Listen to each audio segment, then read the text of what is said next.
Hello everyone, and welcome to another live stream with me, 320 Sim Pilots. I hope you're all doing very well. Thank you for joining us today, and yeah, we have a good one for you today. I'm looking forward to it. We're going to take our Manta livery, the original Manta livery, ToLiss A321, from here in the Azores all the way over to St John's in Canada. We promised we'd head over to America. I couldn't quite make the stream the right length to get actually over to New York or somewhere like that, but we're going to make the next best thing, and then from there we can head into America in a future stream. So yeah, it's been sitting here for a while. I think February was when we came to Lima Papa Delta. It was a fantastic flight. I remember it quite well, actually. I really enjoyed it. But that's where this airplane's been parked up since, so we're going to jump back in. You'll notice it's changed engines since it landed. It's been here so long. It's been retrofitted with the older IAE engines.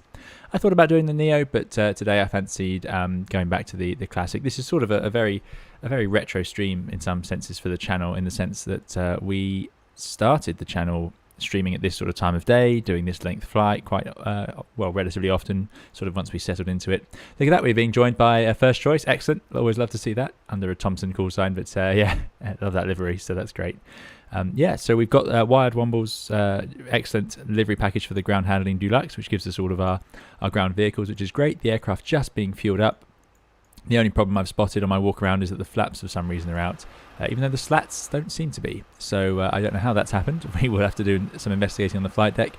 But yeah, it's sitting here ready to go. We'll be on VATSIM, of course. The route is available in the chat with the Cloudbot. If you ask Cloudbot nicely with !route, it should come and tell you. Right, jumping into the chat. Good to see you all. Thank you for taking the time to come along. It's about a 3.5 hour flight today, so yeah, settle in. There'll be plenty of stream to enjoy. Reese, good to see you. So we're flying from Lima Papa Delta to Charlie Yankee Tango. And thanks Aviation Forever for answering that. Kai, good to see you. Glad you've been looking forward to it. Dougal, thanks for coming along and moderating. Really appreciate it. And great to see you here again today. Sean McGuire says, finally headed to North America. I haven't been able to join the past several flights. Work got busy. So happy to see you again, Captain, and everyone. Thanks, Sean. Thanks for coming along. It's a good thing work's busy. I'd be quite happy if my work was busy. So yeah, but great to have you here. Thanks for joining us. And yeah, I hope you enjoy the stream. Aviation Forever won't be able to join because of bugs. That's a shame. Cruising today, Reese, at about flight level 300 is the initial plan, but I think we'll be able to go higher. That's just what the flight plans come up with. Hello, Van der Veen. Good to see you. You are indeed early. And yeah, thanks, Dougal. Thanks for all those likes. For those of you who are watching, yeah, if you do enjoy it, do please hit the like button. Chickpoint is going to join us later after the gym. Excellent. And Schwig44 says, as we finally move our Manta A321 from the Azores. Wait, so does that mean you stream your flights wherever the previous ended with the aircraft? If so, nice constraint on yourself. I wish I could say I've always done that. We actually we do try, and I generally connect them slightly, but we don't always use the same airplanes. Sometimes we'll swap airplanes and just go from the airport, pick up a different airplane, and occasionally we'll just add another airplane into the fleet and fly wherever we want. But we do have a few different ToLisses floating around Europe and the world at the moment. Yeah, so there we go. Dave Guymer says V1 and 320 Sim Pilot and Wimbledon all on at the same time. I hope my little lounge PC can hope. Fingers crossed, Dave. Yeah, I do try to avoid, of course, streaming on other people, but sometimes it just works out like this. So yeah, thanks for coming along. AC455, good to see you as well. Swiss Pilot, Joseph Mitchell, Tom Corwine, great to see you all here. Ollie Nuts, sorry if I missed any names. Deep Future, Mr. Espresso, I hope you're doing well. Mr. Espresso says, still at work, but happy to peek in for the oceanic flight and my favourite aircraft. Yeah, so I had a few comments recently that I haven't used X-Plane enough, which I totally get. There's just been so much news in Microsoft Flight Simulator, so I was looking forward to jumping into an X-Plane stream. We did fly the 757 very recently, though. But yeah, I wanted to get back in, and I wanted to get this livery in the air. It's been a while, and I do like it. Whenever we come back to it, I really miss it again. So it's nice to be in it. I know it's a bit bright for some of you, but yeah, I do like it. Right, so. Pavel, good to see you. Gus as well. Wild Wumble, I hope you're all doing well. Mickey, thanks for coming along. And Ollie Nuts says, I just had to use the first choice livery. Excellent. Yeah, good choice. Definitely a good choice. Giuseppe, good to see you. Giuseppe Gaming from Twin Fanatics of the Gaming Magazine. Thanks for coming along. Apparently, I've managed to match the date of the Microsoft Flight Simulator official live stream as well. Oh, dear. Oh, dear. Well, that's classic. Right, so this is a long flight. So thank you all for coming. We're going to jump into the cockpit now. Now, sadly, my original livery, I've just realised... Oh, let's unlock the door. My original livery doesn't actually have the... if I can get out there. There we go. It doesn't have the interior that we had. We used a retro Manta livery in the last or one of the more recent ToLiss streams. So yeah, that had fantastic neon pink and blue seats, Manta written up here. So I'm gonna have to try and get that added to this livery. I'll do a little bit of work because that was an excellent addition by the artist who put that together. So I'll definitely be trying to move that over to the ToLiss. But here we go. Airplane is roughly set up. What we haven't done is sort of the navigation and that sort of thing. We also, this would be a problem. You'd have to call the engineers. There's actually a check we do, which is flap lever and position, and we check that they match. If they don't match, there's nothing we do. We just call the engineers because it's a bit of an issue. The reason this happened is actually because I turned on my Thrustmaster add-on set a bit too late. So I'm going to put my lever to 0. The flaps are going to stay out. So a little sneak peek for you guys. I'm doing a video on hydraulics. It's pretty much, well, it's very nearly ready. We'll talk all about this page and the PTU and so on and how they interact. And that video will feature both Microsoft Flight Simulator and the ToLiss. So the fly-by-wire mod, of course. But anyway, what we're going to do is bring those flaps in. There's a few ways to power the hydraulics. If I just push the yellow pump up here, that's going to run the PTU, and that will actually travel them in. So that's a pretty horrible way to do it, because if you look there, the yellow electric pump's trying to feed the yellow system and then use the power transfer unit to feed the green, and it's really struggling. This will be very slow in the real aircraft. But there we go. They are slowly moving in. You can see we've powered the flight controls just about. Alternatively, there is a blue electric pump which you can't turn it on there. Oh, I'm getting it all confused with my translations, but there is a way to turn it on using the maintenance panel. Right, there we go. The flaps come up. So you'd use that procedure sometimes if you needed to after an inspection, something like that. Google My Services back. Excellent. I'm Dimitri. Good to see you. Dimitri says, greetings from Vancouver, Canada. Excellent. You're in Canada. Fantastic. We'll have to go to Vancouver. We've managed to avoid it so far, I think, by accident on the channel. And right, here we go. So let us finish the setup. So the question that's come up a lot on previous flights from the more hardcore Airbus pilots is, how do I enter in coordinates? And I must admit, I had to go looking it up because it's something I haven't done for a long time. But yeah, I have managed with a bit of work. I think it's different depending on your fit. There are a couple of fits of MCDU. There's a Honeywell and a ToLiss, but that's quite common in aviation. I see the Zebo mods fitted the other manufacturer's version of their MCP. So, you know, this does happen. Anyway, I've managed to get the coordinates up to here. If I show you our flight plan, we'll see why we need to do that. There's not much to do, by the way. We are pretty much ready to go. We're just going to finish this loading of the MCDU and then get pushed back, really. Passengers are all on. The fuel is all on. We've got lots of fuel today. So we're up to this page. So this is over the ocean, so there's not many named waypoints. So we're having to sort of use these points as we go. So I've gone north 45, west 42. And that is north 45, west 42. Next is the Gander FIR, but if you look, that's actually north 45, west 42. It's the same point, effectively. That's just where we're entering that FIR. So next we'll go to our ETOPS exit point, which would be north 45, 28. So to type in this point, I need the coordinates over here, and I'm going to do the short format. So I'm going to go north, but I don't need to type that yet. I do 4528 N, and then I'll do slash, and then 04355. And that is west. All these waypoints will be to the west because we're west of the Greenwich Meridian. And there we go. It asks us to store, and in it goes. If we look at the plan page, you can then see it actually drawn on, which is great. So that's a really good way to check it. Now, whenever we enter waypoints like this, we do it incredibly carefully. I mean, we'll take extra time. Both pilots will check it completely separately. We won't have one person doing it and one person watching. We'll actually have one person do it and then the other person go through and check every single point, because it's so critical to not find yourself in the wrong place over the ocean where there's potentially no radar control, and you could be stuck you're stuck without it. You know, it could be really bad, getting yourself into the wrong sort of airway over the ocean. So yeah, definitely do not want that. Thanks for the subscription to Chris. So what are we going to do next? So that is West 43, so that's our ETOPS exit point. Then we're going direct to the next point, which, as you can guess, is simply 4530 north slash 04400 west. Now, why it's quite this cumbersome to type in, I don't know. And you can see there actually that that ETOPS exit point was right next to it, so it didn't make much difference. It's really cumbersome. It's not. I don't think it's. Yeah, it works. It's functional, but it seems that there's a million different ways you'd think it would work, and none of them seem to work. You have to keep trying until I found this one. So 4600 slash 04600. Oh no, I can't do that. North slash 0 4600. And you can see now how easy it is to get it wrong. Am I reading the north coordinate from here and the west coordinate from here? Something like that. Very easily done. So having it on the screen here does help, because then when I press store, it appears, and you can see that it definitely makes sense. So next is this one. So there's a few more to go. But what we can do is we can actually finish that during the flight. So there you go. There's a straight line, and we'll worry about that. So I'm going to just leave that as it is, and we'll finish that during the cruise. You'd normally do it before you get going, but we've got a long flight today, so we can fiddle around with that as we go. Right. Kai says I do north 5435 for 54 north, 53 west. Let's try that. North 5435. So that's. See, that doesn't seem to work in the ToLiss. It gives you the ident, and then I have to enter the coordinates myself. Anyway, we'll talk about that when we get going. Right, Mike says, when you use the overseas lanes, you can just type in the name of the lane, but it's not very practical for northerly flights. Right, yeah, so we're not using any particular actual North Atlantic track here. We're just carving across, as far as I can tell. AC455 cheated, just imported the flight plan. Yeah, but that's a perfectly reasonable way to do it. But we would have to type them in like this, yeah. Right, so anyway, we've done data, just to prove to you, this is up to date. We've done init A, we're going to be the Manta 283, alternate CYQX, Costin X42, initially flight level 300. Wind, I need to load in. So we'll do our wind request.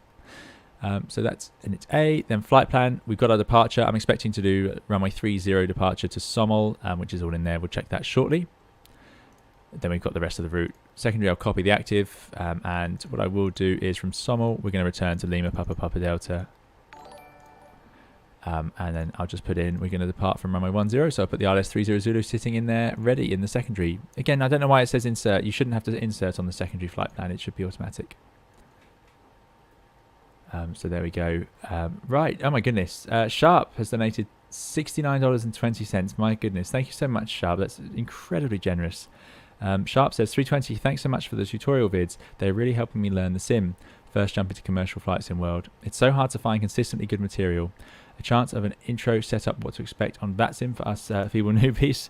Right, so VATSIM is a topic I've been asked a lot, and it's my biggest outstanding thing I have not yet done on the channel. But it's definitely something I need to get done. So yes, a VATSIM beginners video will have to come. I've got a few in the works over the next couple of weeks, and then I should be clear to get on with that. And I'm looking forward to it. I think it'll be good fun. It's been months that I've been meaning to get around to it, and it's terrible. It's really terrible. But thank you so much. That's incredibly generous. $69.20. Incredibly kind, Sharp. Thank you for supporting the channel, and I'm glad you've been enjoying the videos. I don't know what else to say. The donation that generous, it's very difficult. So thank you so much, and I really appreciate it. Thanks for supporting the channel, and we will get that video done. It will happen. We are going to get the VATSIM setup guide done. Right, so there's a secondary flight plan that returns in. You'll notice the fuel on board being 17 tons. Would definitely be overweight if we try and did an immediate return. Next is init B. So good old ToLiss, very straightforward. We'll go to loading perf. We're running heavy today, 164 passengers. We've got over 4 tons of cargo. We're taking a zero fuel weight of 69 tons, and we're taking 19.4 tons of fuel. We actually require a little bit less than that. If I bring up the Avi tab, which I just hid. Yeah, you can tell I haven't been here for a while. Page 1, please. There it is. We need 17.7. I just don't trust the winds. We've had a few days and there's no chance to refuel in the air on this one. So we'll do 17.7, and I've gone for a little bit extra, 18.7, 19.4. Puts us a bit tight on the weights, most certainly. So we'll need to make sure we do actually burn a lot of that. So yeah. Right. Let us load that in. So 0 fuel weight, 69.1. This is going to be really heavy. One of our heaviest takeoffs ever on the channel. 0 fuel weight CG, 32.2. In that goes. Block fuel, 19.4. We don't take it from there, of course. We take it from our screen. I don't know why this didn't used to be so big, but I can't seem to make it the right size. Anyway, 19.4 is what we have in tanks. In it goes. Gives us a take weight of 88.3 tons. This is a heavy, heavy aeroplane. So that looks good. I'm now going to put flap 2 in here, because you'll notice flap 1, it doesn't even let us have a flex. We have to go toga, but I'm going to go flap 2, because I then know that there's actually a bit of an upslope. If I was to fit the upslope on, there we go. Let's put 2 degrees. The charts would actually show us, but Let's see if we can find the upslope, as we actually have an airport that has one. It'll be in the airport. There we go. Runway 30. Oh, I don't know where they write it on these charts. You'll see when we get out there. I think it's exaggerated by X-Plane, but it's quite impressive. Where do they write it on Jefferson? Not sure. Either way, I've put a bit of upslope into account for it. It's going to be pretty bad. So that's on it A. Finding then performance. Runway 30. No shift. Flaps are going to be at 2. Oh, and it wants the trimmable horizontal stabilizer setting. This is not a real thing. I don't know why it does this, but the ToLiss will give us a caution if we don't put in a figure, and it's very sensitive. So there we go, 2 and down 1.2. And we've got flex temp of no flex, so we're going Toga. V1 141. VR 149. V2 152. So we are going to be really heavy. You'll notice the clean speed, 244 knots. It's going to be amazing. So at 250 knots, we'll basically be at our minimum clean speed. So there we go. That is the departure expected. Good. So we got the fuel on. We got our 90.4. Get rid of that. We've got the weights loaded. I think that's done. So let's just start getting rid of some of the ground equipment. They can all drive away. Get rid of that, and we'll just look at the departure. So very straightforward.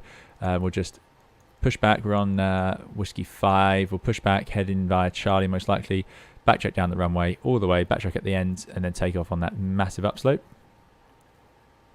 Kai said you have a huge headwind of this flight as you'll fly straight into a jet stream, which is around 100 knots. Oh dear. We might fiddle with that if we need to. I didn't quite look at the plan. I just looked at the block time SimBrief calculated. But there we go.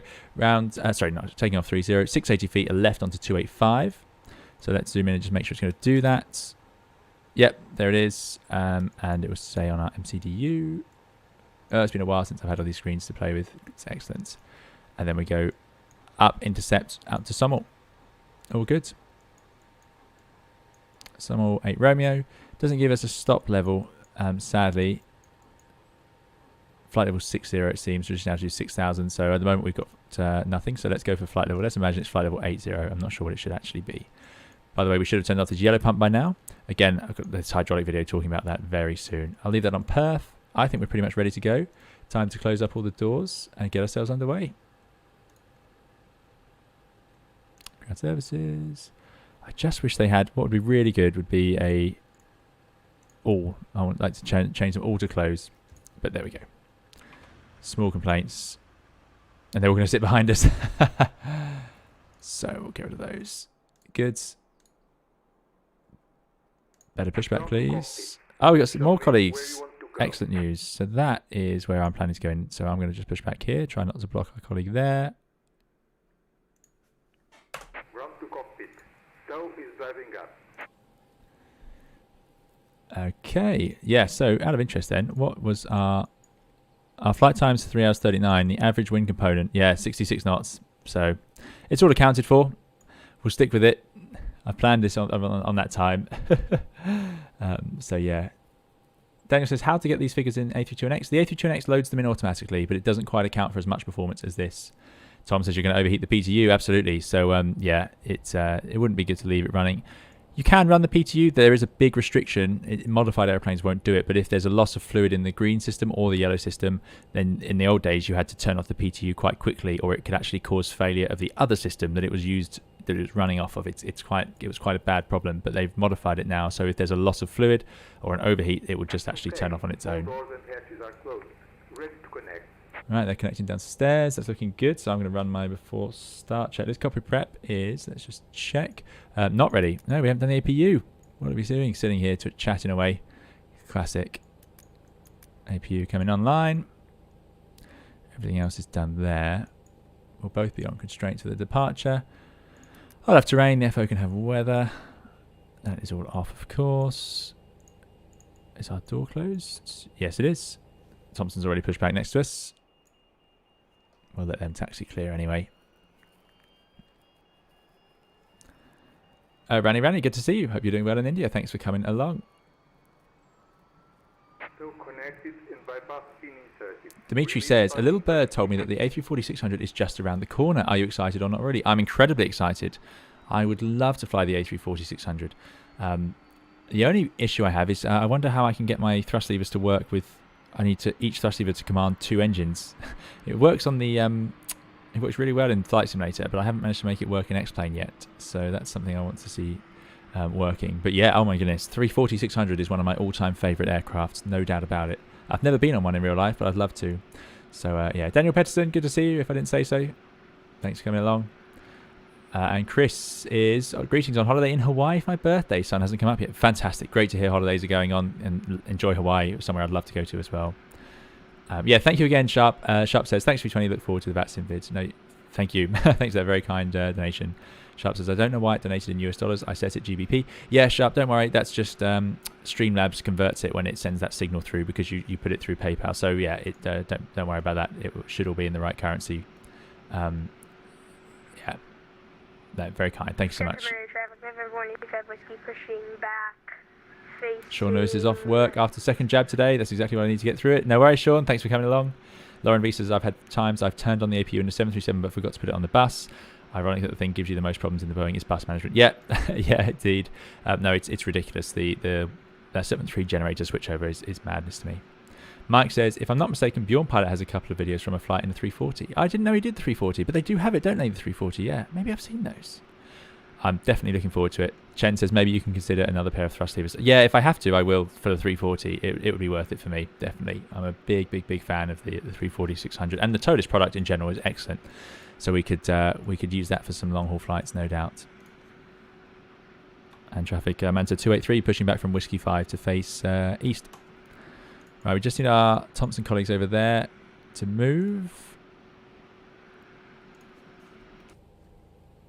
And we'll be ready to go. APU on, GPU off. Where is it? Ground services, external power off. You know, even if you accidentally did that in the Airbus, as long as the APU is running, it would take over, you know. And in the Boeing, not only will it not take over, you've got to manually select the generators on. Madness to me, madness to me. There's a lazy Airbus pilot, but there we go. Right, so let's run that before start checklist. Copy prep is now complete. The gear pins and covers removed. Signs are on and auto. AIDs and nav. Fuel quantity is 19.4 and it's definitely balanced. You see we've got some in the center tank and our auxiliary tank. I've taken one auxiliary tank for today's flight. We'll talk about that as we go. Takeoff data is all set and the barrel ref is set to 1014. So let's get ready to go. Beacon can come on, transponder can go to transponder, windows are closed, thrust levers are at idle. Right below the line then, windows doors closed, beacon is on, mobile phones off, thrust levers idle, parking brake is set. So we're now ready to go. Let's see if it's clear behind us. It is indeed. So releasing that parking brake, off we go. Starting pushback. Start the clock. Right, we're cleared to start engines, so we'll start engine number 2. The add-on panel, by the way, working very well. There's pressure, number 2 going on. We'll do both engines, mainly because it's not a long taxi, but also we're doing quite a serious entry onto the runway to backtrack. Mike says, have you seen the new lighting model they're working on for X-Plane 11? I have indeed. Really excited. Looks really, really good. Let me know how the audio is, guys. I can turn it up a little bit. There's not much air traffic going on, so hopefully you guys can hear something. You guys let me know.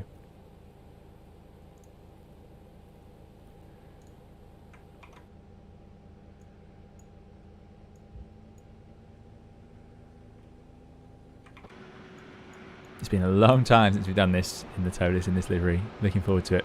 You can see the weight of that fuel weighing those wings down. Excellent. Right. That's available. Good start.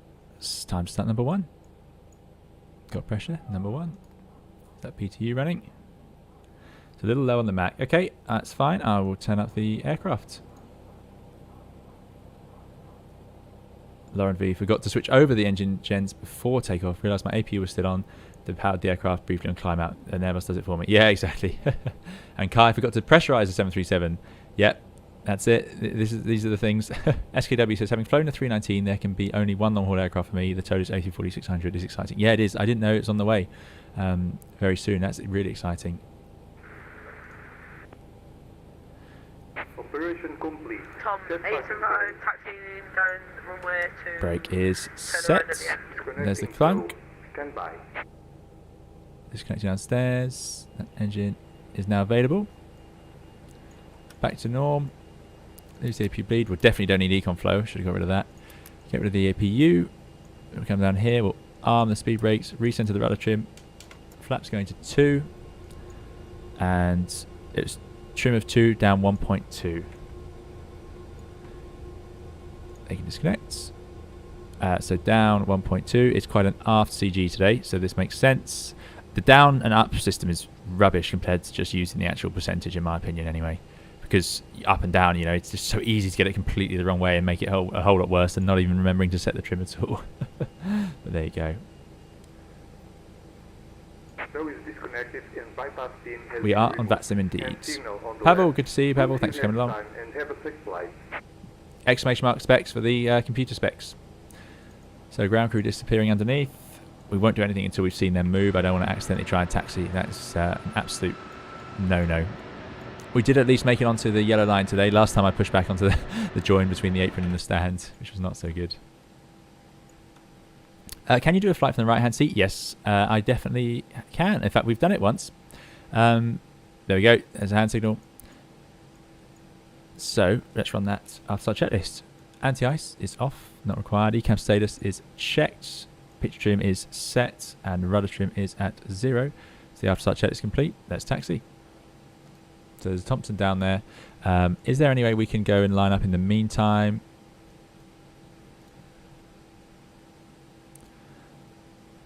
I remember what they did with us last time was they got us down to Bravo. I'm going to taxi down Echo, actually, as it's clear in front. So, brake released. Oh, there's that. There's one bug that does persist in X-Plane. Taxi lights are on. And we're going to start rolling down the hill. Manta 283, taxiing Echo to hold short, runway 30. Planet Zoo is in the ACA. Excellent. Thanks for coming along. Right, let's get this moving. Do a little brake check.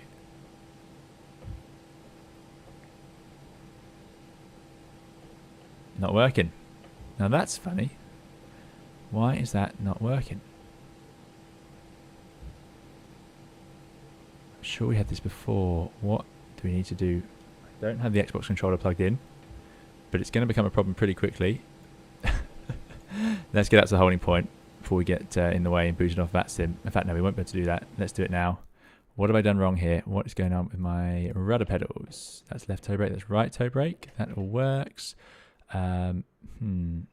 Is there something assigned elsewhere? Where else could it be? It's not taking it. Is it in the ToLiss options? Before this whole thing runs away from us. Smart brake. Pedal brakes assigned. No. It says no. Why does it say no?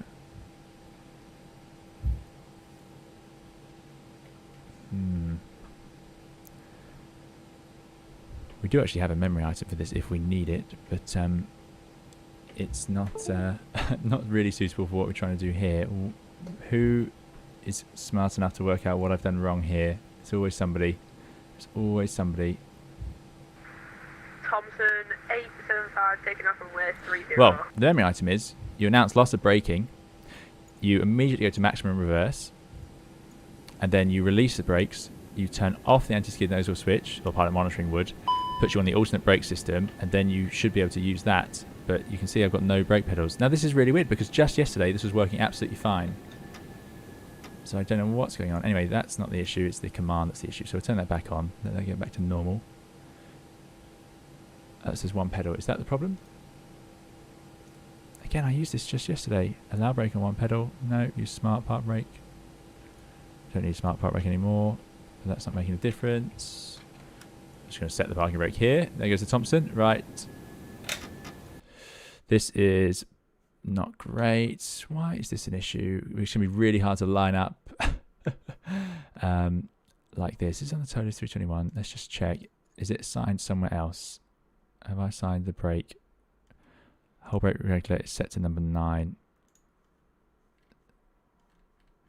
I'm really sorry, everyone. This is obviously not something I wanted to do on a live stream. Do nothing.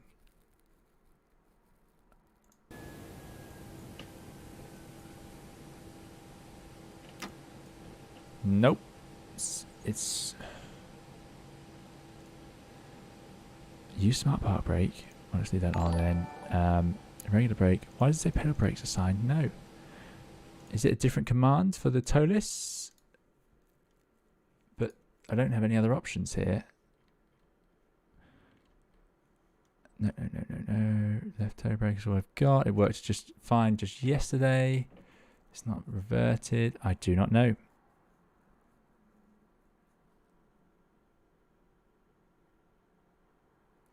Left toe brake, right toe brake is set the right way around.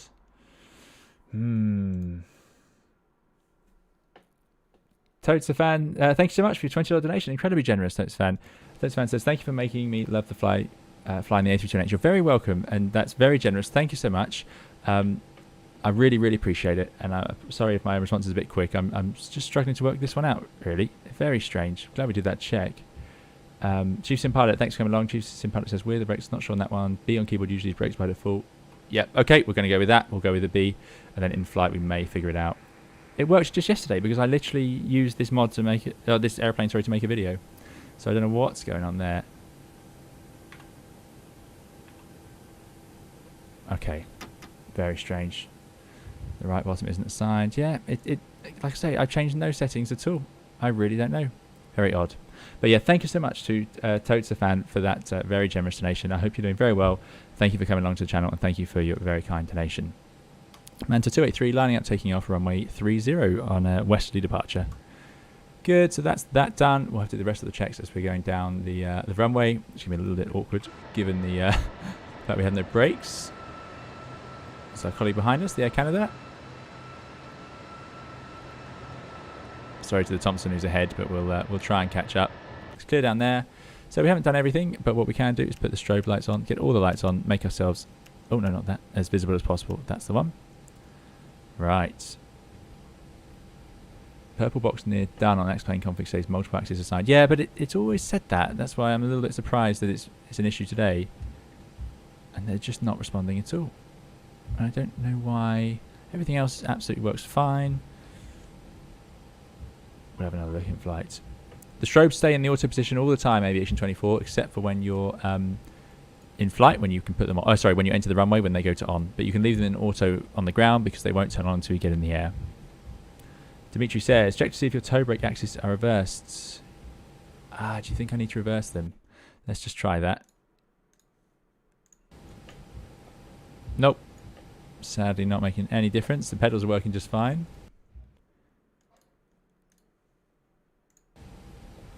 Very odd. Utterly bizarre. Is it? I feel like it must be a ToLiss thing that I've done wrong, because I know some of these things changed. So joystick roll for nose wheel steering. No, that's correct. That's all reverses. Pedal brake assign no is the big concern. Allow brakes on one pedal doesn't make any difference. Right, anyway, let's hit B before this rolls off the end of the runway. You can go over 30 knots on a runway. I wouldn't advise it for a long period of time because the bigger issue is you'll just heat up your brakes so much. Look at that, 50 degrees already. We are very heavy here. We're going to have to line up and then do all the checks, which is not what we would do. Do you leave them on in the aircraft even in a turnaround state? Yeah, you can leave them in auto. Because they'll just be off when it's on the ground. Yeah, so it's better to have them in that auto position, and then if you forget them, at least they come on when you get in the air.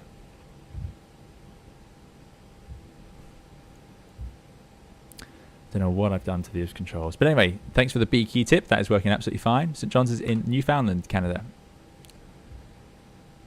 So the B is a toggle switch, so it holds it on and off. So let's get down below 17. Let's try that. And we'll do our line up. Then we'll do all of our checks. Get ourselves in the air.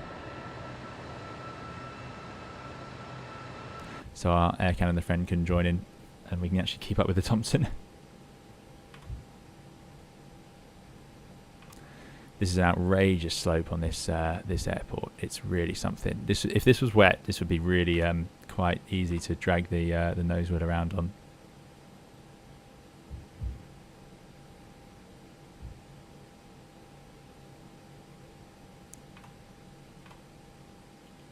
Right, there's a lineup.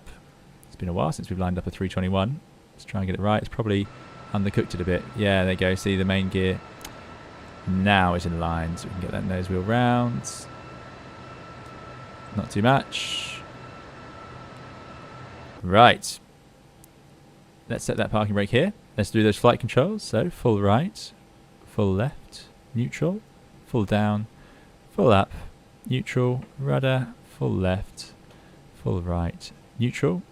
Let's get the radar can go on, predicted wind shear can come on, transponder to TARA, max auto brake, takeoff config, and ding dong the cabin.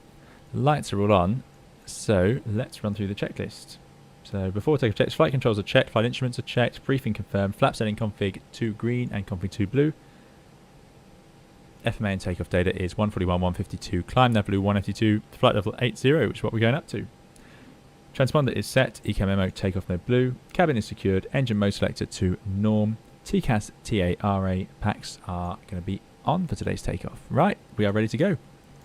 Manta 283 taking off runway 30. Right, apologies for any questions I missed. I will get back to you when we get into the air. So, I'm going to release the park brake. Luckily, in the IAE engines, the aircraft has enough... Oh no, it is rolling backwards slightly, so we'll be careful there. Start the clock, and we're going to say takeoff. Half side stick forward, 50% on those M1s. There it is. And 2 clicks forward.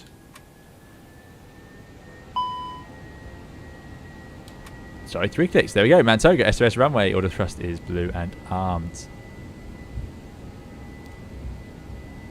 You'll notice the Airbus gets very unhappy if you don't put the thrust levers in the right place. It's confused plenty of people on takeoff. But if you go to toga, even if you entered a flex temperature, you're perfectly entitled to go toga. Right there, it's 100 knots. Stick to neutral. Bit of a breeze from the right. There's V1. We're now committed. And there's rotate. Up we go. Sorry, bit of a breeze from the left. Need to choose right rudder. Positive climb. Gear up. There's nav. And away we go. Used up plenty of that runway. But that fantastic toga thrust now really going to give us the boost we need.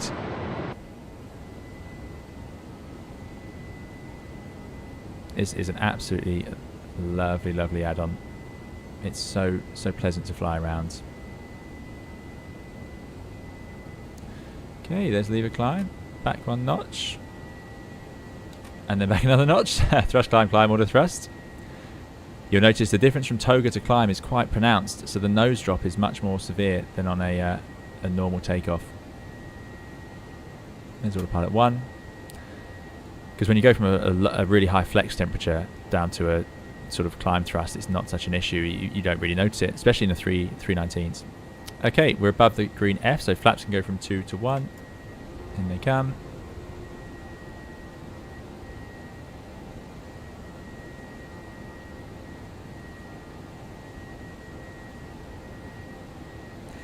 Thanks for watching, everyone. If you are enjoying, do please hit the like button. It makes a big difference to the channel. Really appreciate it if you've enjoyed that that takeoff, the mess of the brakes.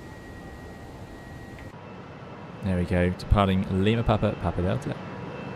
I've got sharklets today, even though we've got the older engines. I thought I wanted sharklets for the flight this long. It doesn't make much difference. So here's a good one. We're now going to be trying to retract those flaps, but we can't do it till we're above the green S. So how do we do it? Well, I'm sure many of you know. Auto flap retraction, there it goes. Brings the flaps in. Now we can get to 230 knots. That was a bit of a bouncy runway indeed, James. Yeah, X-Plane's got a bit of an... this runway's a bit exaggerated, I think. Okay, above the green S. Flaps going to 0. In they come. And there's that green dot speed. 240 something knots, yeah. So if you were trying to slow down now, let's say we had a problem and wanted to do an immediate return, that would be really difficult, because to put the flaps out, we'd have to go below green dot. Now you can do it in certain circumstances, but it's got to be treated very carefully. You don't want to be leveling off or turning or anything like that could increase the G-load on the aircraft. Right, time to go straight up to 300 most certainly, and we'll go to standards. And there it is, open climb. Let's go into managed climb again actually. Climb, out blue 300. Makes next to no difference in this context. After takeoff checklist is landing gear are up, and of course we should disarm those, get rid of those lights. So landing gear's up, flaps retracted, packs are both on. Barra F sets the standard, that's the after takeoff checklist complete. YouTube says, why do we have to note the time before takeoff? We don't. The Airbus memorises the time you took off and landed. It saves it into the MCDU, and then you can just see it in there. It's really great. Some aircraft you memorise it or write it down. The reason we start that clock is to make sure we time how long the engines are running at takeoff thrust. There are limitations. We're allowed 5 minutes at takeoff thrust normally. If we have an engine failure, we're allowed to extend that to 10 minutes on the engine that remains. And roaring away now. This is looking good. Danajay Suresh, good to see you. Danajay Suresh is on vacation in Jamaica. Flew here on an A321. Excellent, Danajay. That is fantastic. Again, it's so great to hear people are on holiday. He wouldn't know it in this country, but that's really good. Thanks for the likes, everyone. Really appreciate it. Captain Gio, good to see you. In Canada, says I'm Dimitri, it is pronounced Newfoundland with emphasis on the new. Newfoundland. Am I getting that right? John, the brakes aren't working. I don't know what I've done to my brakes. I do apologise. Everyone says try auto.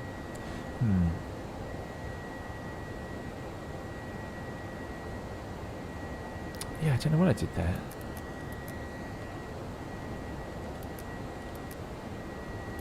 No, it's not to do with that switch. Some other people have problems. Yeah, I don't know. I don't know what I've done there.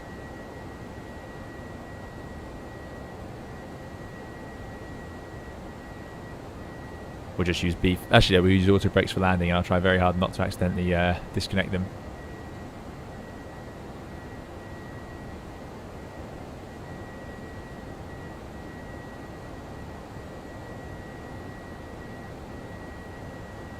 Dimitri says we need to get you some orthos, Captain. Yeah, I know. My scenery modifying abilities in X-Plane are non-existent. Right, flew through flight level 100. Landing lights off. Seatbelts can go off. Then you can stretch their legs. This would be really... I do quite like these long flights. They're just a bit different, and we'll go to airport, see what's around, but not a whole lot. This is very much an ETOPS flight. But yeah, I do like flying the longer sectors. Gives you a bit of a chance to relax, and it's a bit more of an event before the airplane goes when it's sitting there all weighed down, all the passengers arriving. Going to travel in a serious way. HK's flight simulation says you flying the FS Labs A320 and P3D would be epic. Yeah, that's something I just don't know if I'll invest in P3D at this point. I also wouldn't be able to fit it on the computer, but yeah, it's something I've definitely considered. But I don't know if it'd be that good in the end. It's more realistic. Real pilots will love it, says HK's flight simulations. Yeah, it is. I know the FS Labs is the simulation of the Airbus to get. Planet Zoo Gamer was the Air Canada. Excellent. Thanks for flying along. Aviation 24 says one of the wing lights used. Basically never.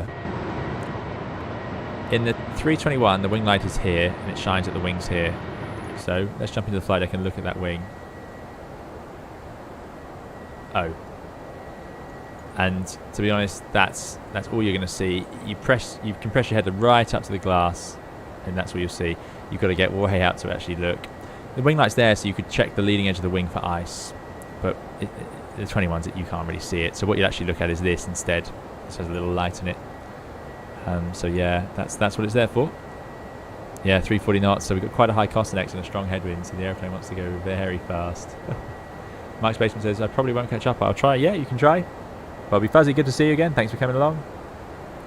And I must again say thank you to Totes the Fan, if I'm saying that right, for the $20 donation. Really, really appreciate it. And glad you're enjoying the A321X. Tray table's out. Yeah, I know. I wish that worked. That would be good, wouldn't it? That's one thing I'd love ToLiss to do. But if it's at the expense of performance, I'm sure they wouldn't bother because it wouldn't be worth it. Simon C says, are you planning on getting the Aerosoft Twin Otter for Microsoft Flight Simulator? Would be another opportunity for some nice island hopping. Yeah, definitely. Aerosoft Twin Otter I'll definitely be looking to get. Is there a date on that yet? There's so much news going on these days with Flight Simulator. I remember when I started this channel there was nothing. The ToLiss came out, and then the next thing that happened was I bought some old aircraft, and then Microsoft Flight Simulator launched in August. And then there was nothing, and it was all good. And now there's just endless releases. YouTube says, is the time that pilots note in their logbook from gate to gate or time in the air? It'll be gate to gate. Gate to gate. TC says, hey, I'm a controller of the east coast of Canada. Can you put up your routing in the FMS for me to see? Yeah, well, we need to finish our routing, actually. If you put exclamation mark route, you'll see it. But we're basically going to go... let's go to plan. We start taking all these coordinates like this. So we go to north 46, west 46 eventually. And then we've got a few more waypoints we'll enter once we're up in the cruise. So yeah, I will show you. Thanks, DC. John Padfield says, I've been paid today. Time to buy the DC6. Excellent. Enjoy the DC6. It's fantastic. Yeah, really, really lovely. Big fan of that add-on. That was everything it needed to be. Look at that fuel flow. 6 tons an hour we're burning at the moment. So obviously an older aircraft, older engines. Jonathan Goodhauser, good to see you. Jonathan says, hello and chat a bit late. Hope everyone's doing fine. No, that's all right. We took off. Actually, we took off relatively on time today. I'm pleased, despite the brakes issue. We're underway at the moment, arriving at. Oh, that's a bit later than I'd hoped. Really? We might have to change those winds a little bit. Loads of fuel. Loads of fuel. No release date yet, but they're confident to release it this summer. Excellent, Simon City. No, I'm looking forward to it. Vikas says, so I was practicing maximum crosswind landings, even though I'm able to land exactly on the centre line and touch down, and even flare with almost full rudder. The aircraft won't decrab in X-plane. That's strange. That's very strange. It should work. I had no trouble with it. Igloo says, do you have a video on flex takeoff? With the heat wave, I'm having performance problems taking off. ECT goes up and engines cut out. Ah, how strange. I mean, you should be able to go toga in all circumstances. In fact, with the heat, if you're worried about performance, you know, just going toga is the answer. The engines shouldn't overheat themselves by default. So that's very strange, because of course the ambient temperature it's more of an impact on performance than engine temperature problems. So if the air temperature is 20 degrees compared to 50, well, okay, let's say it's 10 degrees outside Celsius. Compare that to 40 degrees outside. There's a big difference in the pressure and how much air you can get into the engine. So we need to use more thrust. So we're more likely to go toga. In terms of the temperature, if you look at the temperatures, these are running at 551 on that's just the exhaust gas. The temperature inside the engine will be even higher, I assume. So if you think about it, the ambient difference between 10 degrees and 40 degrees, you know, it's 30 degrees. So that's the difference here between 550 and 580, which is probably even within limits. And it's, you know, it's just not a concern. So that's very strange. I'm surprised to hear that.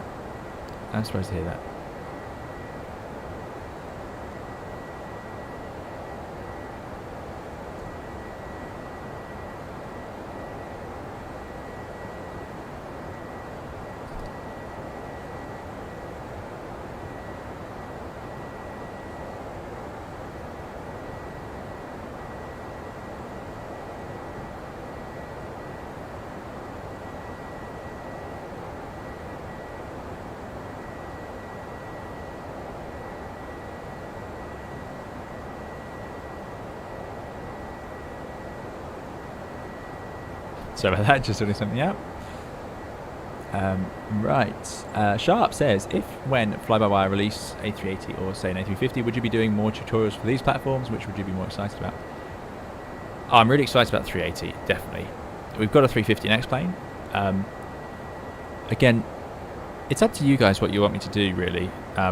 Because I do videos on the A320 because it's what I know. I've flown it for a few years now, and you know, obviously studied it to a level of detail. So I feel relatively comfortable talking about it. Not everything about it. There's things that I'm not qualified to talk about, and I can admit that. But yeah, if I was to do tutorials on a 380, 350 or 340 even when it comes, I really will be just talking about the Airbus in general, and doing my best using the manuals and so on. So it's up to you guys. If you like my videos enough to want me to just talk you through the checklist that come, because usually when you see me fly aircraft on this channel in the streams, I fly the one, we've flown so many things. What have we flown? The 146 CRJ 75, just DC6 more recently, of course. So we fly these different airliners by making sure 737s, 800s, 200s. And I just read the manuals and try and apply the checklist. So if you guys like my videos and you want me to just do that for these other aircraft, then that's something I can definitely do. But what I don't want to do is pretend I know what I'm talking about, because the last thing I want to do is put up videos where I act like I'm an expert on, you know, whichever aircraft it is, when actually I'm just muddling my way through it. So it's really up to you guys. John says, got my first entry in my brand new pilot's logbook today. Luckily the weather didn't let me down. Excellent, John. Yes, I remember you were going for your flights. Was it good fun?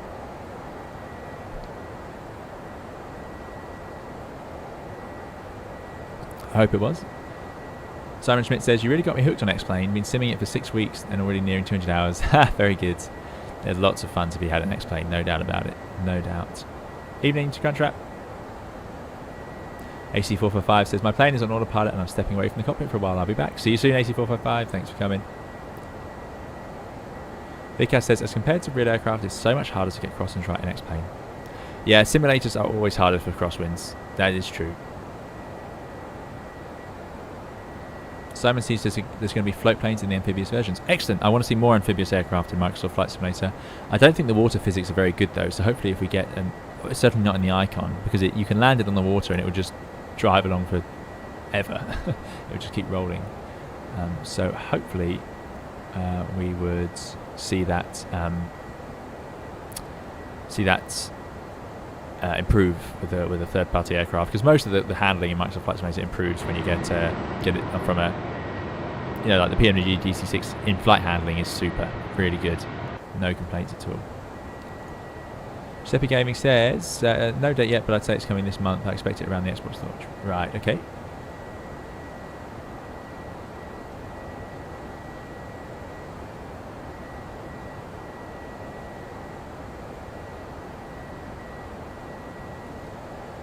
HK's Flight Simulation says, why does the Airbus climb at 340 knots after 10,000? And also the Airbus seems to handle flaps 1 up to 5 knots into the red line. Like Boeing's flap will immediately die closing the red line. Yeah, so the overspeed warnings in the Airbus are not exact. You know, you can go a few knots in. You can actually see there's where the overspeed protection will kick in. For us as pilots, we mustn't go into the red at all. And if we do, we have to report it and the airplane needs an inspection. They'll inspect the aircraft depending on what configuration it was, how much it went into the overspeed, was the air rough at the time or was it smooth, things like that. But if you go into any of the red, you have to account for it. But the protections kick in ever so slightly later.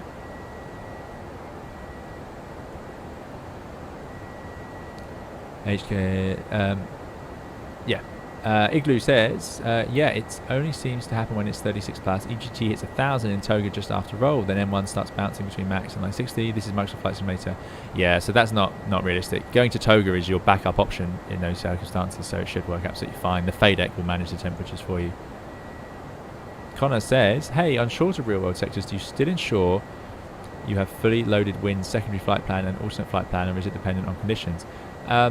Yeah, secondary, you know, typically yes, we'll plan a secondary for a return into the airport we're departing from, just because if there's a situation where we have to return, then it's nice to have it ready. Having said that, I'm not, there's different, some people are really into it. They'll always load up the secondary with the ILS and everything.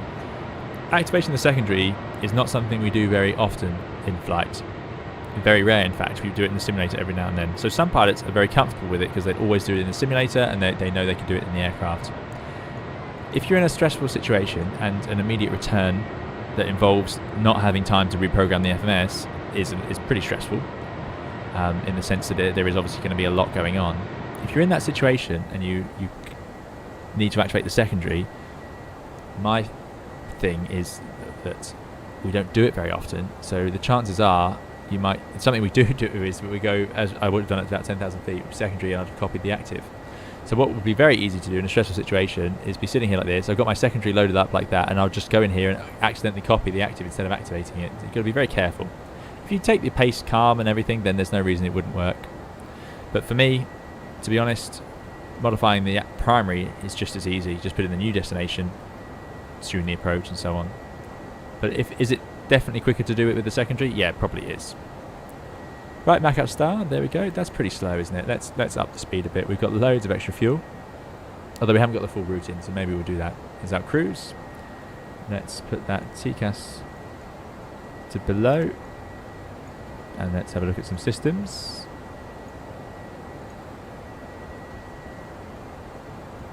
Oh, there we go. Oh, lots of airflow coming in. That's what we want to see.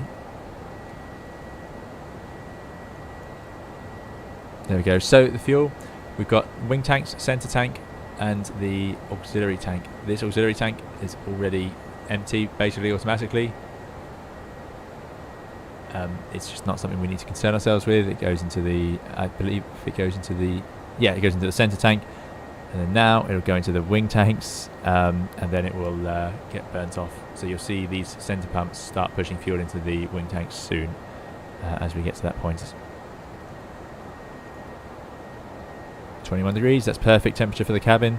Any warmer, you'll definitely get complaints. We did cook those brakes, you see, look at that. With that weight going down that hill, 140 degrees. Yeah. Okay, so that's all looking good. Ethan's Aviation, good to see you, thanks for coming. Spencer, good to see you as well. John Padfield says, flying was awesome, thanks, best thing I've ever done. Excellent, glad you enjoyed it, John. Great news. Digical says, how long is today's flights? It is long. It's meant to be 3 hours 45. We're going to try and shave a bit of time off that.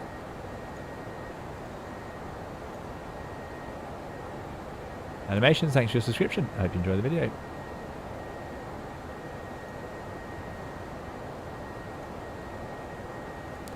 Ahem Dimitri says, since we're a captive audience, could you please demonstrate how to do proper fuel transfer? Yeah, it's a good question. I can't do it right now because both the main tanks are full. So what we'll do is we will have to do it later in the flight. Essentially, you can't do it. There's no way in the Airbus that, well, there is actually a way to transfer fuel, but it's incredibly complex and requires the fueling panel and so on. In flight, we don't do it. There are some aircraft where you can pump fuel between tanks, but we can't. So here we go.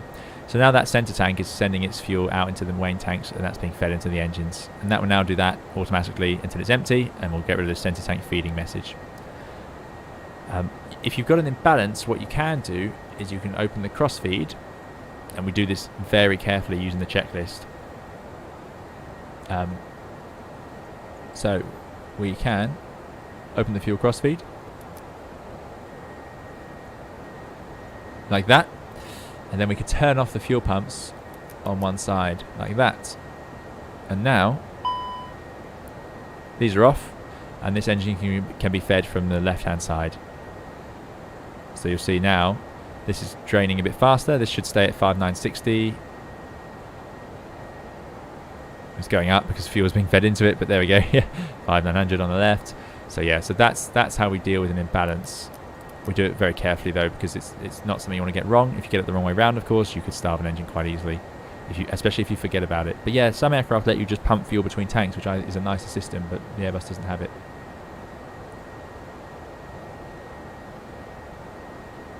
MRSFT says, hey Captain, what made you choose the A321 over the A319? I prefer flying the A321, personally, just a personal thing. It's a bit quieter, it's a bit heavier, so it rides turbulence better. And also it lands a bit nicer because, again, a bit heavier. Heavier airplanes tend to be a bit nicer to fly in general. Having said that, it was also the newest release from ToLiss, so I wanted to pick it up, and that's when I started the channel.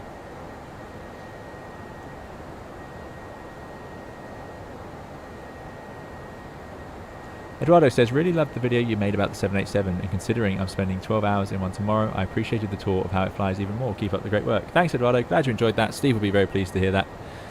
Yeah, I'm really glad you guys have been enjoying that video. It was good fun to make. Nice to do something different. So yeah, 787, we can add that to the list of airplanes we've flown on the channel. Fraser says, I've recently got P3D and the FS Labs. I love flying the ToLiss, but the Labs is so detailed. Yeah, it is. It is good. I have seen it on other people's computers, and it is amazing. Sharp says, would love to see such tutorial vids in Microsoft Flight Simulator.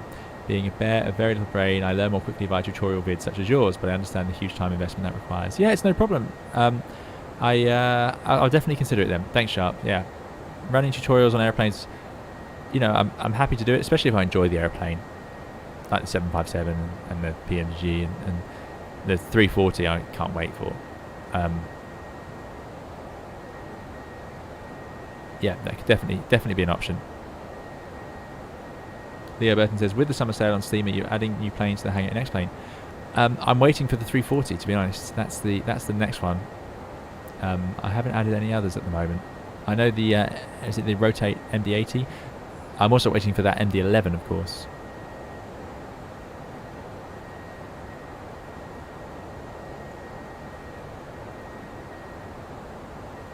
Checkpoint would like a spin around the plane. I missed it at the start. No problem, Checkpoint.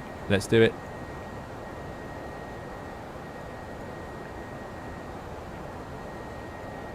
Oh. Let's remove that. There we go. Yeah, it's been a long time. This is where this channel started. This is the only livery we have that I designed, along with my graphic designer who does the thumbnails. So yeah, you can blame nobody but me for this if you don't like it.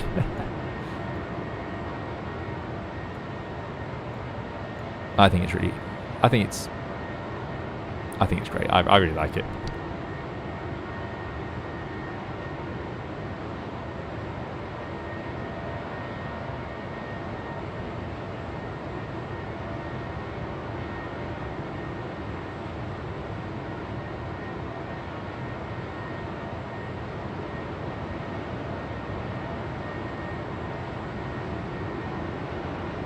Make sure you're wearing sunglasses for this section of the stream, everybody.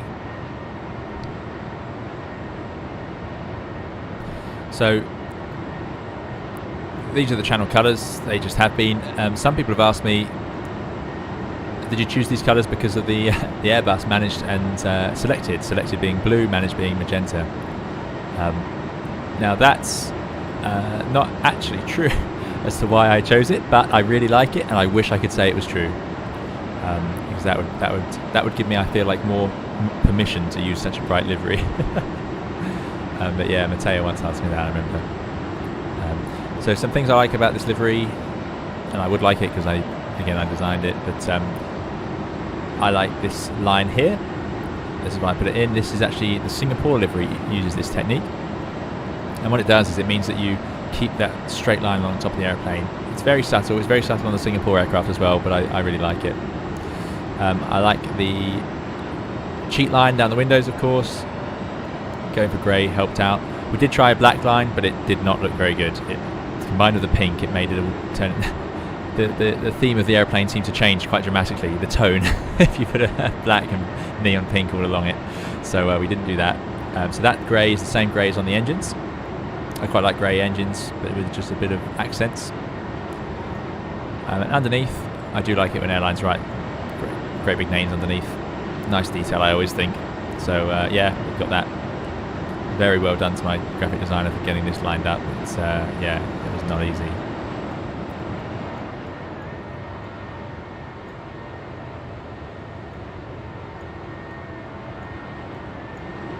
The tail has actually had 2 iterations. This is the second Manta we've used. But this is the one that's now on all the merchandise as well. So if you buy any merchandise, this is the livery that you get. This is the Manta that appears on the mugs and t-shirts and so on. Thank you to those of you who have picked up the merchandise. It's always appreciated, and it's great to see it out there in the wild, being enjoyed.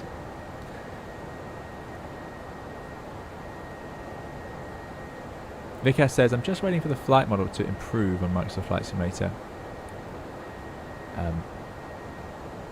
Oh, I think I'm way behind on the chat. You guys are very chatty today. I do apologise. Vikas says, got a brand new PC with an RTX 3090, hoping to enjoy the realism and do some VFR and IFR practice. Yeah, so the flight model in Microsoft Flight Simulator, I don't see any problem with it. It's just the actual aircraft. So it depends which airplane you use, really. But if you get a good quality airplane, then it tends to work quite well. Even so, it's just some of the default airplanes seem to have some crazy things in them. Lauren V says, I don't like activating the secondary, but I like using it to check what my top of descent would be. for a different runway arrival. Yep, good point. Mike says, I was delayed once leaving Heathrow due to the fact the aircraft had an overspeed event on its inbound flight. Big inspection, but we were still left on the same aircraft in the end. Yeah, they'll do a big inspection. The chance of it actually damaging something very slim. Well, it depends how fast you go. But yeah, the aircraft has its limits and then it has inspections. But yeah, a bit of extra air, usually not a big concern. That was a BA 787. Yeah. So... you know, long-haul aircraft go all over the world, and they can actually experience some strange weather phenomenon if they're going over large mountain ranges. So they could have had quite a serious overspeed event in the cruise and things like that. I've heard of that happening. Yeah, it is possible. Doesn't necessarily mean it was their fault. Mike says, for now it seems my tow brakes are not assigned as well. It seems to be a problem with 1.3. I'm sure yesterday I had it all working. Very strange. Cruise altitude is 300 for now. Thanks, HK. Yep. Good morning to JB. Good to see you again. Vika says, hey, was trying to jettison the flight factor 350. Is that even simulated, or can I even shift CG fuel to the tail like in real life? I don't know. I haven't done anything that fancy with it. The flight factor 350 is very good. It does lack some of the more detailed systems that the ToLiss does have. HK says, when will you do a 350 stream? I've done a few. I don't know when the next one will be. We use it for the long haul. Simon T says, still very easy when compared to the DC6 fuel management. Yeah, that's true. DC6 has a lot going on. I just put on so much fuel on the DC6 that I can't run out without doing anything.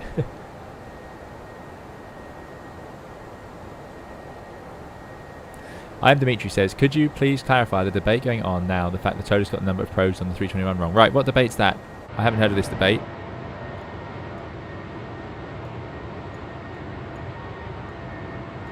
Yeah, there's an extra pitot, isn't there? Yeah, 1, 2, 3, 4. Then you've got your temperature probes and your antennas. So there's only three pitos on the aircraft, but they've made it symmetrical, I see. Yeah. And that should be an angle of attack sensor. Should be sticking out there. Yeah, I never noticed. I didn't know that was a debate. Thanks, Dimitri. And I'm running way behind on chat. Way behind. Hey, Ryan Videos, thanks for coming. Martin Torres, good to see you. Martin says, what panel on the overhead do you depress when to perform single engine taxi? I've got a video coming on that soon talking about hydraulics, but the yellow electric pump needs to go on. And the video explains why. JB would love MD-11 in Microsoft Flight Simulator. Yeah, we'll see some more complex airliners arrive. For now, it's the CRJ and the DC6, isn't it?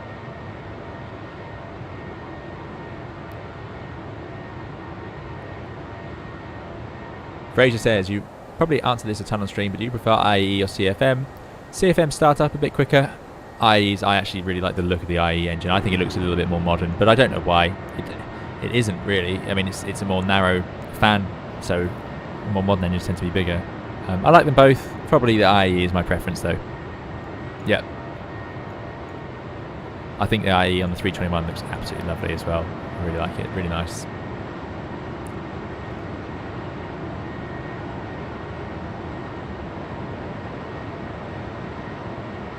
HK Simulation says the fan blade animation in P3D is better than X-Plane 11.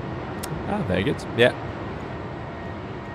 We've seen there's various animations. I know Carter Joel's done some excellent ones as well. Even himself. Just trying to catch up with the chat, and then we'll enter the rest of those waypoints. But we do have some time today. How's that looking for time? It's just getting later. We may have to cheat on those winds a bit because they're a little bit higher than forecast.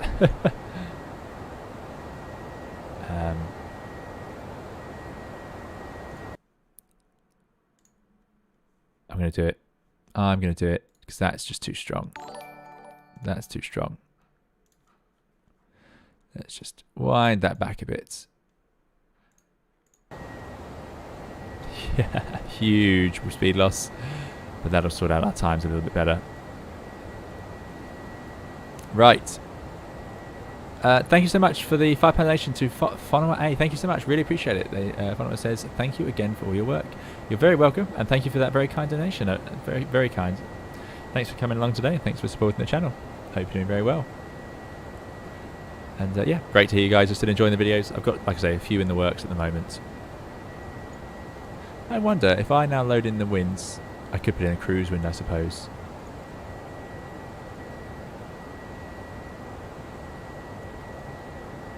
So we've knocked it back to 38. Won't let us do it.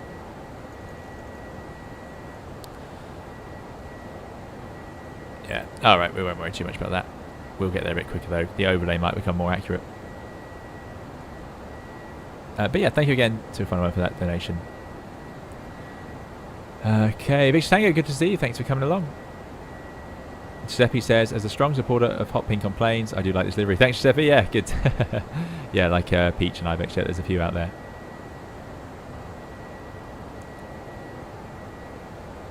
Harry says, I know we're in flight, but how do you steer a plane when you're on the ground? So you can use the nose wheel steering tiller, which is this, and this lets us drive. I've got it on my... Oh, that's not good. I should not have done that. I thought it would recenter. The rear one springs back to neutral, but you wouldn't fiddle with it in flight. Let's hope it does when we put the gear down. Yeah, so that is the nose wheel steering tiller, and that drives the nose wheel around. So that's how we do it.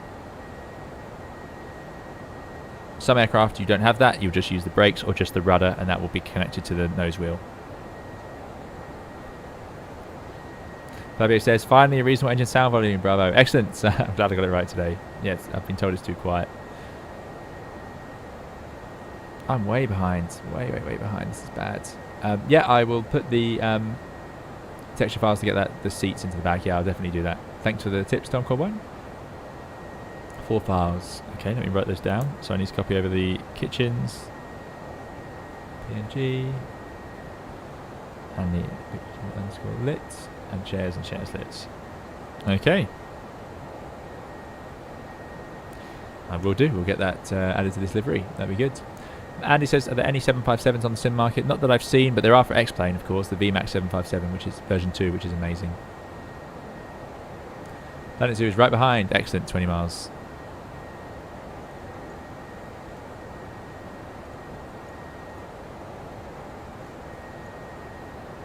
What does the overlay reckon now? Yeah, 1849, that's better. Saved yourselves an hour.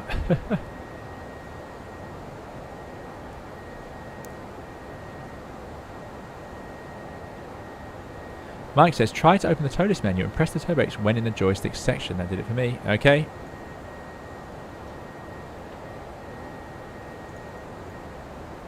Nope. They just won't respond. I do not know why. It just says no. Brakes assigned no. I don't get it.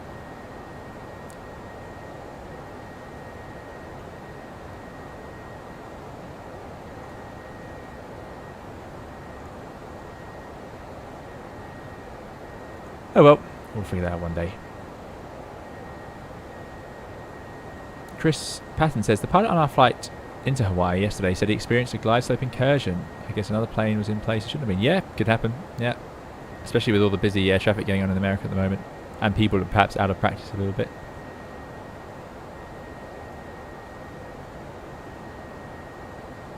Simon C says, the IAE looks like a flower pot. Yeah, I suppose it does. Ethan says, the IE looks like the RB211, that's why I like it. Yeah, exactly. Yeah, it does have that look to it. If you just look at the fan blades, you can barely tell the difference. We were talking about this in my last stream in the 757. Yeah, very similar. Giuseppe says, have you seen yesterday's announcement of the Fokker F-28 Fellowship by Just Flight for Microsoft Flight Simulator? I had not. No, very good. That'll be great fun. Yeah.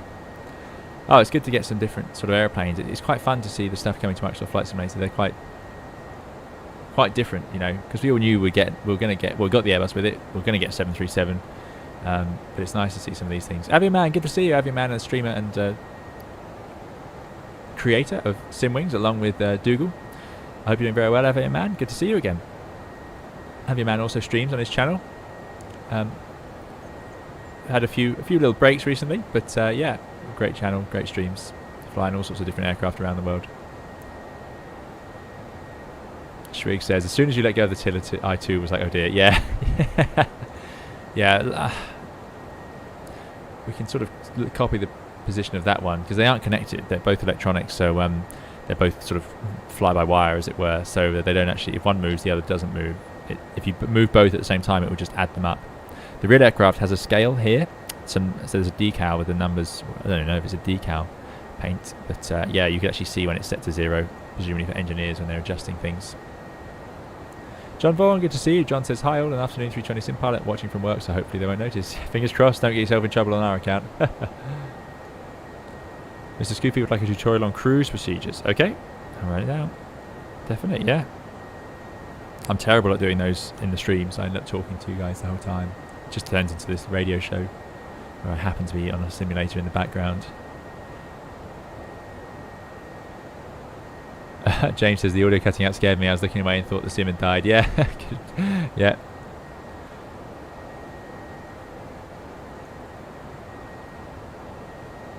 Planet Zeus says, why does this not work? 4032N. There's all sorts of reasons. Like I say, it's a very specific way of doing it. You've got to do lots of things right. Oh, there we go. There's other traffic. There's the Thompson ahead of us. There's the Air Canada behind. Thompson's taking a shortcut. I wish you could click on them to see where they're going. So I was sort of expecting there. Heather van der Veen says, is there any difference on how clouds from above form above water, oceans or land? Well, that's a good question. I mentioned earlier there's things I'm not qualified to talk about, and that's probably one of them. In terms of as a pilot, do we expect any difference? No.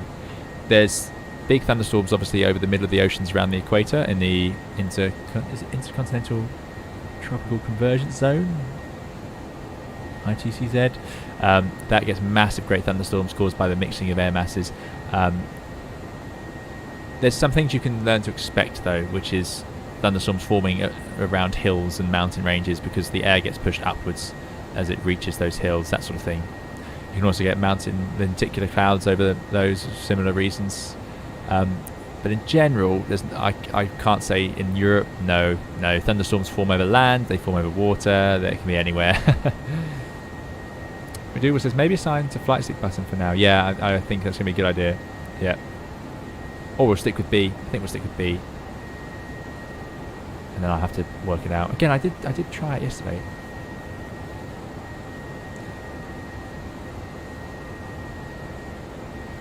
Simon C says the PMDG 738 will be a game changer for VATSIM in Microsoft Flight Simulator. It will be good, but again, the fly-by-wire Airbus is so good. We just need lateral nav.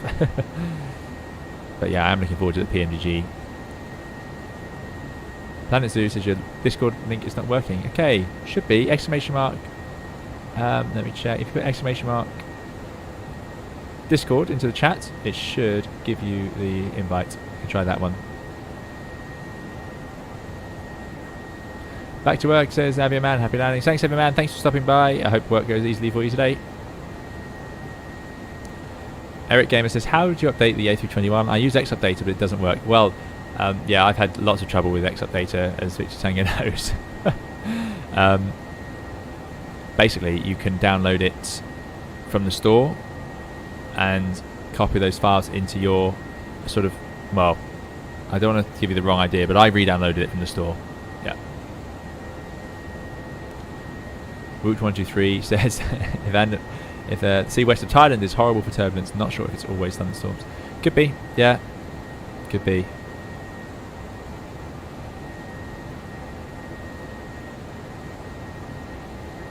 Lauren V says, I'd love a Japan Airlines. Oh, that message has gone before I got a chance. Is that aimed at Flight Lecture Sim? Can't think of a pun with the Manta. Right, yeah, Cloudbot isn't working, is it? Has anyone seen Cloudbot today?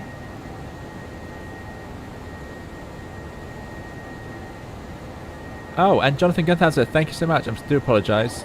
Jonathan Gunther, I just run that again. Jonathan Gunther kindly donated $10. Jonathan says, here we go, a little support for this long flight. Let's bring everyone home safely. Thanks so much, Jonathan. Really appreciate it. Thanks for supporting the channel so much. Great to see you here today. And yeah, that's very kind of you. I hope you're doing well. Thanks for joining us for this long one. Yeah, we have to settle in and do some of the longer streams every now and then. I like to think we're pretty used to that on this channel. Some of you have sat with me for 12 hours before.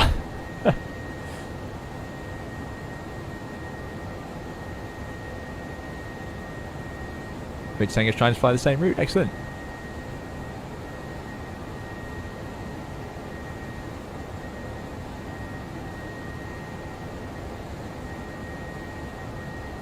Nightbot can take a while. Yeah, it does. It can. It's usually working by now, so I'm going to turn it off and on. It's obviously the rule for everything computer related, as we know, and Airbus related. So hopefully that works.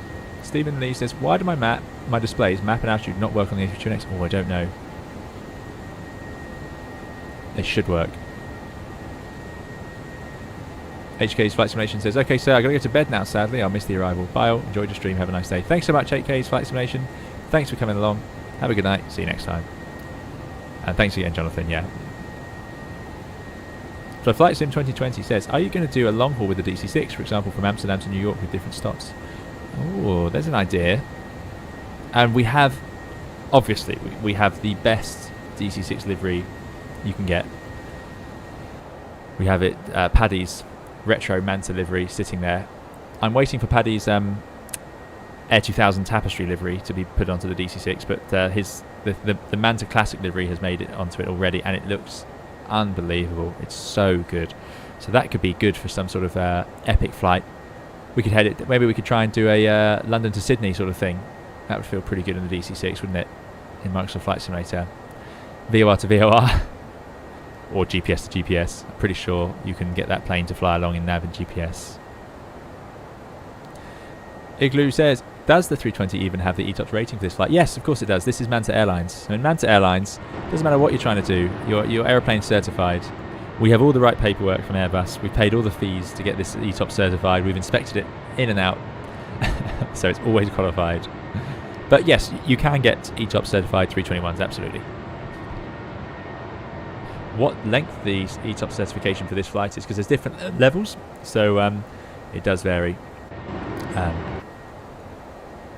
If we look at our chart, I'm not sure if it's going to tell us. It just says ETOPS, but there would be an actual distance. Again, I'm not a long haul pilot, so I'm very under-equipped to guide you guys on this sort of stuff,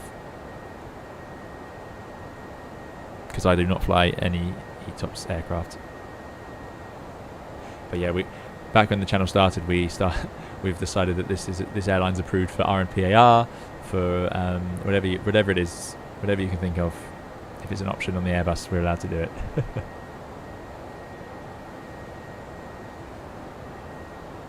Lauren B says, "London to Sydney in the DC-6 will take 2 days." There you go. There's something to do.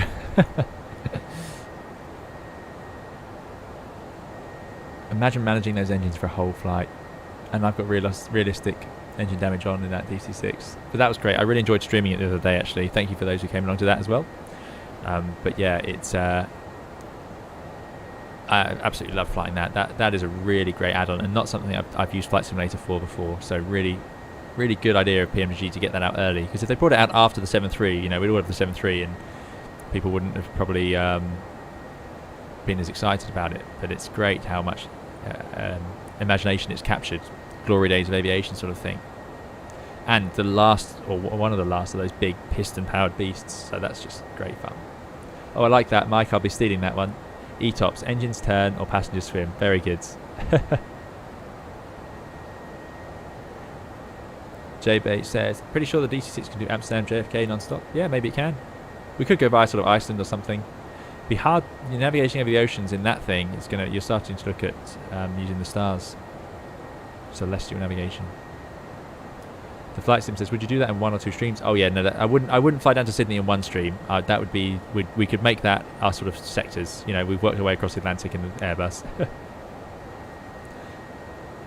Becky Davies, good to see you. I hope you're doing well. Thanks for joining us again today. Lauren V says, "ETOPS 138 is most common for the 321. 138 is just a supplemental addition to the 120, usually if one of the Keflavik is unavailable, requiring a full return to Canada." There you go. Lauren V's got the knowledge. JB says, "Probably smart to stop though, just in case those radiator engines are full of anger and hatred." Well, we've seen on ice pilots what happens to those engines in time to time.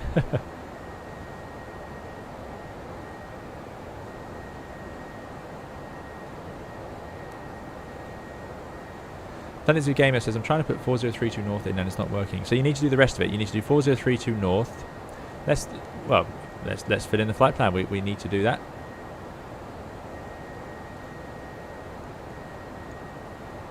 we go, fill the screen, go to plan mode. Okay. So we got to north 46, west 46. So if I go to the page, north 42, north 46, west 46. Next one here is north 46.3, west 48. So first of all, before you type it in, think, does it even make sense? Yeah, it does. We're going to be a little bit more north and a fair bit more west. So that's good. This is really hard. Like I basically have to put my finger onto the screen to try and make sure I'm looking at the right one. So you can see why pilots are very careful. You actually, some airlines have procedures for this where you'll have to tick off next to the line that you've done or write on it in actual pen to make sure you're getting it right. Because it's just, you can imagine over the years how many people have got this wrong. So we're going 4630 north. And then you put the slash in. And then we'll go for the 048. 00 west, put it in there, store, and there it is. And I can see down here it makes sense, but of course even then the other pilot has to check it. Let's go for the next one, 4700 north. Again, that makes sense. West 05000. So 05000 west. It is frustrating having to swap that over. This is tedious, I do apologise. I wanted to get it done before the stream. Wasn't ready in time, of course. But I thought it better than sitting on stand doing it, which would add a good 15 minutes. Right, so 47050. Next is at the top of descent point, but that's just the top of descent, so we'll skip that to the point we're routing direct to. 4730 north and 05100. West. And I get asked a lot, why are these numbers written like this with the squares NESW? It's obviously for this exact purpose, north, east, south, west. Otherwise you'd be forever potentially pressing the wrong one. They don't feel any different though, so it's not an amazing piece of design, but it's just pretty traditional in FMSs to have it like this. Right, so that looks like it's in the right place. 4730 west 51, good. And then to Nixo.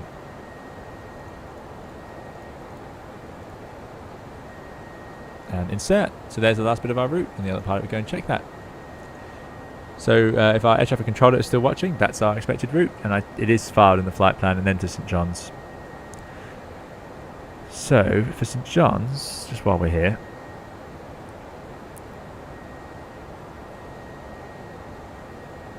we were expecting to land onto runway 16. It's a well-equipped airport. This obviously it's a military airport, concerns from the war. So I'll just insert that runway in there. If we zoom in, lots of time to go through this, but how far away is Nixo? Nixo's quite a way out from the airport. Okay, there's the RS. We'll go to here, CYYT. Arrival, good. There's not many to choose from. None of those. Bearing. No.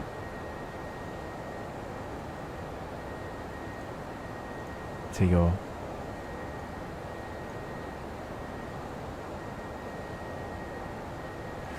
Yeah, you obviously don't get much traffic from this direction, funnily enough.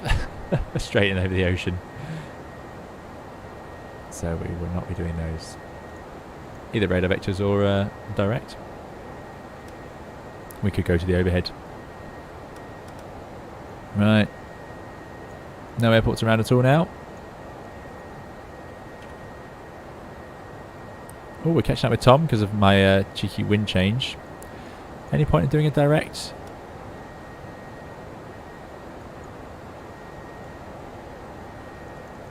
No, it's a pretty direct route as it is.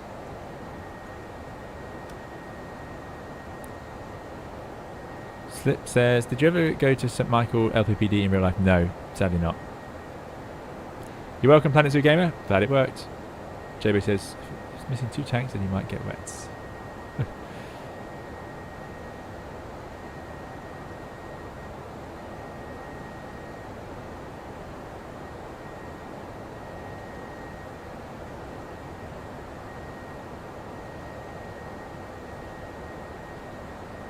Rishabh says, I did my first ever flight on the ToLiss A321 today and it was amazing. Only thing I miss is ACARS. Yeah, the lack of ACARS is funny. It's something I never really noticed because I've never had it in a simulator, but then when fly-by-wire added it, I do sort of go, oh, that would be nice. Oh, you might hear the first officer's woken up. She's a bit confused because it's a bit early to be streaming. Oh, I didn't realise. I'm looking over at the preview window where I can see what's being sent out to YouTube, and I can see now the overlay as well, which does the quite striking with the because I just look at the simulator normally, so it's quite funny seeing the simulator with that and then that pink overlay on top. Ollie Nut says, as we're getting over to America, I think a trip to JFK might be needed. Yeah, definitely, most certainly. Hello. It's good that we got a first officer today. She can take over for a bit of the flight while I can relax and have my in-flight snack of Mr. Kipling apple pie today. Not the Viennese well. Although the first officer's looking quite interested in the apple pie actually. Nope, not going to drink on the floor, thanks. Okay, she sat down. Good stuff.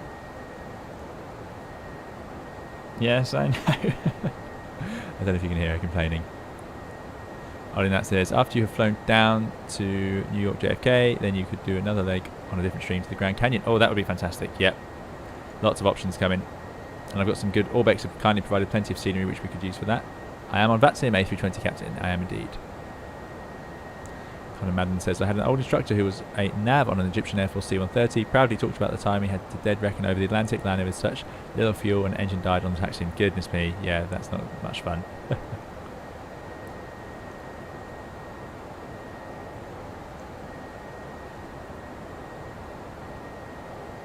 Not much fun at all. Yep, who can blame her, yeah. I've never seen her try and eat the apple pie, but she's got to check on all the food around just in case she likes it.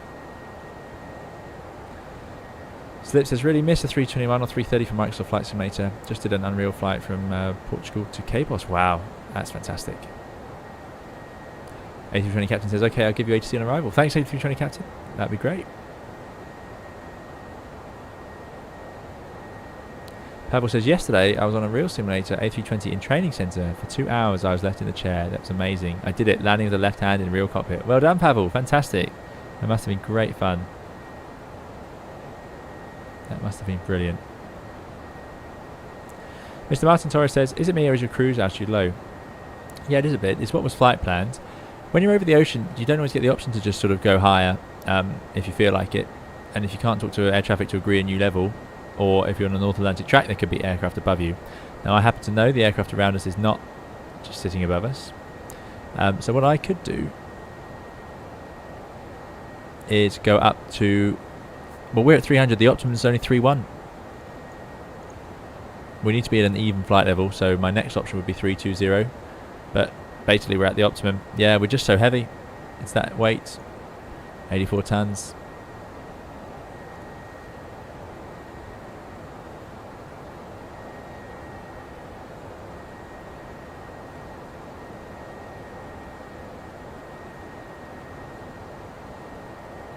Yeah, so that's why we're this low. An airplane this heavy. The 321 isn't meant to be flying along. Oh, there's that grid. Oh, that is a shame. I wish that was fixed in the last update. But yeah, the 321 isn't meant to be this heavy, really. It can do it, as we can see. Rishabh says, can you explain what a cell call code is? I never understood it. Yeah. It's not something I've used much, but a cell call code is a way for air traffic control to directly call the aircraft. Otherwise, you have to sit here listen. If you're so over the ocean, VHF radios, which is what we normally use. This is 1228 and so on. It doesn't reach very far. So over the ocean, you wouldn't be able to speak to anybody. But HF can reach further. It's called so instead of very high frequency, high frequency. No, that's fine, but the signal may not be strong enough to break through the squelch and so on. So to actually monitor it, you have to listen to HF by constantly listening to the crackling in the static in the background, and then in case they call you. What cell call does is they can actually call you and it will beep the aircraft specifically. So if they have that code, they can do that. I think I'm on the public beta 1155 flying for ATC. Yeah, think I'm on the beta. Ooh. Yeah, like a Tron movie, says Dougal, exactly.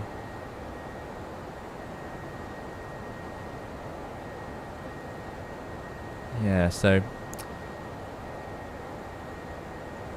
again, sort of the cell call and the A cards and so on, that sort of stuff is pretty much missing here.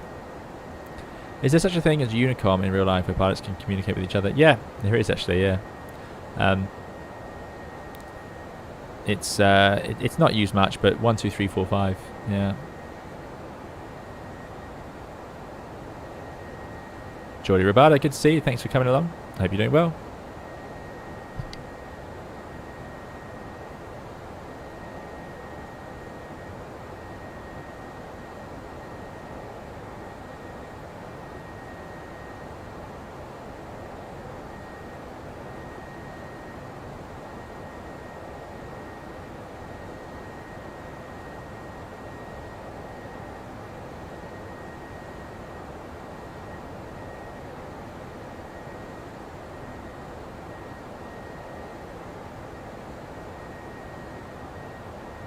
Shriek 44 says, beautiful ocean floor tiling. The grout work is superb. Yeah, agreed.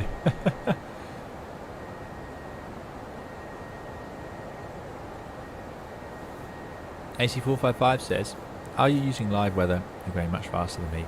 I was, but what I've done is I've actually lowered the upper winds to 38 knots because it was, yeah, a little bit stronger than the plan and it was going to make it a little bit too long.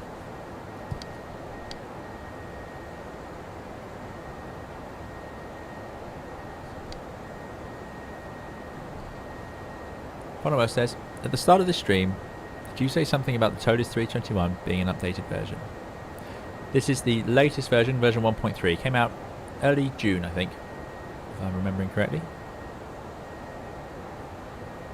Pavel says, who and when decides to take extra fuel? How much must be taken? It's entirely up to the pilots. Ground ops may suggest extra fuel, but rare, very rare. There's a simple reason for that. The pilots are the ones that hopefully know what they're doing. So the pilots should know if this figure's roughly right for the trip fuel. Is that a sensible final reserve fuel? Is that a sensible alternate fuel? So if the fuel decision was left to somebody on the ground, they may miss one of these details. And also, the pilots will always choose because they've chosen, they look at the weather, they decide the risks, they decide if they know there's a problem with the aeroplane. It's such a complex operation. What if there's snow, maybe not at your destination, but at your alternate? So is that a reason to take extra? Or maybe choose a different alternate, which could be more fuel. What about any technical problems with the aeroplane? So there are certain hydraulic problems with the Airbus that involve having to spend 10 minutes before you push back, checking all the flight controls. So if we're going to do that, do we need to take extra fuel for that? And the ground crew just wouldn't know this stuff. They wouldn't expect to. It's not part of their job. And without studying all the ATPL exams, some of it will make sense, but some of it won't. So, you know, some of these things are written very much aimed at pilots.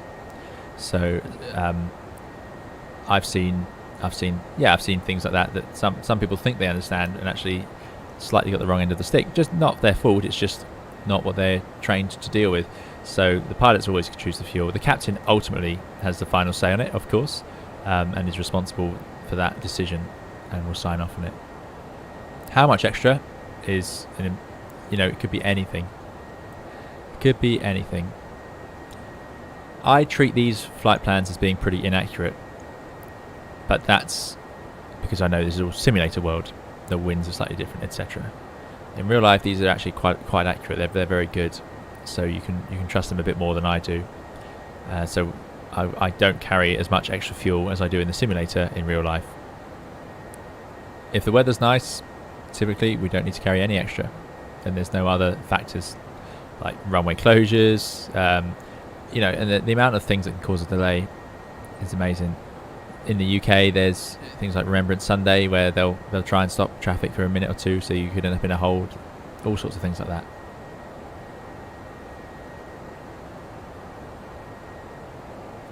Simon Z says, of course, there's 121.5, the meowing frequency. Yeah, exactly. Mike's Basement is at Sommel right now, doing 467 TAS at 280. We're doing 465. So, yeah. pretty much the same. Shrig says that's why we just pump the weight on the fuel slip. Yeah. You get strange things as well if you're not careful, where you could find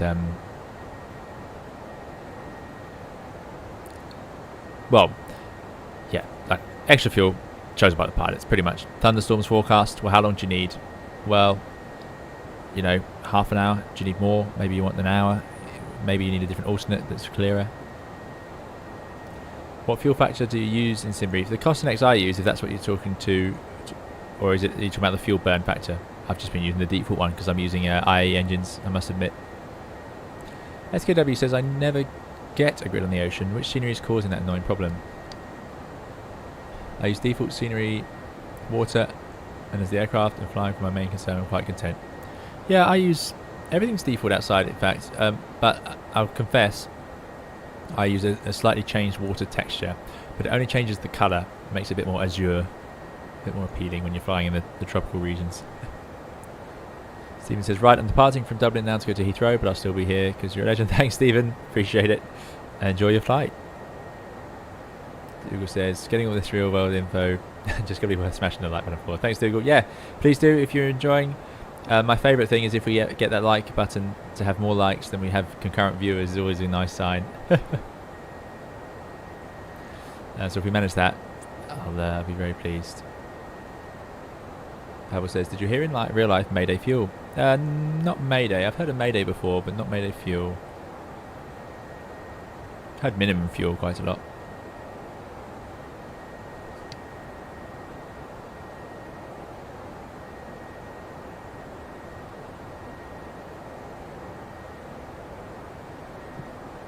Schwig says, I admit I left a couple of planes, a couple of hundred heavy because of an old valve in the truck. Pilots just burned on the ground.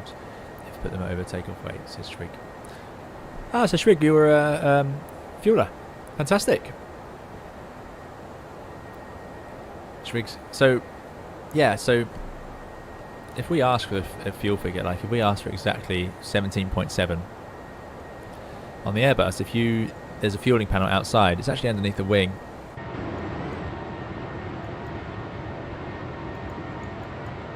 What's going on here? Why can't I zoom? There we go. Yeah, it's underneath the wing. On this side. I think. Is there a texture here for it? Yeah, it's here. There you go. That's the refuel defuel panel. Although I've never defueled in my life, but it is possible. So on that panel, you can set the amount of fuel you want. You can literally just write, there's a little scroll wheel and you can scroll it to the fuel figure you're looking for. So we were looking for 17.7. You round it up obviously to the nearest 100. So 17.7 gets put on there, and then the fuel system runs pretty much automatically. But if you do that, 9 times out of 10, the Airbus won't actually give you the right amount. It will give you slightly less. So instead of 17.7, you'll get 17.6 and a bit, maybe. Now that's fine if you've got extra built into it, but it's not so great if you've taken exactly the right amount of fuel, which we do. We don't carry extra fuel if we don't need to. Bad for the planet, bad for the airline. But that can be a little bit of a funny one. So sometimes I set up the fuel panel. The pilots can do it, and then you can actually set up, instead of 17.7, if you put 17.8 onto that fueling panel, so just 100 kilos extra, that way you'll definitely get the amount you wanted. Schwig's talking about accidentally putting a couple of 100 kilos because of an old valve on the truck or something like that, which again, that can happen. Sometimes you'll ask for 17.7, and if you don't interfere, the fuel it might put on 17.8 or even 9. Yeah, which 200 kilos is a little bit more than average extra, but again, quite common to have a splash of fuel extra. It's very rarely a direct issue for takeoff weight, but it can be. So yeah, you just have to burn it off before you go. Trying to defuel is impractical. Very impractical. You can't use the fuel that you take off an aircraft anyway. It counts as contaminated because it's been in the tanks of another airplane, so they won't put it into a different airplane after that. It just useless then. So very inefficient. Shrig says, yeah, Airbuses were the best, but had to over-program the wing panel by about 500. Defuel to 727 when air train got absorbed. Oh, there you go. Goodness me, defueling, yeah. That must be a real mission. Ed Haslam, good to see you. Ed says, just checking in to say hi. Can't join you this evening, unfortunately, but we'll catch up later. Have a great flight. Thanks, Ed. We'll see you next time. Fonwa says, sorry, another ToLiss update question. How do you know when there is an update? Do you get an email notification? I must admit, I usually hear about it from the community. People always ask me about it as soon as it's coming. So yeah, that's how I tend to know. I don't know if they put update emails out. Sharp says, is ATC and Microsoft Flight Simulator working okay?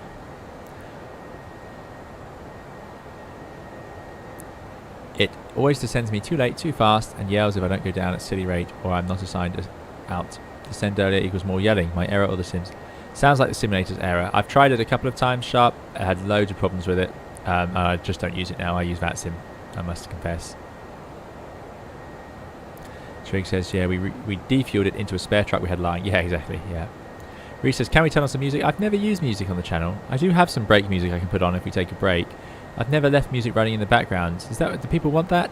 I haven't quite, I must confess, worked out how to have music just running unless I just make a Spotify playlist or something, but I don't want to get copyright issues, so I have to find copyright free. So I don't know what people do, I must admit. I don't know how people do that. I've never really, yeah, I don't know if people want it. We've done 12-hour flights before without it, so I've sort of, when I didn't get complaints for that, I didn't bother. 8455 says, ToLiss Discord post when there is an update. Ah, I didn't know there was a ToLiss Discord. Amazing. Right, we'll have to take a look at that.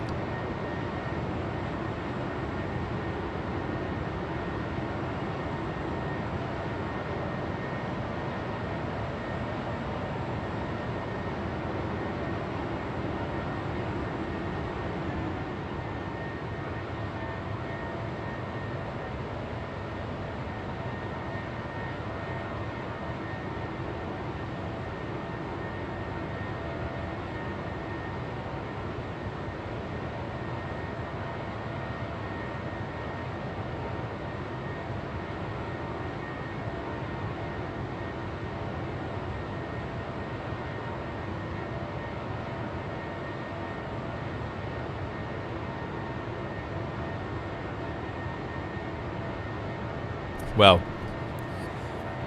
I took a bite of my apple pie, and in that time, we've solved the answer of whether we need music. Fair enough. That's what I assumed. I've always assumed that was the case. There's a few problems with playing music. Firstly, it's got to be everybody's taste, which is very difficult. It's like trying to feed everybody the same food. Very difficult to do. Also, I'm talking, and you've got the engine sounds, that's two things. And, you know, I do watch aviation-related videos on YouTube, of course, like, you know, videos of airplanes landing and stuff like that, some interesting ones. And every time there's music, the comments are always the same, which is, why have you put music on it? So I know people aren't fans of that. So thanks for the answer, everyone. We'll go with that.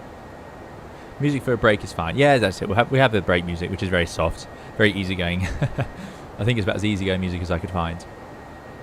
The break music wasn't written for the channel, but the intro and outro music were. Yeah, which is great. Matt says, didn't realise there was a stream tonight. Nice surprise, and we'll be going. Good background while revising my rules. Excellent, yeah. I hope the revision goes well. I hope we're not too distracting. Chickpoint says, you got me on board if you play Rumbling by DC6 in the background. There you go. Yeah, we could do a few. There could be Foo Fighters. So SKW definitely doesn't want music. Piano Louder, good to see you. Igloo says, did you see the Navigraph in-game panel beta for Microsoft Flight Simulator? Which is very handy. Yes, I've heard about it. I haven't actually seen it. I'll wait for it to just be rolled out into the product, probably. I did see you can sign up for a beta, though. Victor Tango says, just past flight 100, so I can now relax and watch the stream and let the PM look after the aircraft. Excellent. Definitely do.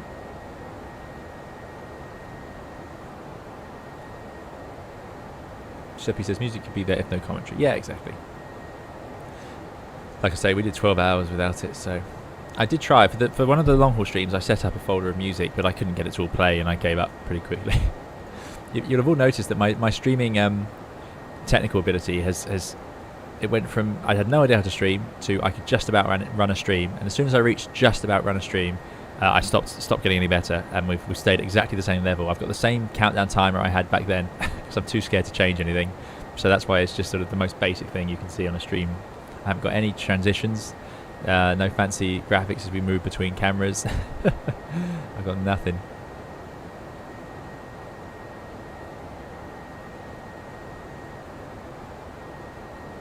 Picture Tango says, did the FO have a bite as well? No, she didn't. No, she doesn't like apple pies. She likes crisps, pizza, mayonnaise. Oh, and there is a Victoria Sponge muffin. I don't know if any of you have had that. I don't know how many of you know the Victoria Sponge sort of cake. A Victoria Sponge cake is like it's a very plain cake in some senses. So it's a big sponge cake, but it's filled with sort of cream like frosting, cream icing. I don't know what it is actually. Buttercream. Rich buttery cream, like it's not as light as normal cream. And jam. Thank you for your subscription to Nico, really appreciate it. Yeah, so it's really weird. I don't know why she likes it so much, maybe because there's a bit of dairy in it, but she absolutely loves the Victoria Sponge. Really strange. And if it comes in a little, like a muffin sort of case, and she'll grab that and just eat that as long as we allow her to. So we have to take it away. J-Bay says, crisp pizza, mayonnaise, good taste. Yeah, exactly. 2 Point says, the text bubbles are always fun. Yeah, that's the graphic designer. She does those. Thanks, SKW. Appreciate it. 2 Point likes it without the fancy intros, outros, and effects. There you go, good. Because don't worry, they're not coming. Simon says, I'd be jealous of you for having apple pie, but I have self-made apple puree here by myself, so I shouldn't complain. No, that sounds very nice. Yeah, very good. I always count, if I have an apple pie or something like that, I count it as one of my 5 a day, even though it definitely doesn't.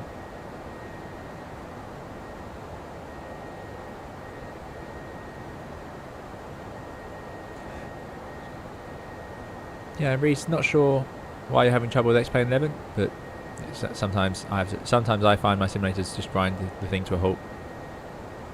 We did have a stream where I couldn't stream Microsoft Flight Simulator, and I still haven't worked out what went wrong there. It was exactly how I've done it for the last sort of 10 months, but it just wouldn't work. The computer was grinding to a halt when I tried. So yeah, I don't know what happened to that. Don't know what happens. Right, so that sense tank feeding message is still there. We can't take off with the sense tank feeding, by the way. So you can see now it's putting it into those wing tanks. But this is classic Airbus, which is it's just so simple. Just don't have to think about it. Just does it all for us.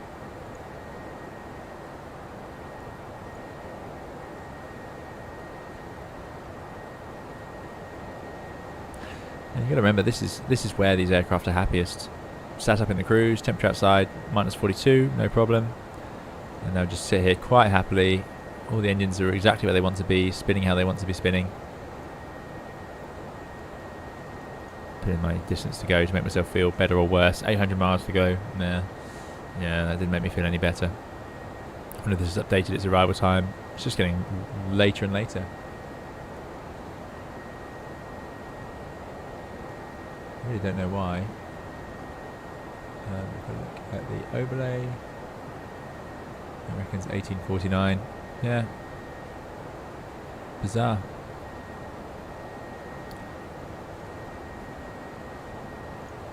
We could put in a wind.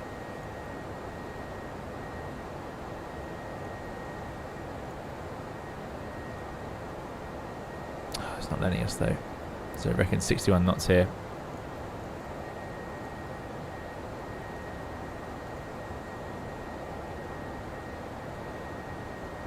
Is that going to be every point, or is that going to work now?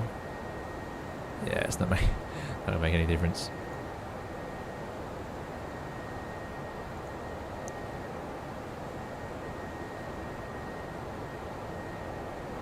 Thanks, Spencer Edgards, appreciate it. DG27, good to see you. DG says, wow, back in ToLiss way to coaster. Thanks, DG, thanks for coming along. DG27's been a follower of the channel since right at the start. And yeah, we're back in our livery, DG. Good to see you. Thanks for joining us again. Stephen says, no music please, completely inappropriate. Should you listen to music when you're flying a plane? The whole point of your channel is that there's no gratuitous irrelevant extras. Fair enough. Point taken. Glad I asked. But like I say, it wasn't about to happen because I hadn't yet worked out how to do it, even if we tried.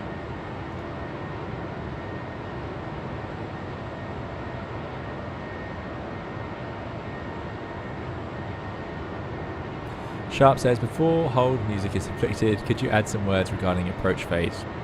What, when, why to select, use it, and what it does? Is it linked to the decel point? And will the aircraft also select it? You basically answered it there, Sharp.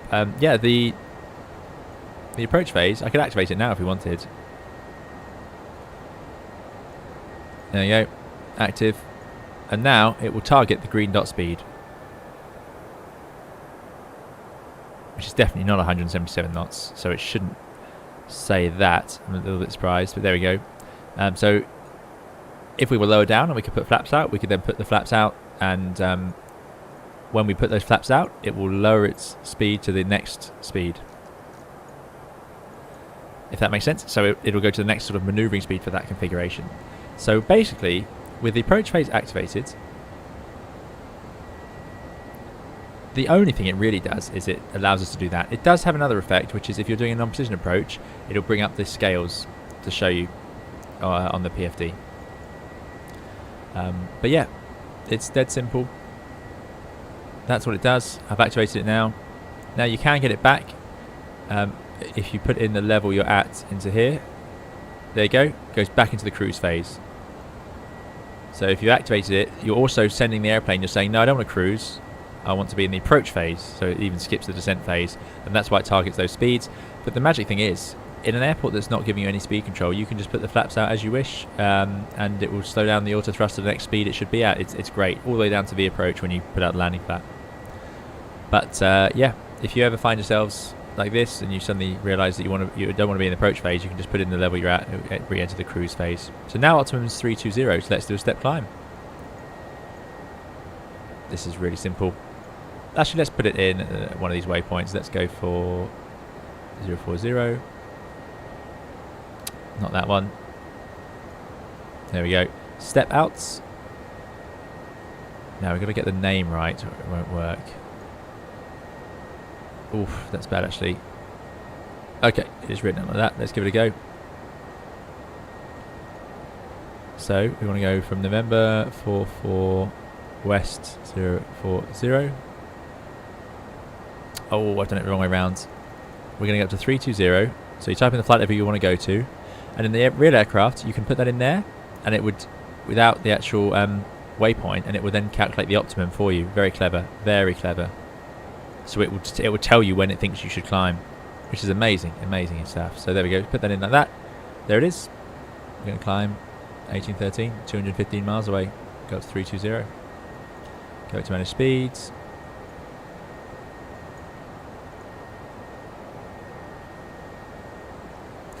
Sid Lamb says, didn't know people had such strong views on music. Good to know. Yeah. Yeah, so that's the basics of the approach phase.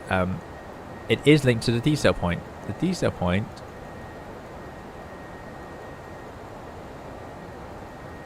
that's not shown here. We're not linked up.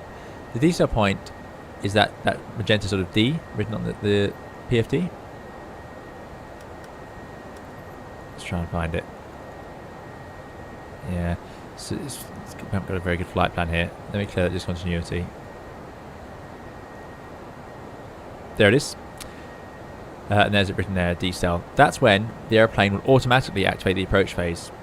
So we can either activate it ourselves by going here, or if we don't, it will automatically do it at the decel point. That's what that does. And it's called decel because the airplane will go from, as you can see, 250 knots, and then it will, as long as it's all in managed modes, it will activate the approach phase. You need to put the flaps out and slow down. Or you don't need to slow down, sorry. You just need to put the flaps out and it will keep slowing down. It's not perfect. It usually does it too late. You can see actually that's quite late to decelerate. If you're doing 250 knots, you pass a beam the airfield. At the decel point, you'll be 250 knots, 4,300 feet. Yeah, that's okay.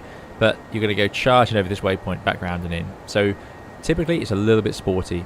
A little bit. Manageable, but you've got to keep an eye on it. So that's all the decel point is. It's just yeah. So if I was to activate the approach phase now, again, I'll just keep the speed selected. And now if we go to the flight plan, the decel point won't be there anymore because I've already done it. See, it's gone. So that's the relationship between the two. So we'll put back in 300. I wonder, has it kept my step out? Step climb, there it is, S/C. That's when it wants to climb. Well, it doesn't want to. We've told it we want to.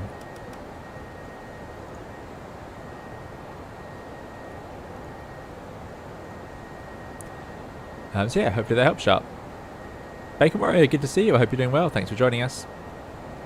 Simon Caesars, I guess there are two kinds of cats.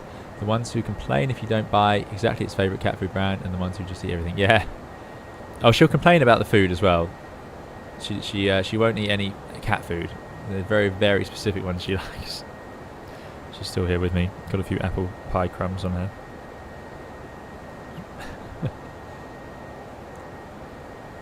Reverse Green Simulation says, I just timed my flight right on VATSIM. I have full ATC coverings from LEPA. That's Palmer to Gatwick. Fantastic. Yeah. I want to fly, I want to get the Air 2000 Tapestry livery up in the air, in the fly-by-wire actually. That's on the to-do list. Yeah, sorry Danny. Danny Rubel, good to see you again. But yeah, apologies. We're not having much luck with the old Cloudbot today. It's being incredibly unhelpful. Let me try and wake it up again.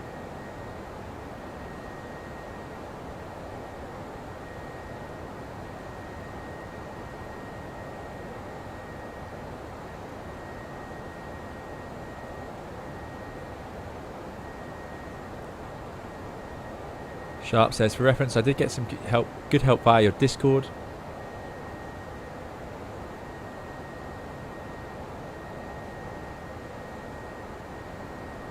But would love some extra words while it's quiet before we play hold music. No music coming. The public haven't need spoken. Thanks, DG. Fonema has to go to work. Thanks very much, Fonema. See you next time. Thanks for joining us today. AC445 says, I'd say a lot of people use this as a podcast anyway, so music is not required. Yeah. I have done a podcast. I'm going to make a community post and probably post it in the Discord as well soon, actually. Yeah, if any of you want to hear me. I don't think I'm in the podcast for long. First sort of little try at doing that. I'm a guest on a simulator review podcast. Just talk a little bit about Microsoft Flight Simulator and home-built simulators.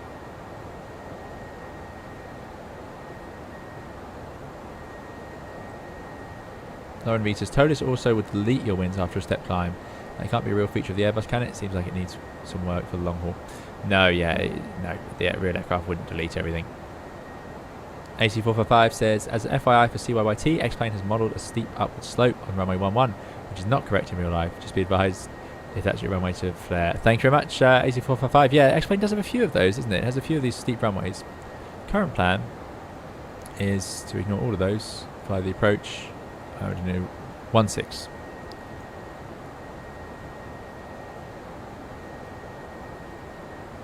It's funny seeing that as 16, and that because that looks to me like runway 09. But of course, the variation.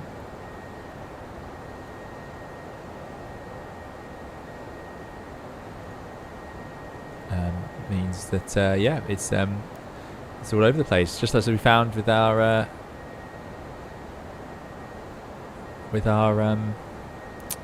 DC6 stream. We had great fun trying to figure these out. So that looks like runway 19 to me, but it's actually 20. Sorry, not even 19, I'd say 17.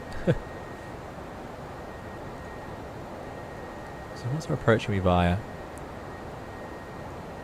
We can choose that now. Nice and quiet. I'm sure we'll have hours and hours of silence, and then we'll suddenly get told we're doing a different arrival and I've chosen the wrong one. So really Omram. INS16. Approach via Omram, please. Insert. And I'll just clear the discontinuity. Insert. There we go.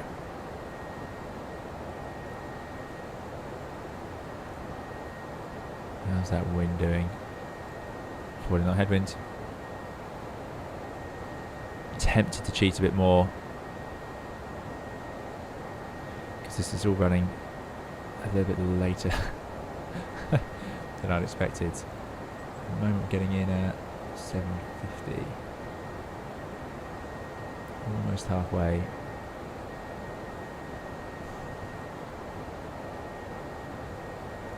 Yeah, we're doing it. Apologies, everyone.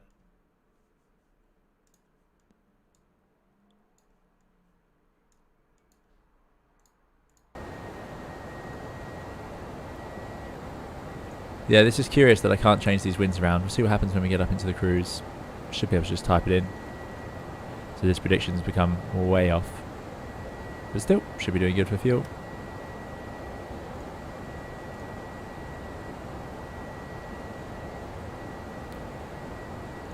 Bacon Warrior says, hey Sim Pilot, what is your opinion on the no-term overload that's been reported by some pilots in the aviation press recently? I haven't seen it, Bacon Warrior. I can guess what it's about, but do fill me in, and then I'll talk about it if it's what I'm thinking of. I must admit I haven't seen it. Richard Tango says, question about the winds. Do you usually put in the descent winds manually, or do you send the wind request via the MCDU? Depends on your airline. Some airlines you won't bother too much unless they're particularly strong, if it's a short flight. Some airlines you can just download it from ACARS, and some places if you've got time you can load them all in. Yeah. And thanks for the heads up, AC455 on the runway. Giuseppe says, for the next Microsoft Flight Simulator flight, I definitely advise the new Krakow airport by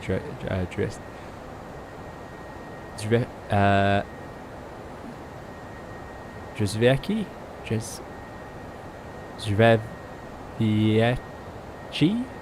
design? Oh, I'm not sure. I'm not sure about the end. I'll go out on a limb and say it's the best airport add-on ever released from Microsoft Flight Simulator, says Giuseppe. And that is Krakow. Okay, wow. I'm surprised to hear Krakow is so popular. It's not a massive airport with a lot going on. But love Poland, love flying in Poland, so yeah, that could definitely be an option.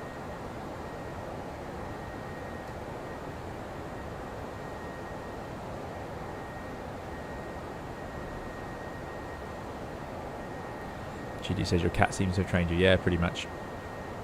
Pretty much. Lauren V says, went into Santorini yesterday.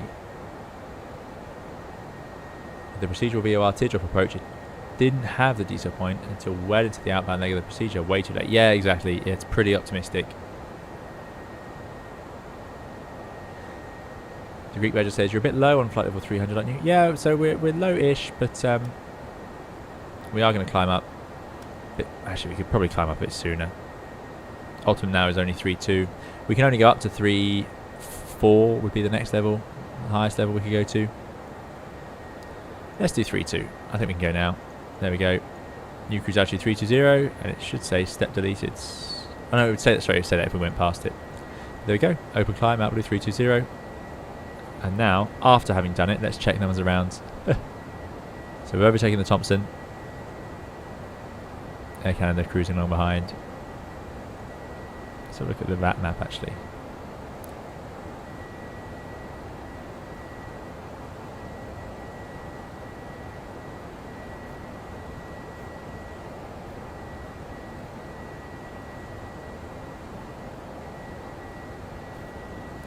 Oh, we should have flown in Europe. Europe's covered in air traffic control.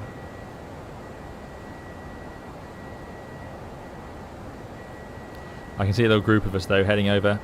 This is great because it was a long flight over to the Azores, and now we're going to have made another oceanic sector.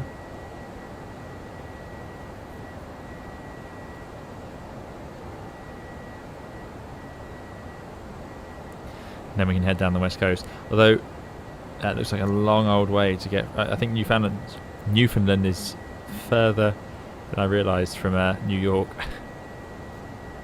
Maybe we'll be going into Boston or something first. Goodness me, that's miles away. I forget how big America is.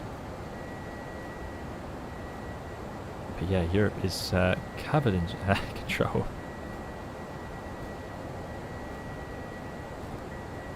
Oh, and it looks like there's a... Oh, I can see there's an alpaca group flight, yep.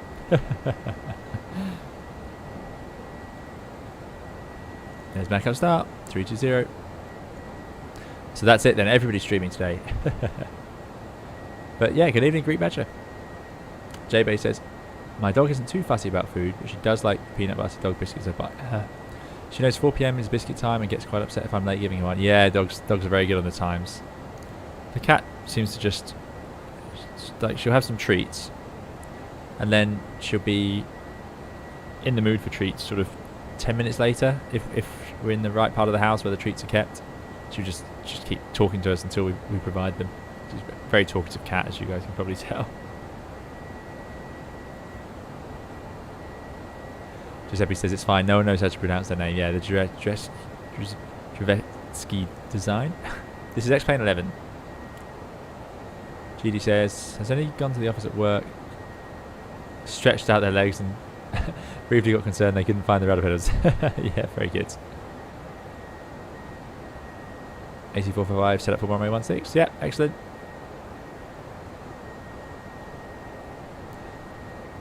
Reverse screen simulation says, oh, no, it's right. Gatwick. Apologies. Dougal says, has anyone seen the home cockpit that Fly with Rookie has built? Looks amazing. No, I haven't seen that. I have seen some good ones on YouTube, but not that specific one. I'll have to take a look. Today's Gatwick with midweek madness. Oh, there you go. Oh, we should have taken the tapestry one in. Probably just get in trouble for something though. Clear out that message. Good stuff. Actually, we'll leave the radar on. It's a shame the radar doesn't work. I'd like to see that working. Tilt that down, weather and turbulence, but yeah, not going to make any difference.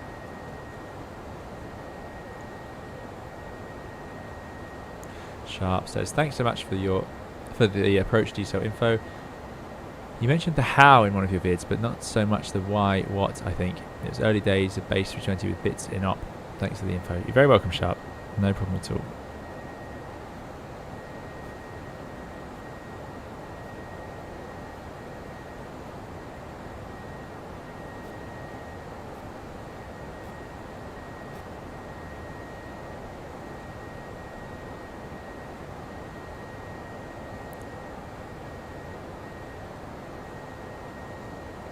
Bacon Warrior says, there was a flight that missed the closed runway and nearly landed on a taxiway. No time for the closed runway was buried in another much less important information. Yeah, so Bacon Warrior is talking about the NOTAM overload thing. Yeah, so I've actually talked about that on the channel before, funnily enough, because I remember seeing one of the, I'm not sure what it's called, I don't know if it was evidence or what it was, but it was somebody talking about the amount of NOTAMs those pilots had to sift through.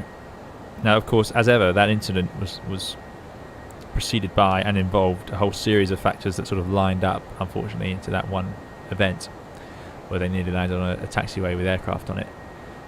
They didn't, and they went around. I think it was okay, but the problem was where the lights were on, and it was at night, and I think they'd had quite a long day, a duty day as well. Anyway, yeah, this is a thing, which is that some airports will just publish NOTAMs and NOTAMs and NOTAMs, and there can be pages, I mean pages and pages of A4 paper for one airport. Now, if you're flying a short-haul aircraft and you're going to go to 4 different airports, or three different airports in the day potentially, quite easily in fact, and you have a certain amount of time to do everything, half an hour turnaround, things like that, it's not very practical always to we do read them all, we really do, but you know, the risk is that this is what could happen, that it may get lost in all the I suppose you could call it trivia in the other sort of NOTAMs. I mean, you get right. Autopilot is off. Okay, I'm going to press disconnect. I can't fly from this seat, so I'm going to hand over control.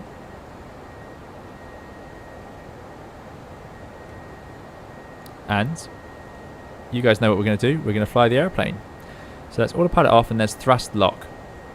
So we're flying first and foremost. We're not going to do anything else until we've done that. So I'm going to press the master caution. We know we've got a problem. Thrust lock tells me that the engines are sitting not at the right power. They're not sitting at climb thrust, so I need to move the thrust levers to 1.369 EPR. So let's put the donuts there. We'll thrust it off. It's quite hard to do because the TTA add-on is so sensitive. Right. It's a little bit fast, but that's okay. So we're manual thrust, keeping the speed. Don't want to go any slower than that. 84% M1 is reasonable. We're in out cruise, which is absolutely fine at 320. Good. and we're in nav mode. So that's actually quite good. I'm surprised. So we're in relatively good shape here. The guidance for the flight directors is 2FT2. So guidance system 1 is offline. Okay, and we lost autopilot. We were using autopilot 1, which is now gone. But there we go. So that's fine. I'm going to keep flying and fly those flight directors. We're at 320, no problems there. Crucially, we're in normal law. Normal law, which is absolutely good. So the plane is relatively serviceable. Given this situation, I'm going to try autopilot 2. And there we go. Autopilot 2, 2FT2. You can always try it. So we're still flying safely. Are we navigating safely? Well, we're in nav mode. We're still heading to where we want to go. We're out in the middle of the ocean. So in terms of airports, we're relatively limited as to what's nearby, i.e. nothing. So we're going to keep going. But yeah, you'd have an equal time point where you might need to consider turning back around. But for the sake of the stream, we will not be doing that. Now, I happen to know that the autothrust has 2 channels as well as the autopilot on the Airbus.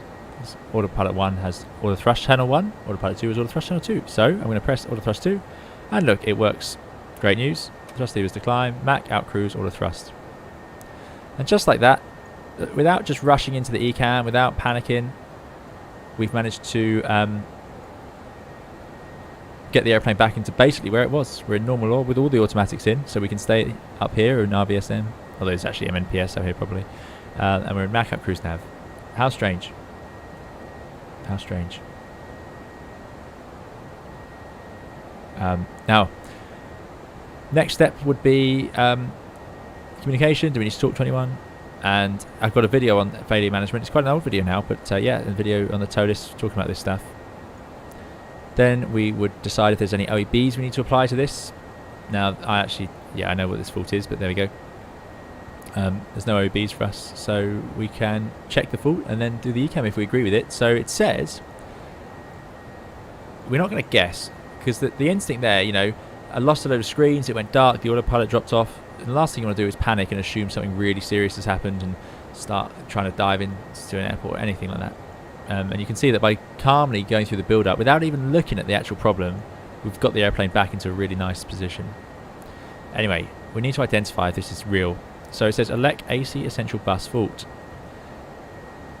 If I look on the overhead panel, the AC essential bus is obviously incredibly important. As you can see, it feeds these things. Now, this is actually modified in most Airbuses these days. It should automatically swap to the alternate feed. But anyway, ECAM's giving us instructions. So this looks right. There's a fault light on the AC central feed. So we need to swap it to the alternate system. So I'm going to do that. And it doesn't work. You'll see that. Fault light stays on. That's the end of that. So, next step, clear elect AC central bus fault. Let's press clear. Now this is a bit of an awkward one because we've lost one of our ECAM screens. Normally the status page would be down here, the ECAM would stay up here. But anyway, it's showing us the electrical page. We've lost the AC essential bus. Now that is pretty bad. That's a really bad fault to have. Because as you can see, we've lost all of the captain screens. Someone was asking earlier if we could do flight from the right hand seat. We have done it before, but yeah, not for a while. But there's no way to default to it now, I don't think. Anyway, there we go. So AC central offline. Otherwise, emergency gen still stowed. We're not using the RAT. That's good. TR essential still not running. DC essential's fed, so that's good news. The batteries are working. All the generators are online, so everything else is online. Happy days. You can press clear to get through that. Not sure why the cruise page would be there, but there we go. Status page is what we're looking for. So this, at this point, we'd stop that ECAM. We don't carry on. What we do now is we think about any checklists we need to do. Is there any other things we might want to think about right now? If you had an engine failure, you might restart an engine, that sort of stuff. But no, nothing else to do here. No checklist we need to do. No computer resets that we can run.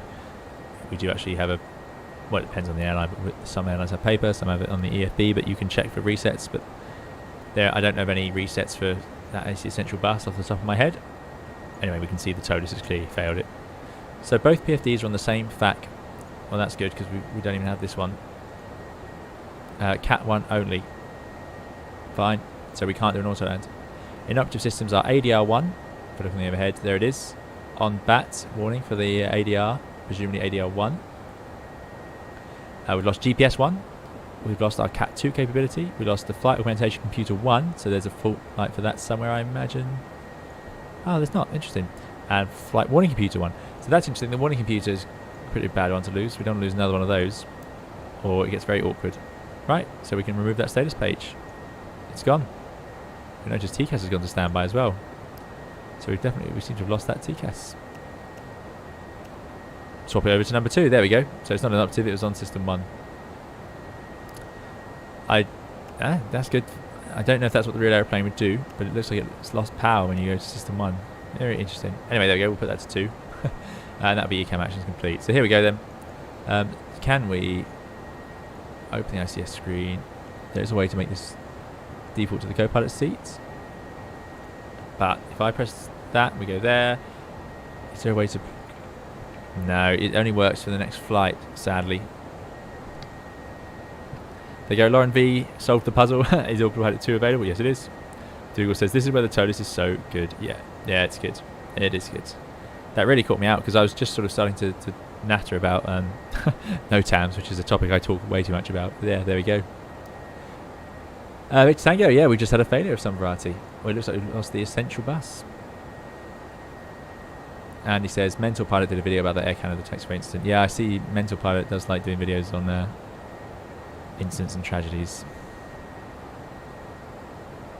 Lauren V says, it was in Australia. We had so many NOTAMs and irrelevant charts and you spoke of NOTAM overload. There you go, yeah, in Australia, yeah. Yeah, there you go, Air Canada, yeah. Andy H1302, good to see you anyway. Thanks for coming along. I've just realised I didn't say hello. Thanks for joining us. Agency published for CYYT, good news. Yeah, okay, the weather radar does work if it's very bad. Good stuff. Reverse Green says, I think quite a few viewers left to watch the alpaca flight. Yeah, so flight data sim streaming at the same time. Obviously, these things happen. So, yeah, I understand if people are going over there to fly.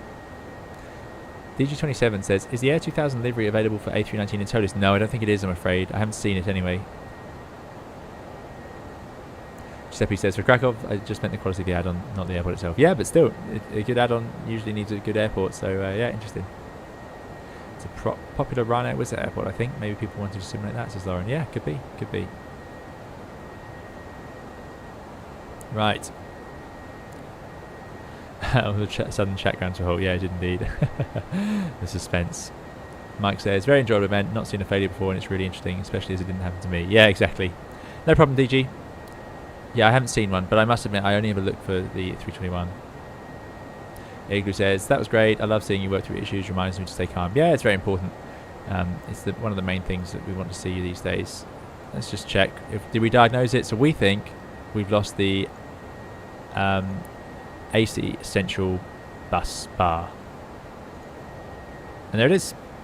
Yeah, it was random. I got it set to 50. I might turn that down for the rest of the flight. Yeah. So we got that right. It's easy if you rush through it to misdiagnose. That's a surprisingly nasty problem, really, to lose that central bus. Yeah. Plane serviceable though. No problem. Carl says, just tuned in right before that failure happened. I might have brought the bad luck. Yeah, thanks, Carl. We are still on Matsim. And he says, I think V1 was streaming too, a perfect storm. Yeah, that's it. It does happen. DG says, would the wrap bring the screens in line? So no. No, in this case, it wouldn't. The ToLiss does simulate the rat now. Now, can someone tell me, the ToLiss didn't, I'm sure it didn't used to have a ram air turbine animated on the exterior. I'm sure it didn't, because I definitely looked for it before. But I found out when making my hydraulics video that it does now have it, an animation on the outside. So yeah. Anyway, that is not going to make a difference today, because the problem isn't the electrical supply. We have lots of electrics. We have the generators 1 and 2 running quite happily. The problem we have is, if I go to the electrical page on here, we've lost the actual bus bar. So the generators supply power to a bus bar, which is like a big plug socket really, and then all the systems plug into these bus bars. Think of it like those adapters of the you know, you have those things that you can plug into your wall socket that provide like 4 separate plugs. It's sort of like a bus bar. So the generator's supplying power, and then all the systems that use AC bus 1 are on that, and then there's DC 1. And this way the system's divided up so that if one bus bar goes offline, the other one can take over. So if I turn off a generator, like generator 1, we could supply it from generator 2. It would feed AC 1 and 2, things like that. But if the actual bus bar itself is broken, like this, it's no longer able to supply power to its systems, it doesn't matter what we do, because we've got plenty of electricity from our main generators.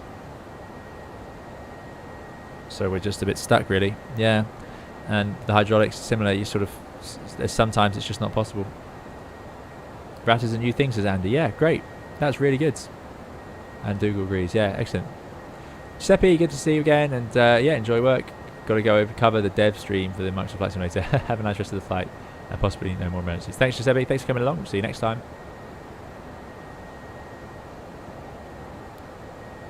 V1 stream died due to internet issues. Oh no, yeah, I know he's had trouble with that. Hopefully, hopefully they get sorted. I think he's going to the Tesla internet. That's good that they've added the rats, definitely.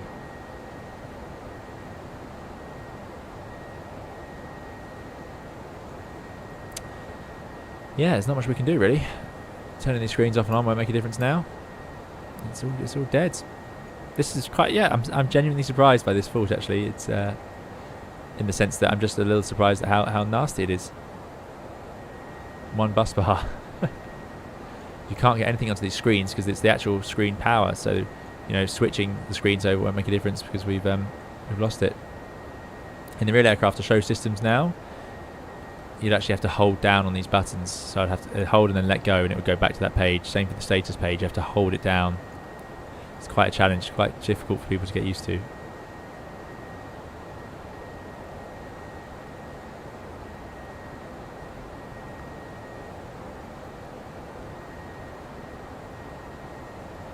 Yeah.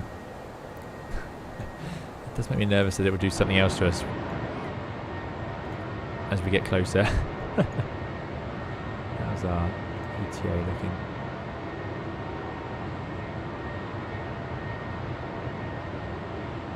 Should be there in about an hour and a quarter. Excellent. So what does that mean? It's probably about 45 minutes more flying before we look for descent. So it won't be long until we need to start briefing and thinking about actually getting that arrival right. Oh, it's such a shame. I really wish it would move over to the right seat on its own, because I can tell you what's going to happen now. Just so you'll know, I'll be flying final approach like this, and then I'm going to press the trigger, and it's going to jump back into the left seat on short final. I can see it happening. I don't know how I'm going to stop that, because the reflex is to just click that. I suppose if we brought up the PFD, then sat in the other seat, we might be alright.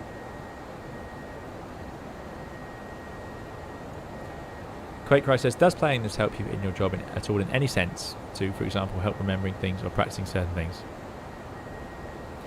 It's a really good question, QuakeCry. It is a really good question.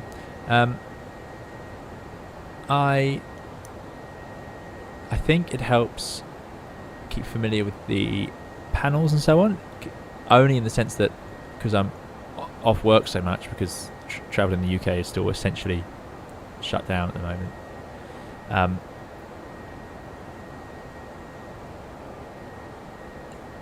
If it was normal times, then help with the job, probably not, just because I don't practice failures and so on in this sim, and there's a reason for that, which I've talked about before. You saw the messages that ECAM gave me. I can't be sure that that's what the aircraft that I fly will say, so I don't want to learn it. I have my methods for dealing with ECAM, and that's what I need to apply. They update this software regularly, Airbus do, and even on really old Airbuses you'll find that they might change it for various reasons over time, so I wouldn't use it for that purpose, but it's nice to keep familiar with the flight deck in these times where I'm away from it, definitely. Aviation 24 says, would you divert to another airport or would you continue to your destination? Great question. This is an ETOPS flight, so would we carry on like this? Would be a discussion you definitely need to have. So it's an electrical problem. So what's the risk here?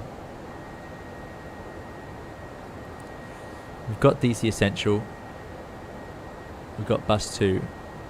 If we lost bus 2, AC2, that could get really bad, and we could lose these screens, and then we'll be onto our standby instrument. But that will still be running, so we'd still be able to fly.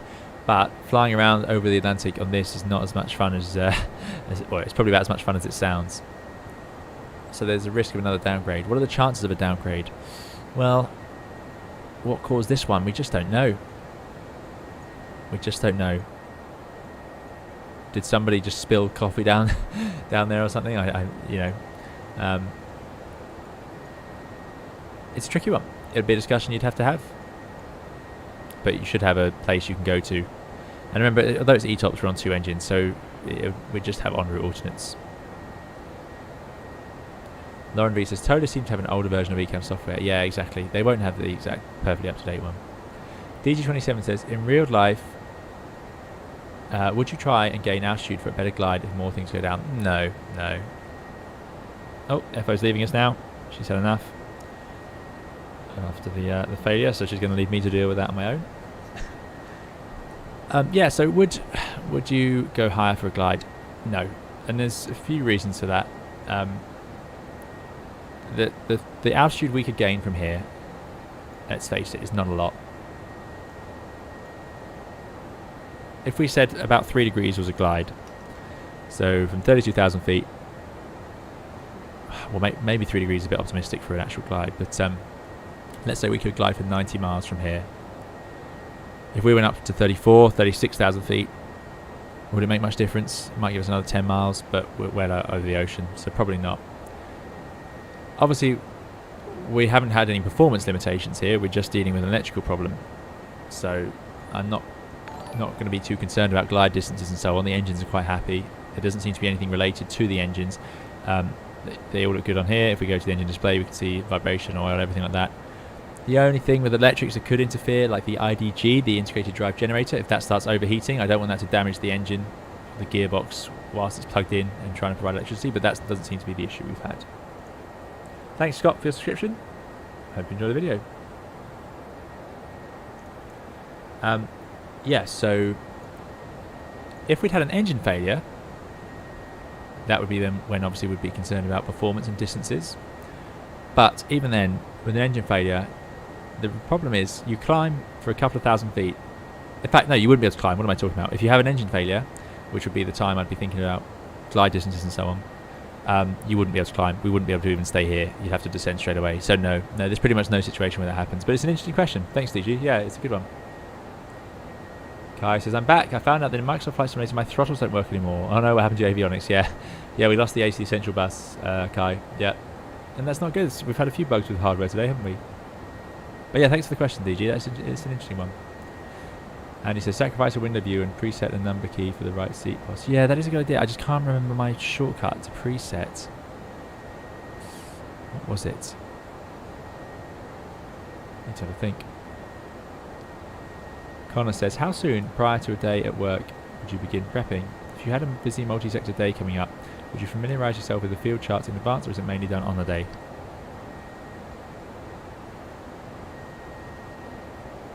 Another good question. When you're new, you'll definitely be preparing in advance. If it's an airport you've never been to, in advance.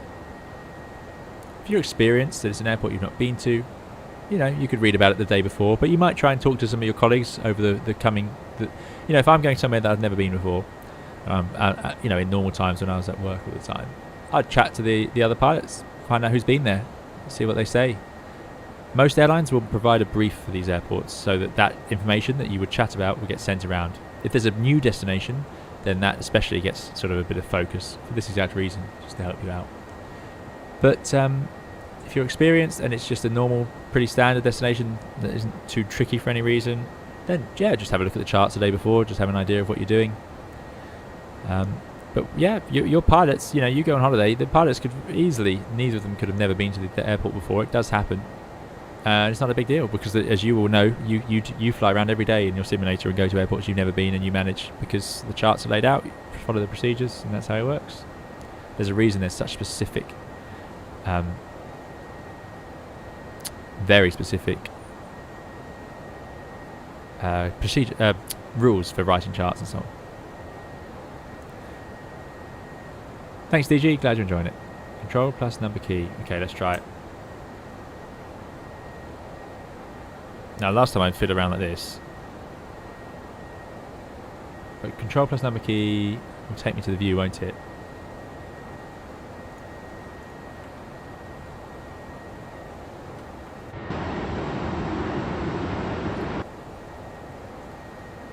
Let's try. Let's try. Somewhere there. And let's do... Which one do we want to lose? No, it doesn't seem to work. I have a horrible feeling I changed my shortcuts. So I'll check that in a minute.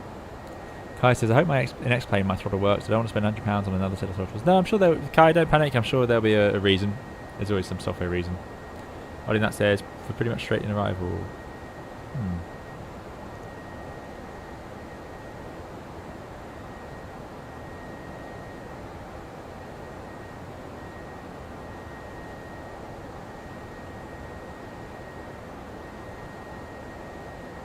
Leo says, oh dear, just got back from lunch and half the flight deck is broken. Yeah, it is. Yeah, that's how it went.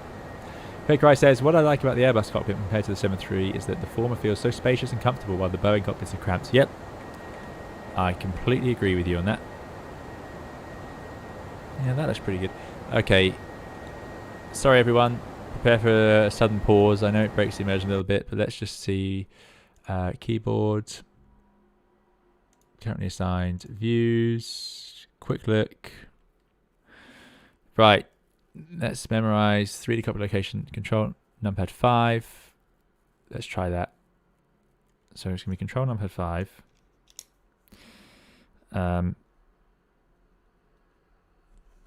It's just really confusing because that's for number 6, which is a continuous problem for me. And then how do I actually get to that view is the next question. Go to 3D cockpit. Number 5 is numpad 4. No, sorry, it's number 6. Okay, we're going again. Right. Aha! Aha! Excellent. Thank you, everyone. So if I'm sitting there, flying the approach, I'm accidentally smash the trigger to view forward, and then here we go. Just go home to go back. Perfect. Excellent, excellent, excellent. Very happy with that.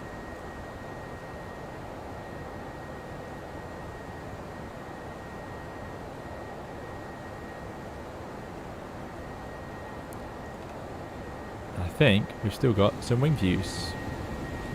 Lovely.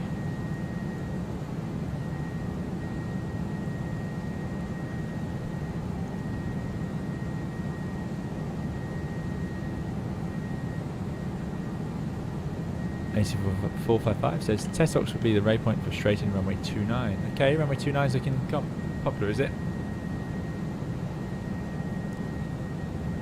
Thanks, everyone.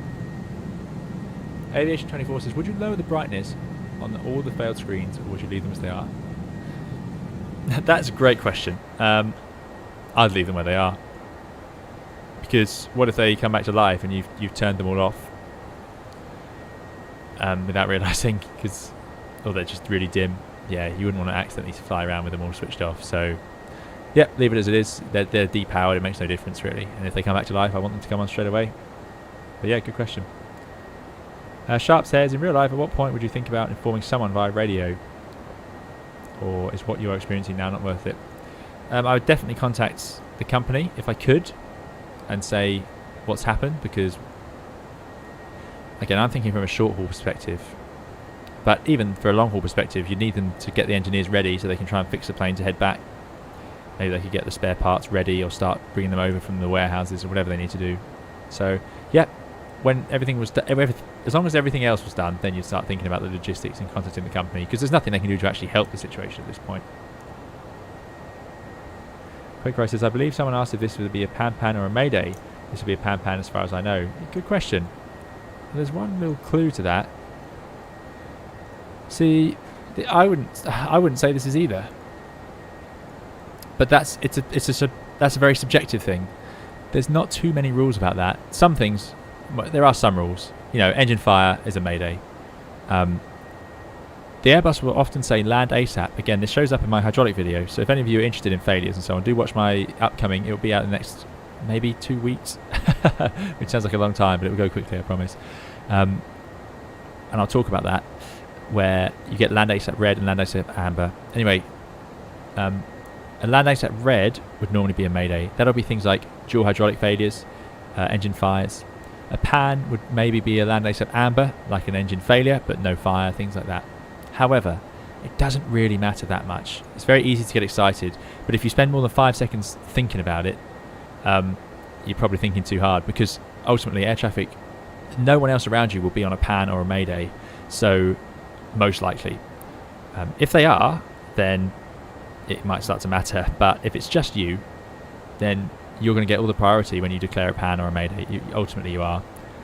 But there is, in theory, a level of severity between them, but I don't think air traffic mind too much which one you go for. That's the experience I've had anyway, but yeah, other people might have different ideas. And other countries may operate differently. That's just what I'm used to in Europe. Let's now just put this over here, this side now. It's going to be weird. But it's funny that somebody asked us to fly from the right-hand seat, and here we are. It's almost like they set that up. Anyway, it sounds like runway 29 is the popular choice. RS29. The only problem over here is we do lose our Avi tab.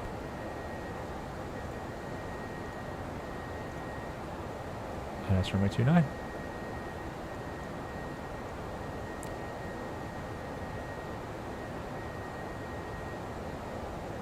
Which makes sense because we did have a westerly breeze, so I'm going to leave the weather as it is. Right, let's load that in. So, which was the waypoint? Let me just look back through here. Ollie says pretty much straight in arrival. Excellent. Dougal says, the knowledge you supplied for us mere mortals is just incredible. I'm so grateful. Thanks, Dougal. And thanks for coming along. And thank you for the time and effort you put into looking after our group here and our community. Really, really appreciate it, Dougal. Thank you. SKW says, maybe a coincidence, but I was flying the flight back to 350 last week, had a very similar, if not exact, problem. Lost captain side, flew from FO side, diverted to nearest. Random failures were not switched on. How strange. I can't think what could cause it. Reese is climbing to 340. Very good. Right, what was the waypoint?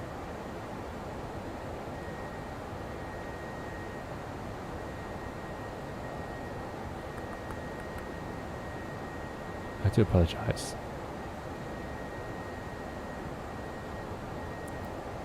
And he says, one of these days somebody will stream on a Thursday evening so I can fly along. Starting to think you're all avoiding me. Sorry, Andy. Thursday evenings, are they? It's because I get into a sequence where I end up streaming on a Sunday. And that usually means Thursday isn't an option. Right, I've lost the waypoint.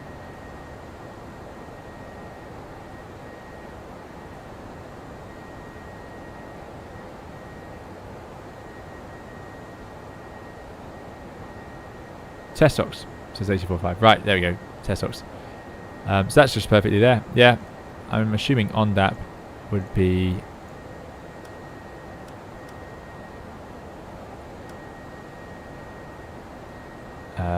Oh, I see. Okay.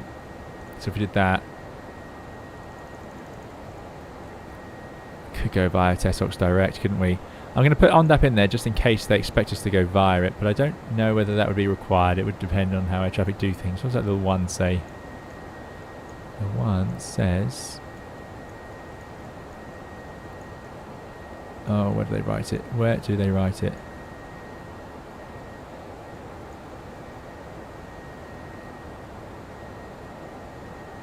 GNSS required. Sorry, there it is. Right. Okay, let's insert that. Yeah, so... We'll start with ONDAP and see what happens from air traffic control. Otherwise, pretty much straight in. Looking pretty reasonable. Where does that put our top of descent? Can't see it yet, I suspect. Nope, not just yet. Heading down in about half an hour, so we should start to see it relatively soon. But we are low down, remember, so that does make a difference.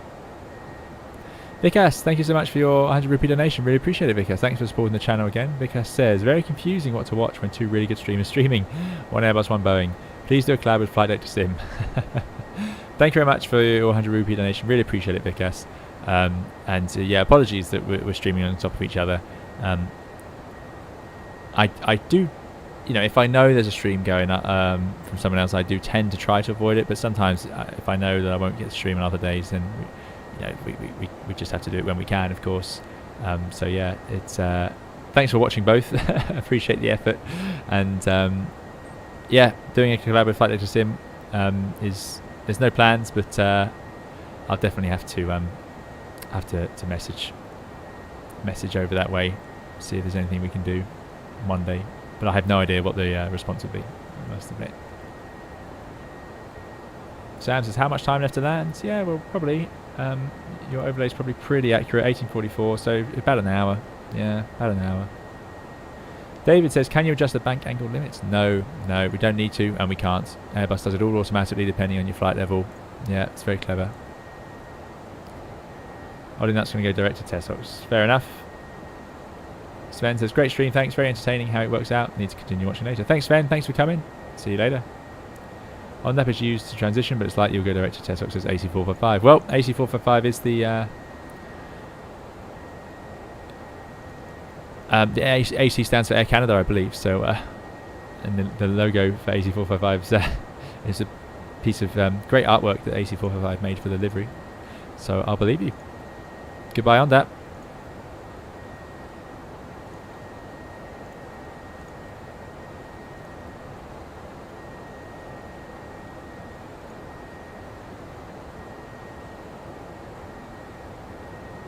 Bacon Warrior says, I always use Avitab popped out. Yeah, fair enough. I often do these times. Kai said, on the chart it said GNSS required, as you said. What does it mean? It's talking about basically GPS. Because, of course, you can have an Airbus without GPS. The original ones did. Or it was an option, but you didn't need it. It wasn't used much. It was a time when GPS didn't really give you any extra advantages. So why would you pay for it? It wasn't really trusted, it was brand new, you had NDBs and ILSs and VORs everywhere, so what's the point of GPS? And you had the IRSs up here. One of ours is broken. It's not good that it's on battery, although luckily the batteries are being charged by the battery system. I don't know whether you'd bother to turn it off or not, but you see, this is what I mean, this is why I can't trust this simulation. I'd have to just do what the ECAM says. But anyway, yeah, GPS required. So that's because these waypoints aren't based on anything, they're not based on this VOR. In the old days, that point would probably be based on you'd fly radial in and then turn or something like that, but it's not, so tough. You just have to know where it is using a GPS. You could use your IRS, but in this case they don't allow that. GNSS required.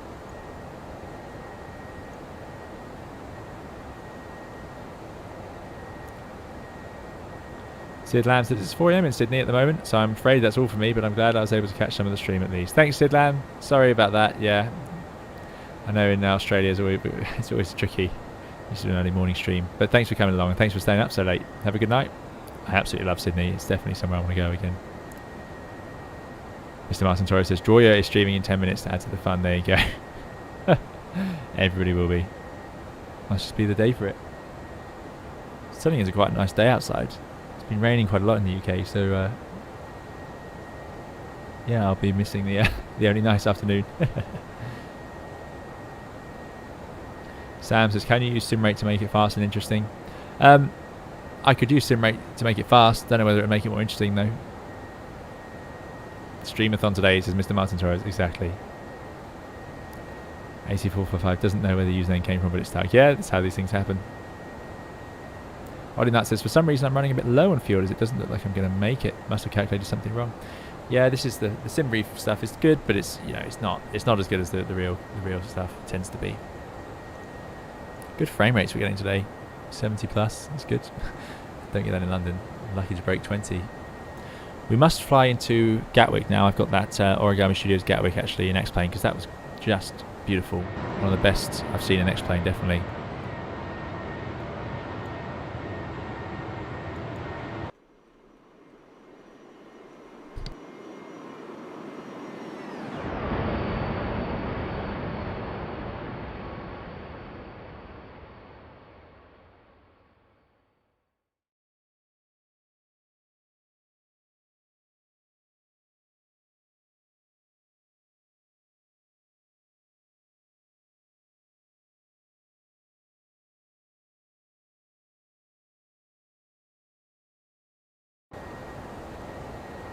There's our top of descent marker starting to appear then.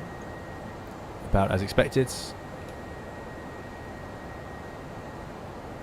Got a good excuse for the landing today, right hand seat. Lasso says, I have 2 exams tomorrow, but this is a lot more interesting. Oh no, study for your exams. You can watch this later. Reese says, what happened to the captain's side? We lost the AC Essential bus, which drives those screens.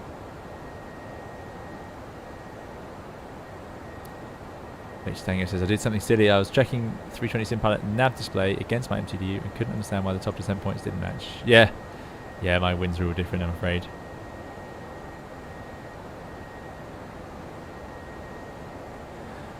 Right, well, time to sort of finalise what we talked about earlier. We've been on the go for, we pushed back 2.5 hours ago.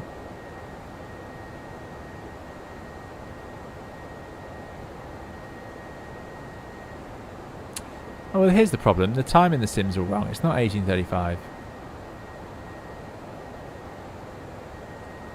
That's my fault. I thought I had live time on.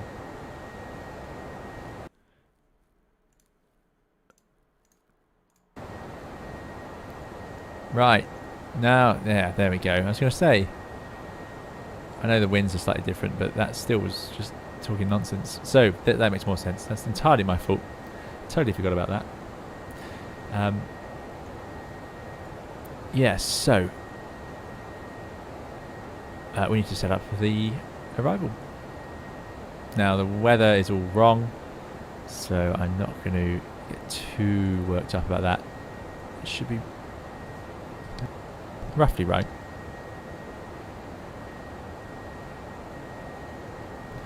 Yeah, anyway, CYYT, we've done that. Right, so there's no star. We're no longer expecting runway 16. Somehow the weather's quite significantly different. If I go here, press back, sorry, press that. Wind is 240. There we go. 15 statute miles viz, few 2000. So pretty cloudy. Not too bad. A lot of information that I'm not used to seeing. But yeah, runway 29 in use. Great. And that would tie in with roughly what the simulator's got in it. What I will do, last time, I do apologise, let me just take a note of the weather because we're not going to use the live weather. So we've got QNH of 1009, we've got a surface wind of 239 at 21, which is a bit breezy, and a temperature of 21 degrees Celsius. What we might do is update that to real world weather as we get a bit closer, and that might be the thing to do here.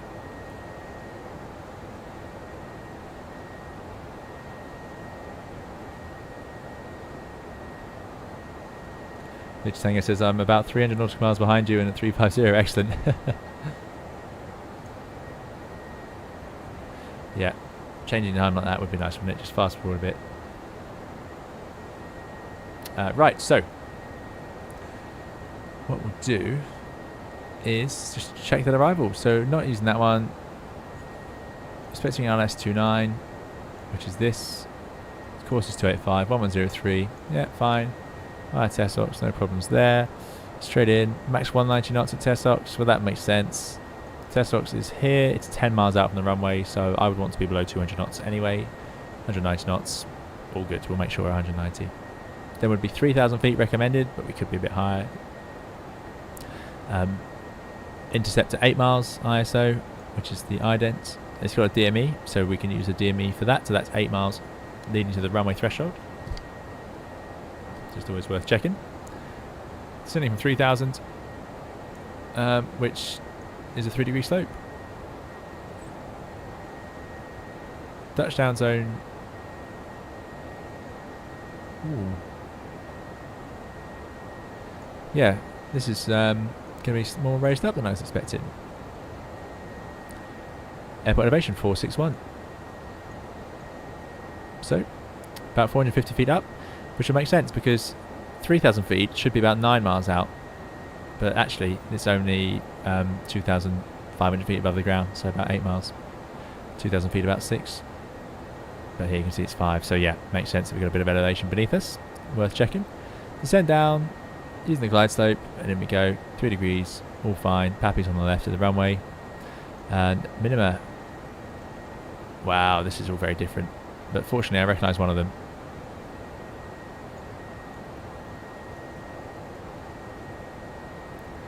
we can go with 650. All the lights should be working. There we go. I'll put the rest of that in when we have it all set up. Looking at the go around now. Missed approach. Climb heading 285 to 11 ISO. So straight ahead basically to 11 miles. So that's quite nice, quite a long segment. Then a climbing left turn to 3,000 feet direct to Yankee Yankee Tango. So they want us to climb to 3,000 straight away. So 3,000 feet can go in here for the engine out acceleration in case the worst happens. Now, after 11 miles, if we have two engines, we'll be at 3,000 feet about, I'd say, here. As you leave that runway, really. This thing will climb very quickly. But I suppose if you have an engine failure in a heavy, underpowered airplane, you could find yourself out there. But yeah, there we go. Radar and all RNAV required, so we have hopefully one of those. We can do RNAV. Caution, precipitous terrain on approach, moderate to severe turbulence, wind shear and downdrafts may be encountered. Safe altitude within 100 nautical miles is 2,900 feet. Wow, okay, it's unusual to see that written out. Lock reliable only within 10 degrees either side of centerline. That's very common. They don't want you trying to use a localizer indication when you're over here. You've got to be within 10 degrees. Very normal. Procedure turn not authorized. Procedure turn, yeah, you don't see that. I mean, it's not on the charts normally anyway, but there we go. Okay, so that's all looking good. 2,300 MSA within 25. Great. After landing, what's that? No, we're not using that. We are going to roll out on 29. Just so we'll have to do a bit of a backtrack. It's 2,500 meters, so reasonable length runway. We're going to be coming in heavy, so I'm going to go for medium water brake using my little selector on the Thrustmaster add-on, which is good fun. Land here, roll out. I assume park back down here on the parking positions.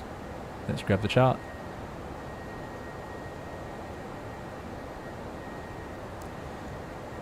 Right, so they're all on here on this one terminal building, which is down here. So yeah, 29, do a backtrack on the runway and head down here on 16, I would imagine, locating Gulf and in. So quite a long taxi in, so we'll keep our wits about us. Lots of places to turn wrong there. Hotspot here, making sure you know, active runways and an intersection all meet. Sorry, a taxiway all meet here, so we've got to be careful. Got to make sure as well 16 is definitely not being used when we get there.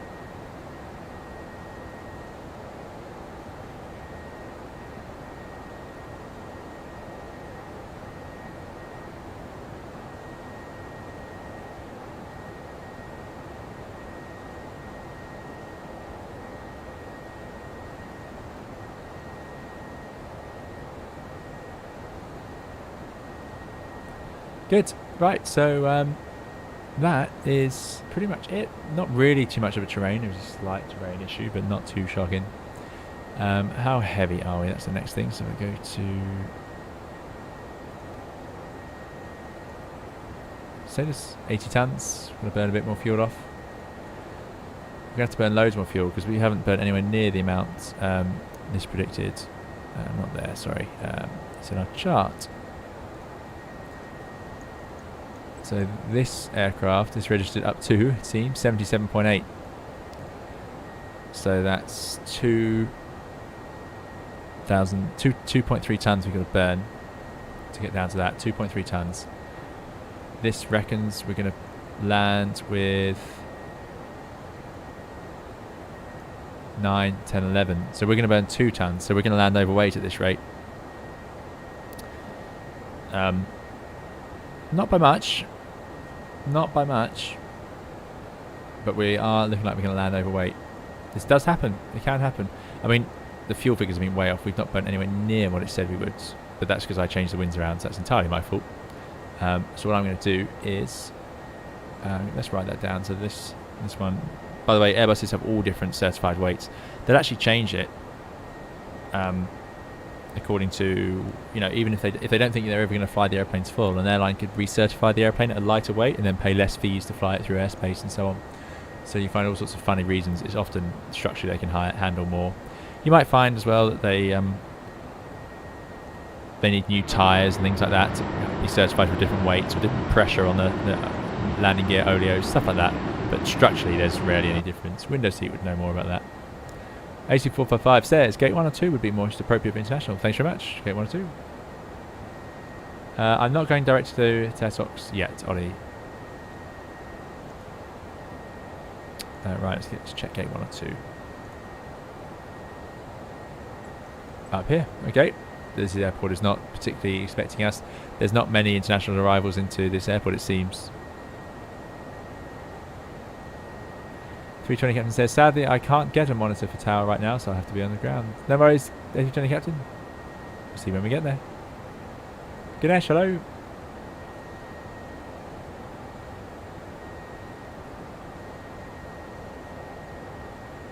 Dave N, good to see you. Dave N made it after work.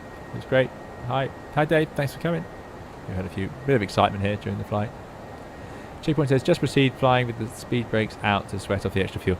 Yeah, sadly, that one of the things we wouldn't do. What could we do? We could go down early, basically. Get into the thicker air and burn more fuel. But it would also take a bit more time. We could also, of course, just tell our traffic and take up a hold somewhere and burn it off. Again, most of these require time. Using the speed brakes up here in the rear aircraft would be bad. Oh, that's something I wanted to see. So ToLiss have added, it won't work in this because we're not in a NEO, but they've added the FLS option, which is great. So I need to talk about that in a stream or a video at some point. It is great to be back in the ToLiss, by the way. I do love it. But yeah, if I use the speed brakes now in a 321, especially at this weight, we should see VLS rise. VLS would rise instantly. It would come all the way up here. It's amazing. But sadly, still doesn't. I don't know if there's a simulator limitation or what the issue is. But yeah, that would cause real issues. Your VLS would be right up. So you basically can't use the speed brakes initially in a 321.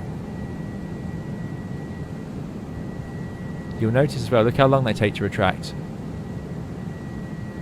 They're much quicker to retract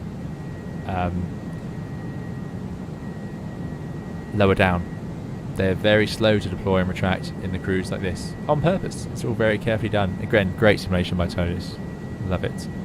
So that's full. You can use full speed brake in the 321s in flight. So I retract it.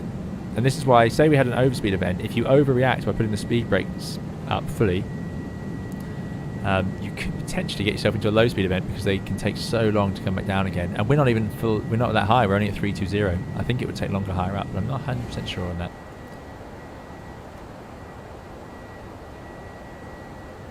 AC455 says, most of the airport traffic at this airport is domestic except for a few Atlantic crossings and of course diversions. Yeah, exactly, yeah. Sharp says, time to go. We'll catch the rest on the replay. Happy landing and thanks as ever. Thanks for coming along, Sharp. See you next time. Yeah, I think just as we start down, we'll update the weather. Good to see ourselves with a bit of an overspeed when we do that, though. Ollie says, when I try to descend, my plane climbs. I'm not sure. No, shouldn't do. Make sure you've got the altitude in the right place. Definitely beneath you. DG27 says, don't make anything else go wrong. No, hopefully not. Hopefully not. I've turned down the failure rate in the ToLiss. Try and make sure that happens.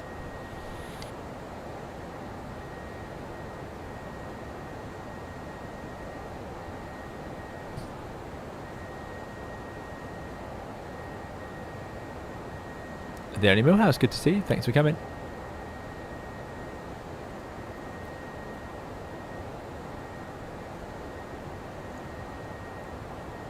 Kai says, is it a good idea to set an engine failure in Innsbruck? I'm doing Zurich to Innsbruck where I want to spice my evening up a bit.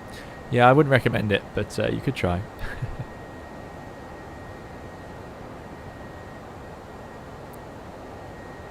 Right. Dougal says, are there really that many static wicks? Yeah, they've definitely nailed that. There are loads. Yeah. Yeah, one on each of these. Funnily enough, some of the NEO aircraft don't actually have one on each of these pylons, but yeah. Yeah, they're all over the place.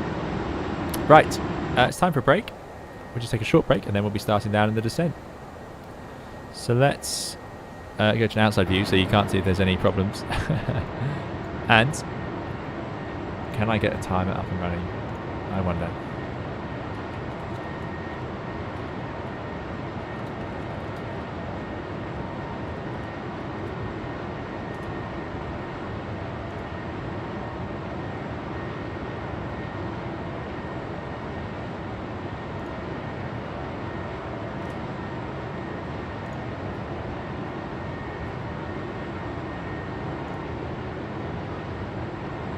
Right guys, we're going to take a short break, then we'll be back and we'll start our descent and head in. So there'll be a little bit of music.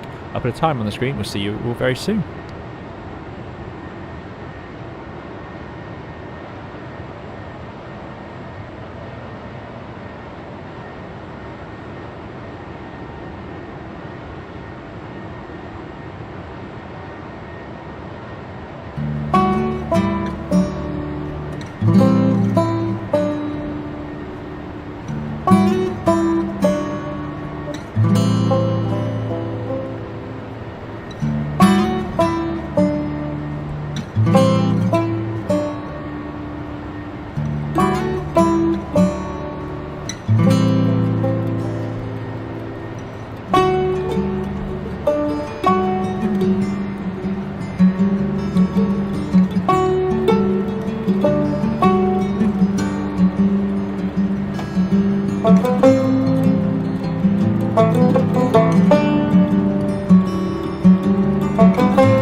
And we are back.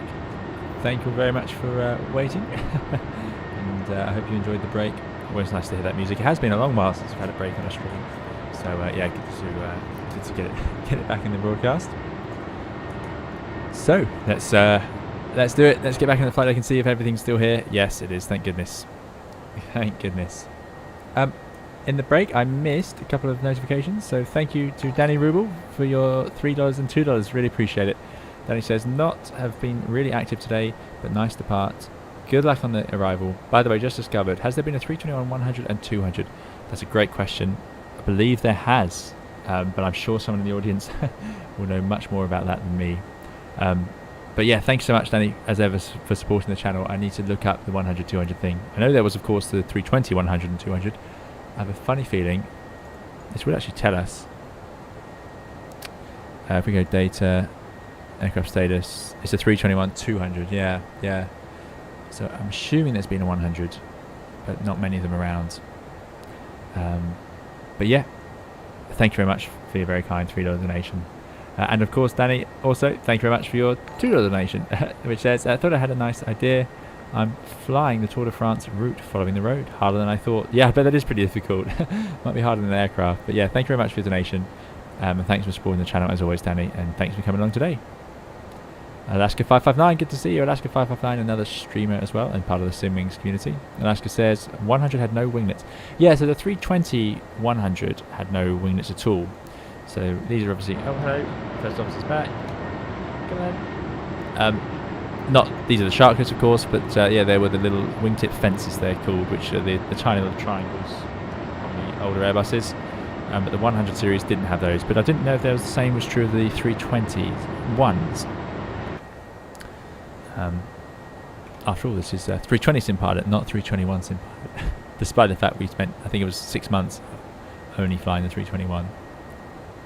But yeah, good to see you, Alaska. Thanks for coming along. For those of you who just joined us, yeah, we lost the AC Essential bus bar, which is what put us in this situation. Desmond, thanks for your subscription. I hope you enjoy the stream. But yeah, we've lost a few things. Rich Tango says, I just checked, and on the NEO, if you deploy full speed brake, the green donut and amber bar do move up in the speed tape. There you go. So the amber bar should move up, VLS. The green dot won't actually. Is that the NEO ToLiss, Rich Tango? Torpedo Sheep says, can someone explain why we're at 320? Wouldn't it be more efficient to be a little higher up? Yeah, it's because of this. So this was a lot lower. It's obviously gone up as we burnt fuel. But that's the main problem here. It's the let's just put it in the runway in progress page over here. It's the weight. We're really heavy. We actually need to burn off some of our fuel to be at the right weight for landing. But yeah, it's just the recommended max is 362. The optimum is 338. So we could go to 3.4, slightly above the optimum now, but no point. We're going to descend soon anyway. Yeah. 220 miles, so descending in about 100 miles, maybe a bit less actually. We've got a headwind and we're a bit lower. 120 miles to descent probably. So let's check through our flight plan. We'll do our top hat, flight plan, RadNav, progress, perf, fuel, secondary. So a little top hat picture. Flight plan looks good via Nixo, Tezox, and then in for the approach. 3° RLS is all there. RadNav is tuned, ISO 110.3, course of 300. This is looking good. Progress page is for CYYT 29. That's the only thing there, but otherwise accuracy is high. The aircraft's in a good state. Performance page, yeah, I haven't entered in yet. What I'm going to do is enter in the Avitab weather, and we will update the simulator weather to be the right weather a bit later on. So what have we got? 280 at 7. Yeah, it's nice weather really. 17 degrees. I know Canada's had a really major heat wave on the, was it the west coast recently?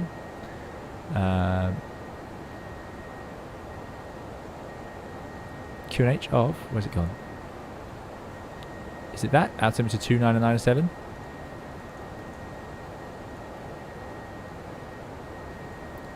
Suppose we can convert this, can't we? Let's swap it over to inches.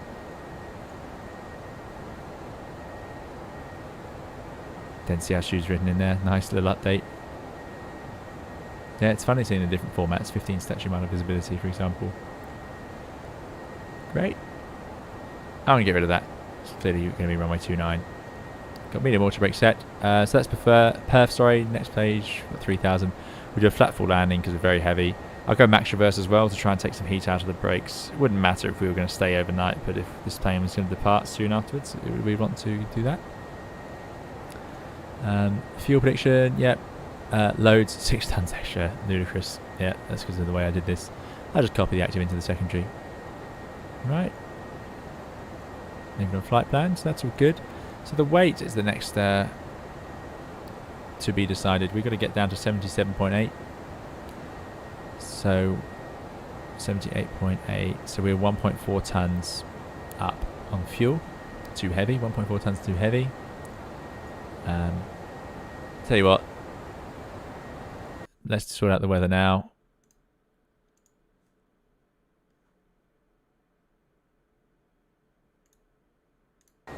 There we go. Yeah. I did mention there could be a chance of an overspeed. There's the Airbus protections coming in. I can override it a little bit, but it won't actually let me override it all the way. You can see that's full side stick forward.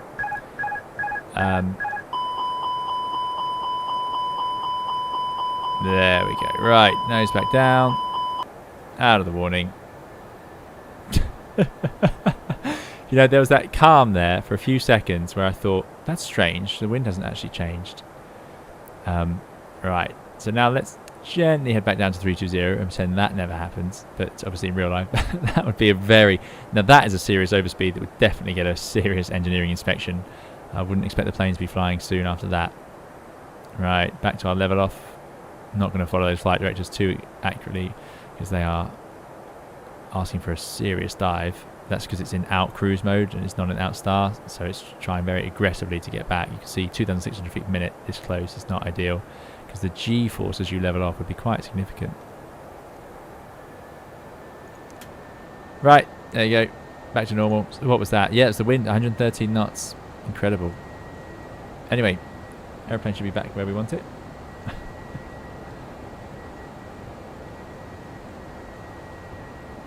RMV had it happen a few times with loading winds. Yeah, easily done. Spilled everyone's drinks, says Leo. Yeah, that would have done. Yeah, that would have done, definitely. This is Archie Foster. This is for X-Plane 11. Yeah, I wonder if that was a sound barrier. I have to look at the replay. Shrig says, speaking of the RadNav page, anyone else's A321X RadNav page sometimes auto-tune the ILS and sometimes doesn't? Yeah, I've had this problem. Yeah, it seems to be a bit of an issue. Torpedo Sheep says, by the way, thank you so much for teaching us. It's great fun. No worries, Torpedo Sheep. Glad you came along. And I'm glad you enjoy it. AC445 says, that's a nice day for St. John's. Excellent. So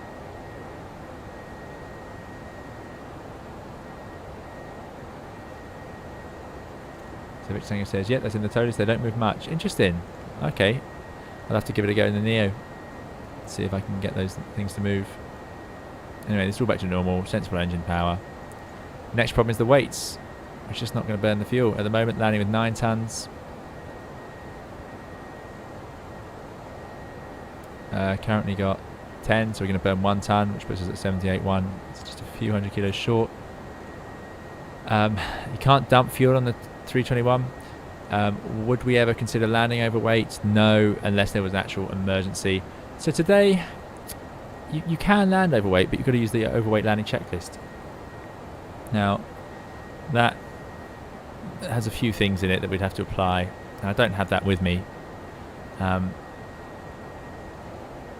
But yeah, you can do it, but you wouldn't want to unless there was a real problem.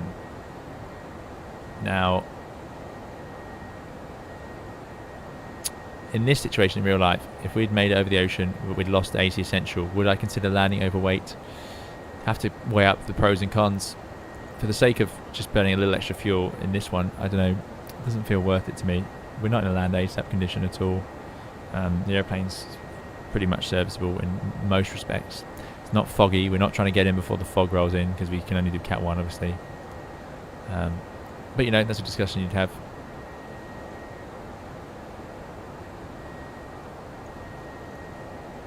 And just like that, there's 77.7. We're below max landing weight.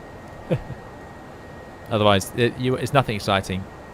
You'd have just watched me either take longer vectors, maybe use the speed brake in level flight, but to be honest with you, it doesn't really make that much difference, and it's just so uncomfortable. Passengers will notice it. I'd rather take more vectors around the air. So get down, level off and fly around. That would be the quickest way. Maybe dropping the gear early, but that again, little differences. Reese says, look at the formation flight we're doing. So Reese is nearby.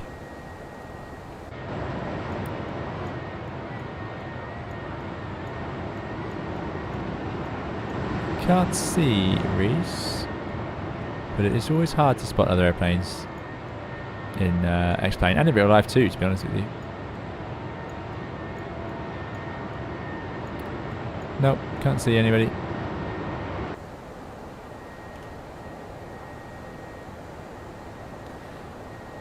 Sada La says, oh, would descending early to burn more fuel be an option? Yeah, definitely.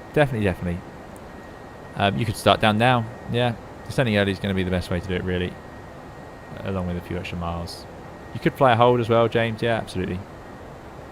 Evening, Hayden J. Robbins. Good to see you. Thanks for coming along. I hope you're doing very well. We're starting down soon in our slightly broken aeroplane. Steve says, how do you find the realism feel of the A321 and X-Plane versus the A320? Yeah, I mean, this feels really nice, but the A320 and Microsoft with the fly-by-wire mod is really good. Without the fly-by-wire mod, it's not very good, but with the mod it feels really nice. So they're both pretty good, to be honest with you. I still don't think there's rotate law in the NEO in this. I did try it earlier and I didn't feel it. I felt the old sort of hang at 10 degrees. Apparently we've lost a group flyer. Oh no. There's a Tom who we overtook. Yeah, I can't see the... where's that? There was an Air Canada.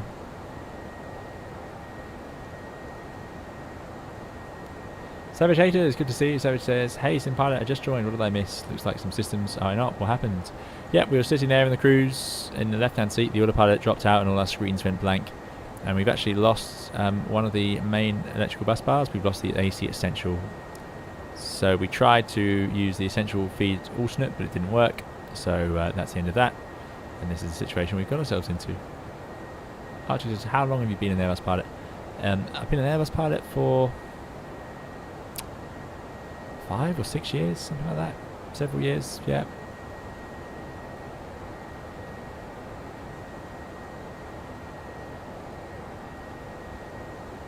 Not sure what happened to AC45. Not AC45. So there was an Air Canada, but this has been a long sector, and I have been cheating with my wins.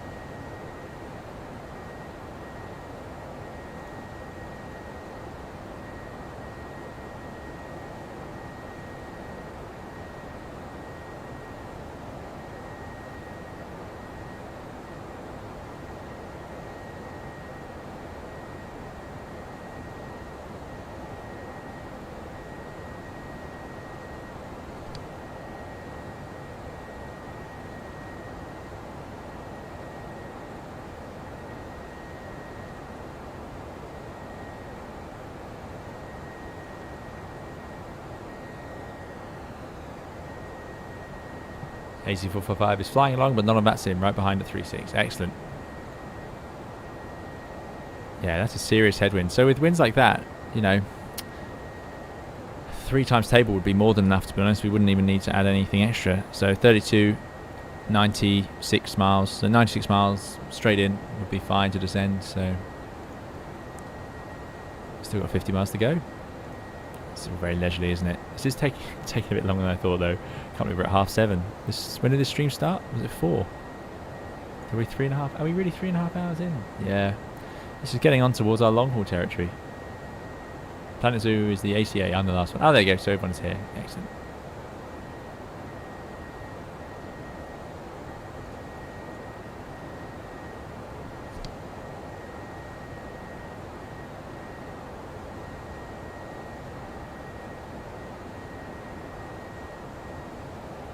Thanks, Dougal. Dougal says this has been one of the best streams for learning. Yeah, we've seen quite a lot of stuff today, haven't we? Yeah. Yeah, that really did catch me out. I was just busy chatting about NOTAMs. How funny. Ollie says, earlier St John's had a guard controller, but they're offline now. Okay. ground controller. They're offline now. Checkpoint says, when doesn't it take longer than expected? Yeah, that's it. I think all my streams always do. I never finish them when I plan to. Lacrosse says, my around the world tour on the fly-by-wire 320 NX left San Diego last week, flew to Hawaii, Fiji, New Zealand, and a few stops in Australia. Fantastic. Currently in Jakarta, heading to Singapore. Wow, enjoy that. Yeah, that's the thing to do with Flight Simulator, no doubt about it. Just enjoy all of the amazing scenery it can offer you.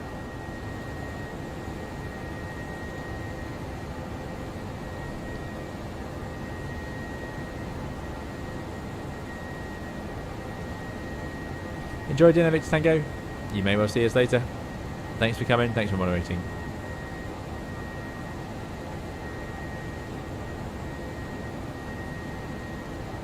So I'm going to just check that sim. I think we're going to be all alone now.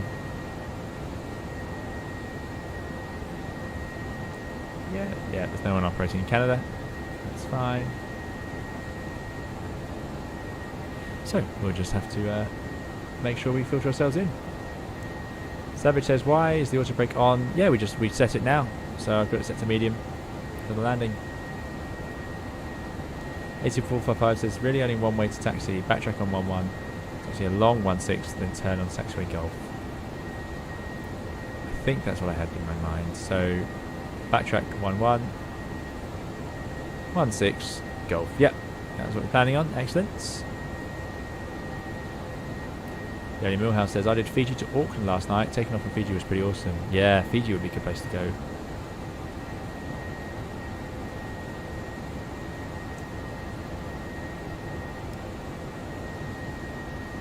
Yeah, that would be nice.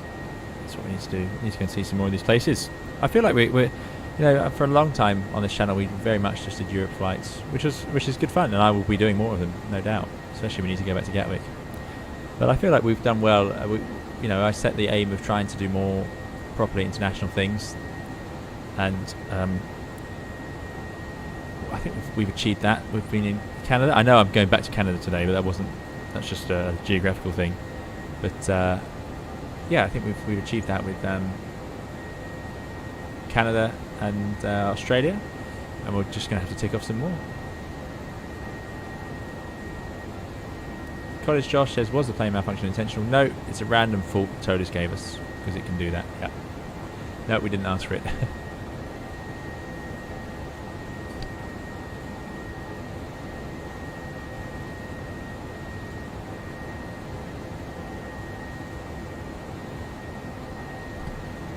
Says, have you had any real-world experience with an ACARS delivered final load sheet versus a signed paper copy? Seems there are benefits for both, but part of me doesn't trust the ACARS to arrive on time. Well, yeah, I mean, it's that's always a downside, isn't it? But I suppose if it lets you get off stands, but it's I can't get excited either way, I must admit. It's all going to come down to how I mean, ACARS is generally very reliable in Europe, at least. Seattle, San Diego is a good flight to Ziegler. Okay, so maybe we could make our way across America and then south and then west coast. Yeah, Queenstown, New Zealand. Yeah, I know that's meant to be really nice. I've had some great messages about that from viewers who I did answer, but I just never got around to doing.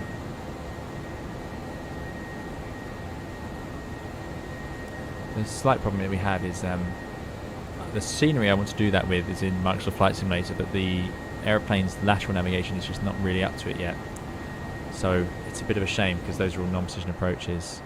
The ILS, it would be fine.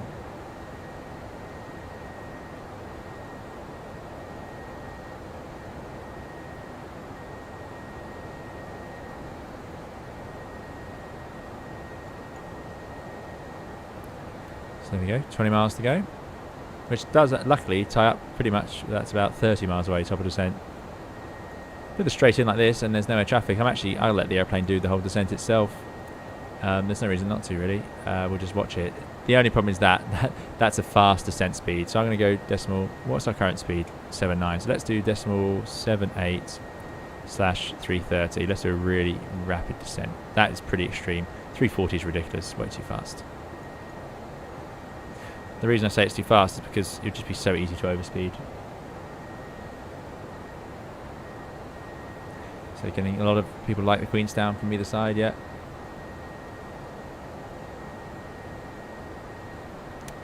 The only mill hat says, do fine lap modes work on the fly-by-wire? Sometimes, I think. I need to try again. Augustin says, hi Cap, any noticeable difference in handling between IAE and CFM engines? Cheers from Argentina. Thanks, Augustin. Thanks for watching. Hope all is well in Argentina. Fantastic to have people all around the world, as ever. Is there any difference between IAE and CFM handling-wise? So the startup is slower on the IAE. In flight, I don't think there is. I don't have much experience with CFM, I must confess, but I do have an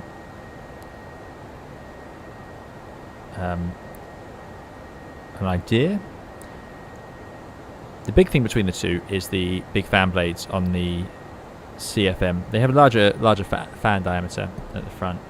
It's a bit like having larger propellers.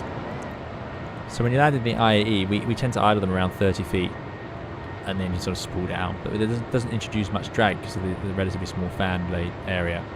With CFMs, it's bigger fan area, so if you idle them higher at the same point, so IAEs we do sometime after 30 feet, usually around 20 feet. If you do that in the CFMs, you can get more drag out of them, so you might do it a little bit later. It depends, or you might do more of a flare. I don't know, but it's one of the few differences. In flight like this, no, there's no real difference. They're very similar performing engines. The NEO engines, very different. I say very, they're not really very, but they are more powerful, definitely.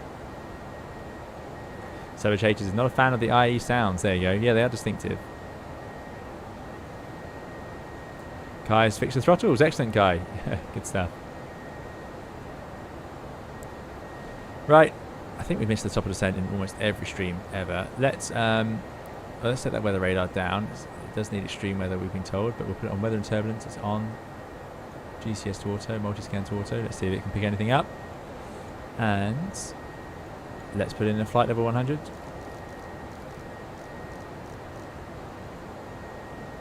It won't be flight level 100 though, will it? Conditions 18,000, so let's put in flight level 200 for now. Before we convert, and then we can start down and let the airplane do it all for us. This is a good Airbus day when there's no other airplanes around or no air traffic. So I go managed, it goes into DES mode, out. 3 hours, 10 minutes after we set off. That's not bad. Augustin says, thank you, have both options in the Aerosoft A320 and P3D. Yeah, very good. Yeah, no, it's just for the flare. The CFMs might introduce a bit more drag if you idle them at the same point. JB has been at the Dev Q&A with Asobo. So, what have Asobo said? Anything exciting? What's the news? Dacros is planning on making its way north through Southeast Asia, checking out the new airport in Chengdu, then going to try that Paru-Bhutan approach. Excellent, enjoy that. Tugel says, can you explain the purpose of the air deflectors on the engine cowlings?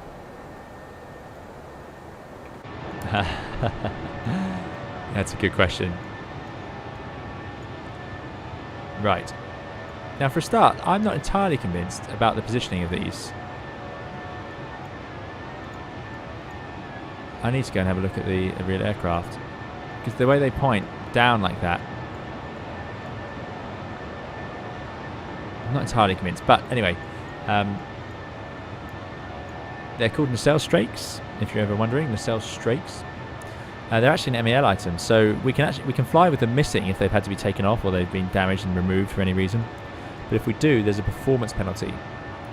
So what they help with, and that's why I'm not convinced that they're normally this low down. But again, I could be talking nonsense. I know ToLiss put a lot of effort into this model, but that just instinctively to me looks too low and at an odd angle. But anyway, what they do is they help with the airflow, air interaction around the engines. So the engines are obviously here, obviously, but the airflow on a jet like this doesn't come straight in over the wings like this. It comes in at a slight angle.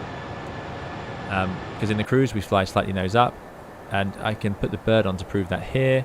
There you go. So our nose is at, what's that, -2 degrees, but we're actually going through the air at -4 degrees. 4 degrees down. So as usual, we've got a slight angle of attack. So the air is actually coming from down here. So it's coming up and it's going slightly around these engines and up onto the wing. It doesn't go purely onto the wing. They're not quite as out the way as it might initially look. So these, my understanding of it is, and I could be wrong here, but my understanding is that these help with that airflow as it heads over to the wing, and that's why we have a performance limitation. You basically, if these aren't there, I believe you have to pretend the airplane is heavier than it really is. It's like adding a bit of weight because it just adds drag and reduces the lift and so on. So that's what they're there for. We can fly without them, but they help with the aerodynamics passing over.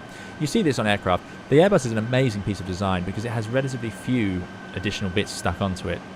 What happens is airplanes are made and then they're test flown, and if they're test flown and the test pilots don't like something, they might say, oh, I don't like the way it stalls, or I don't like the way the rudder handles.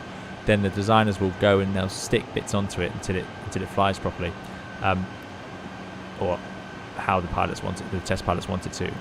So you'll notice on the 737 along the leading edge there's little vortex generators to help keep the air energized over the, I presume, the ailerons it's for. That would be to do with low speed conditions, I would imagine, so getting near a stall, that sort of thing. I'm guessing there, but that's typically what those are there for. They help keep the air stuck to the wing. We don't have that on the Airbus. They got it, they seem to have just got it right. I don't know if that's because of normal law or whatever they've used. Same at the back. There's no sort of fins sticking out. There's no extra bits. There's no veins around the APU. I mean, it's amazing. They really didn't do a whole lot. The one thing they did do was these little holes under the here for the wings, the fuel overpressure discs. They made a noise when in certain conditions, and it's famous whistle when the Airbus came out, so they had to add little things in front of that to keep it quiet. That's one little detail. Yeah, it's quite funny. Right, Giuseppe's Gaming's back. Giuseppe says, I'm back with news. Excellent. Microsoft revealed a massive performance upgrade for the PC version of Microsoft Flight Simulator thanks to the Xbox version. They show the FPS almost doubled on Manhattan. No way. That's fantastic news. Well, how have they done that? I'll be curious to know. And when are we going to see that? Amazing. The tree drawing system seems to be fixed nicely, so they aren't just receding as you fly away. Good, because we had a bit of that in the last one. Yeah, Dougal says, I believe it when I see it. Yeah. Fingers crossed. But yeah, Dougal, Airbus did, and they even had the little winglets, but of course they later realised that these sharklets are even better. Even better. So they had some videos proving it. Okay, good news. JBay says, my understanding is that DirectX 12 is not coming to PC with Sim Update 5, but was a bit unclear. Okay. They use a 2060 for the graphics card. Okay, good. On the fly-by-wire, they're more on top. Yeah, on the NEO, certainly they would be. Okay, so people agree about the cell stretch. Yeah, I think so. Shrig says, do the engine master toggles actually have integrated lighting? That's a nice little detail. Oh, yeah.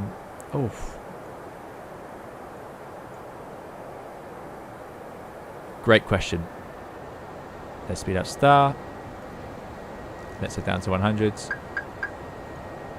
Manage DES. There it is, thrust idle DES. And let's go on to QNH of 29er. Let's check our tablet.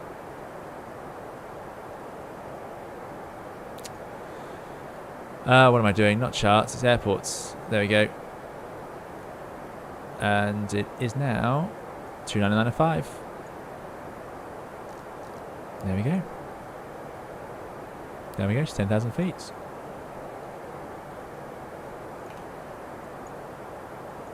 Thinking very reasonable. Yeah, are they lit in the real aircraft? Goodness me, great question. I don't know if the engine 1 and 2 is lit. I can't think off the top of my head. It's been a long time.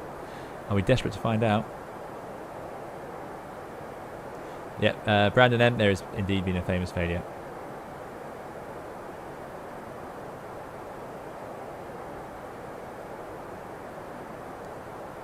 Airbus, it's amazing, says Dangel. Yep, agreed.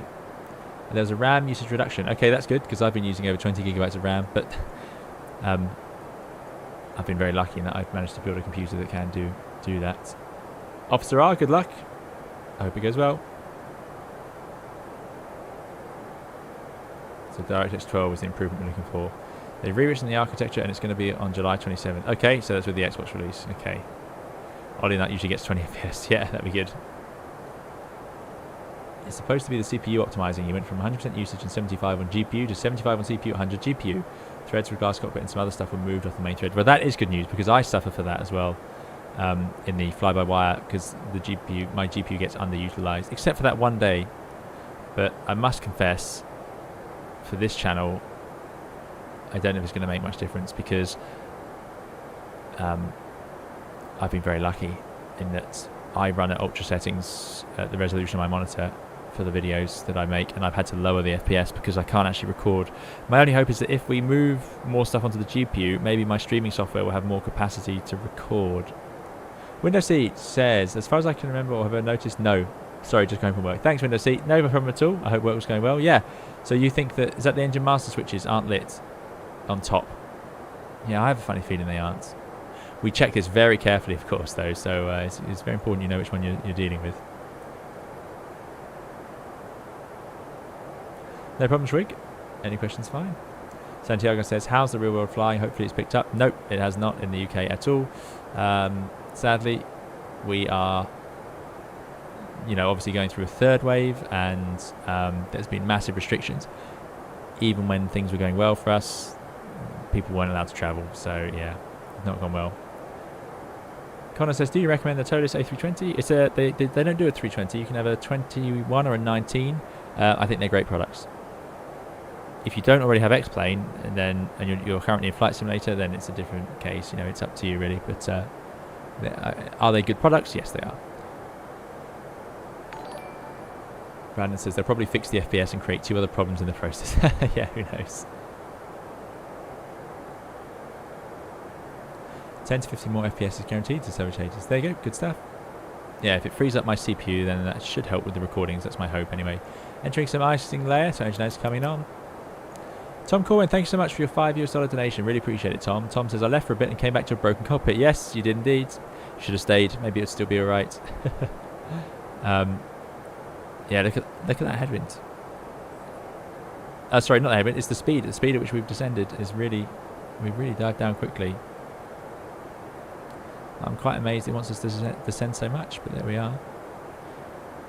Let's put in 3,000 feet, which is going to be the platform.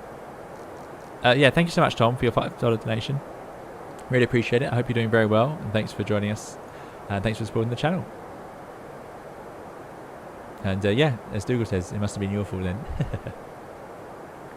Like Looper says, just recorded GeForce Experience. I have to record I use OBS because I like to adjust the settings and the bit rate and so on to make sure. And it's taken me a while to get to the settings we've got to, and I like them a lot. There was a change in video quality when I got these new settings sorted out properly, so and I've been very happy with it. So I don't want to mess it up too much because I found GeForce Experience audio especially was a bit of an issue. That's how I did my original recordings. Actually, the very first videos used GeForce Experience, so the quality of the audio was not so great. Then we swapped to OBS, quality of the audio got better, but I had a different microphone, and then I got this microphone, which seems to have gone down well. But Dougal, it's the GPU that gets overloaded, yeah. Yeah, sadly the GPU shortage is here, but hopefully disappearing. Hopefully GPUs become more reasonably priced soon.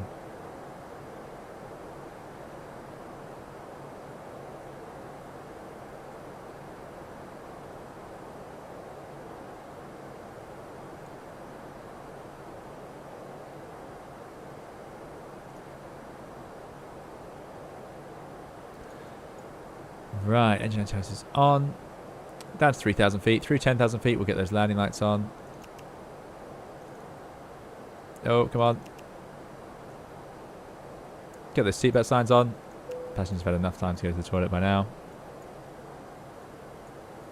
Great stuff. Sabotators, I'm using a Razer Siren X. That's what I ended up with. Yep. I've been very happy with it. I did have to buy a sort of microphone sock and an arm for it because it comes with a stand to go on the desk and no sock. So if you try and use it like that, it picks up a lot of background noise, and also every time you touch the table, you hear it in the recording. So I swapped to an arm, which was actually well worth it. Just a relatively cheap one. Brandon then says, can you explain the triple click in the Airbus? The triple click is a reversion. It's when the Airbus is telling you it's doing something you didn't ask for. So if one of these modes was to change, one of these autopilot modes, like the descent mode, change the vertical speed or something like that, it would triple click. I can show you that now. If I pull heading, it will no longer be able to fly in DES mode. There's a triple click because it's changed the vertical speed. And I didn't tell it to change the vertical speed, so it reminds me that that's happened. Let's go back to nav, back to DES, just out of DES. So we'll see if this works. We'll see if the decel point works. And he's back in time for landing. I had a phone call on Streamlight. Oh dear. Like Looper says, sell the 10700 and get a 10850 instead. Yeah, changing processor could be an option one day. I'm loathed to fiddle with my computer though, because it does seem to be doing all right. And I know that, you know, I've got an i7 10700K processor, which should be pretty high end for now. It was last year anyway. So as long as I've got something that's at least average for the community, hopefully Microsoft or Asobo will keep updating this in to work on it. Connor, I don't know if there's a chance of a shared cockpit. I don't know how that would work. We do sometimes talk about it, but I'll never say never. But nothing's planned at the moment.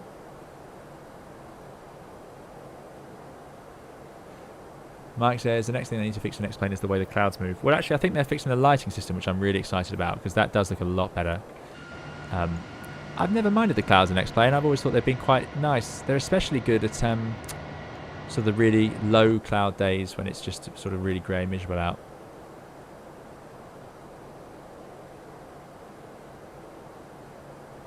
Checkpoint says you always have those passengers that need to go to the toilet as soon as they see the seatbelt turn on. Oh yeah, yeah. Is at that point they realise they're about to land and they should have done it already. Savage Hater says it's a really good processor. Make sure you overclock it to get the most. Yeah, I might overclock one day. But again, the thing with me and streaming and so on is just pure stability. I need everything I need to know it can run. And I render videos for, you know, sometimes it takes 3, 4. I did that 787 video you guys saw. I think that took something like 5 hours to render and another 5 hours to upload. Terribly slow. Like Luba says, 10700K is not enough for gaming and streaming, missing at least 2 cores. Yeah, I mean, I've never had any... Well, that's not true. I had some trouble streaming and gaming with the flight simulator that time. But things might improve if it goes onto the GPU. It's the amazing thing is the NVIDIA NVENC codec. It's incredible. Because I remember when you couldn't make videos without losing most of your frames.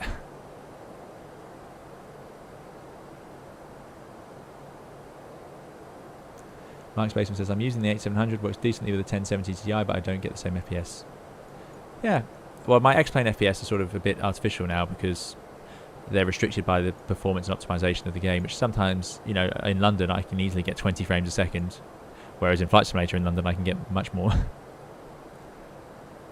James, there was no clearance for this flight because there were no controllers on.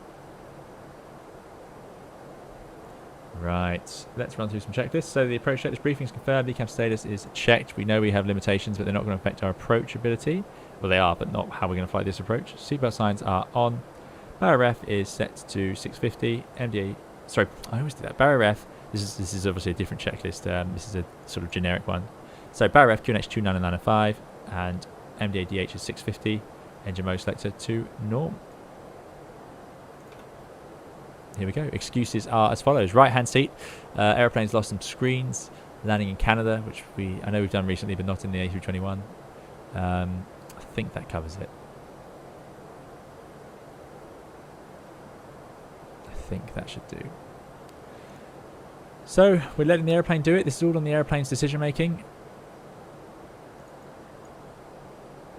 It wants us to be 3,000 feet there. It's just activated the approach phase. So now you need to pay attention, or I need to pay attention, because it's activated it, but it won't actually be able to slow down until I give it the flaps. So we were talking about this earlier. You'll see now it's activated the approach phase at the decel point. We're at green dot, and now the engines will spool up and try and keep us at green dot. So I'll go for flaps 1. We're below the speed problem, so flaps to 1.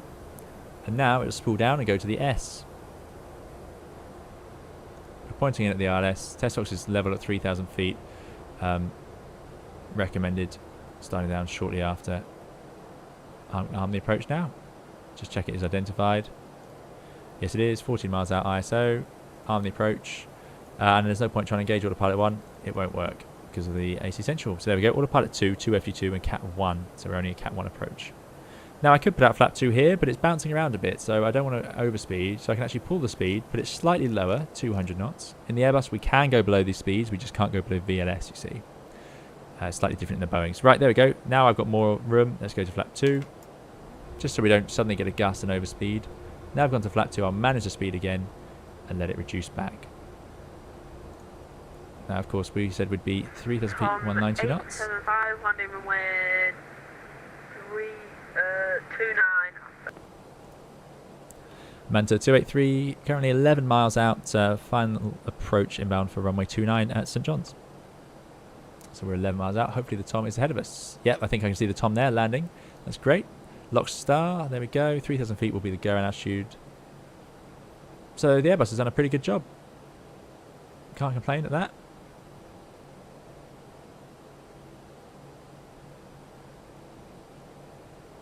Sadly, Paul, no face reveal at 45. Jaroslav says, hi, started watching your videos about a month ago. Been really enjoying them and learned a lot of things. Thanks, Jaroslav. Thanks for saying so. Thanks for coming along. There's the runway. Looking good. Out. Lock.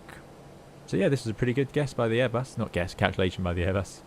Since you have to backtrack on 1-1, you get to see the massive slope. Yeah, okay. Looking forward to that. What was that?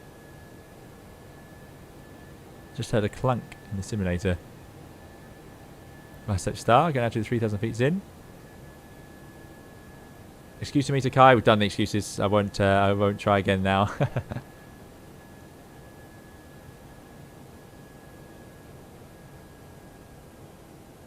There's glide slope.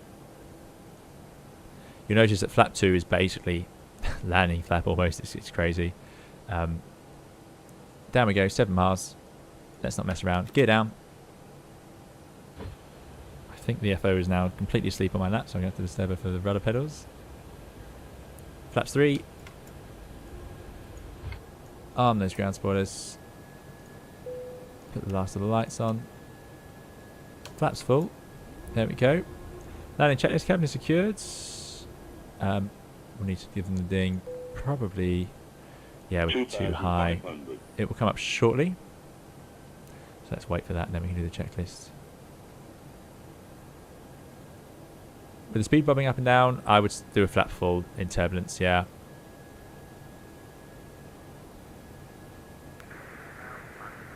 Tom 875, vacated runway. Alright, runway's clear. So we'll give out our call. Manta 283, landing runway 29 at St John's. 2,000. Right. I've had to move the FO sadly. Right, landing is all cabin is secured. So landing check is cabin secured. All the thrust is in speed mode. Going altitude is 3,000 feet and set. ECAMMO landing the blue. That's all looking good then. So we're clear to land because it's just us. A bit breezy from the right. You can see that's actually giving us some ground speed mini. So I suspect the wind in X-plane is not quite the same as what we put in. That's very much what I'm seeing from that large difference, unless we see that wind reduce now. So we're going to have a bit of high energy. Water brake mediums in. That's absolutely fine. Okay. Beautiful view. I mean, this is not bad. This is default X-plane scenery. I'm pretty impressed. Nice and green. Yeah. We'll take it. 1,000. There's 1,000. We are, of course, stable. Autopilot's off. Let's give it a go. It's been a long time since we've done this. Just try not to do too much in the turbulence. Don't want to overcorrect. Of course, being ready for X-plane's sudden glide slope up and down. This feels quite zoomed out, so I wonder if this is a good picture for the good profile for the view. There's that ground speed mini kicking in. Look at that, almost 160 knots. Basically a Cat D airplane at this rate. There's the glide slope vanishing beneath us, so just 500. gently correcting for that, or we'll get low. 400. I do love ground speed mini; it's a great feature. Yeah, pretty bumpy. 300. We'll go max reverse as we said. 200. 100. 50. 40. 30. 20. Retard. 10. 5. There's touchdown. Get those reverses out. There's rolled out. So we got decelerating. Auto brake hasn't quite worked, it seems, but the thing's ground to halt anyway. Oh my goodness. Right, we didn't even give us a chance there. I'm not sure. There's something funny going on with my brakes. I don't know why that happens. Aha! Now I know why. It was because B was pressed, so that was probably maximum maximum manual brakes there. So what do we get? What is going on with this airplane? I'm trying to get it to move. Yeah, we've got to sort these brakes out. But there we go. We almost made it to 1-1. So I'll do a bit of a backtrack now. What was that? Was it 2, was it? Right, let's spin the airplane around. Actually, we would be in the other seat for that. Amazing how maneuverable this thing is. You will be able to cook some bacon on those brakes. Yeah, so that was the B. I must have somehow pressed it in flight when we were talking about these things. So it disconnected. I noticed because the auto brake disconnected straight away. So yeah, we had that was outrageous stopping distance. That's basically max manual braking, which is very good. You saw how good it is, but that was not the purpose of what we did. What was temperature? Yeah, 400 at this point is pretty impressive. I'm going to put the brake fans on now so we don't get tire deflation or something. Anyway, welcome to St John's. We have got ourselves over the Atlantic. Manta A321, runway vacated, taxiing to parking. Sausage and beans, yeah, very good. Seems the tiller was not a problem though, as a checkpoint. No, tiller was fine. Yep, all good there. We'll keep our strobe lights on as we're taxiing on an active runway. Keep those brake fans on. I'm going to try not to use them, and I'll just have to solve that. Here's the next traffic coming in behind us. Fantastic. That was a long old flight, so thanks for flying along, guys.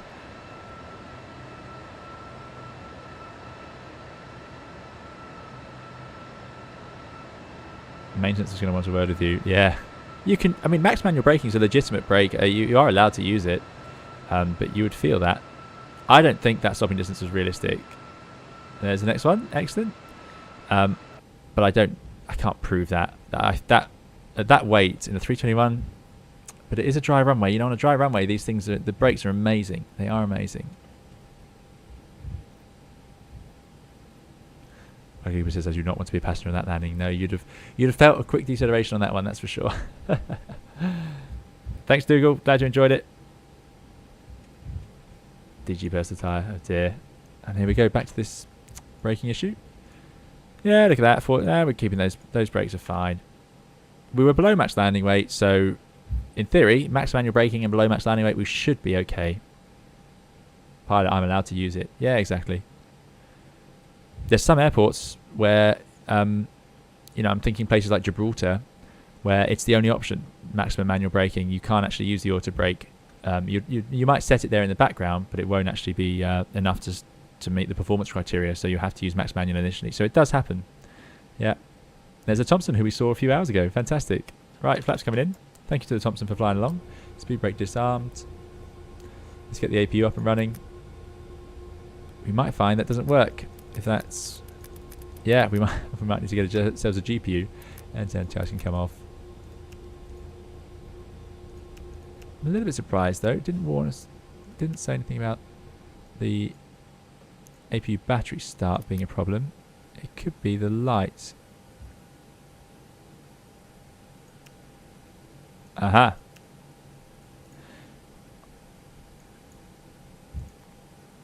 So yeah, I think it's actually working. So press that. See if we can get the... There it is. So wait for the flap to open. Yeah, that's interesting. So that would make me think that those lights are assigned to, or fed by the AC Central. Now again, is that true or not? I really couldn't tell you. But if you can't start the APU, I'd have expected the ACAM to show us. There you go, flap open. So even without the lights, now we'll press start.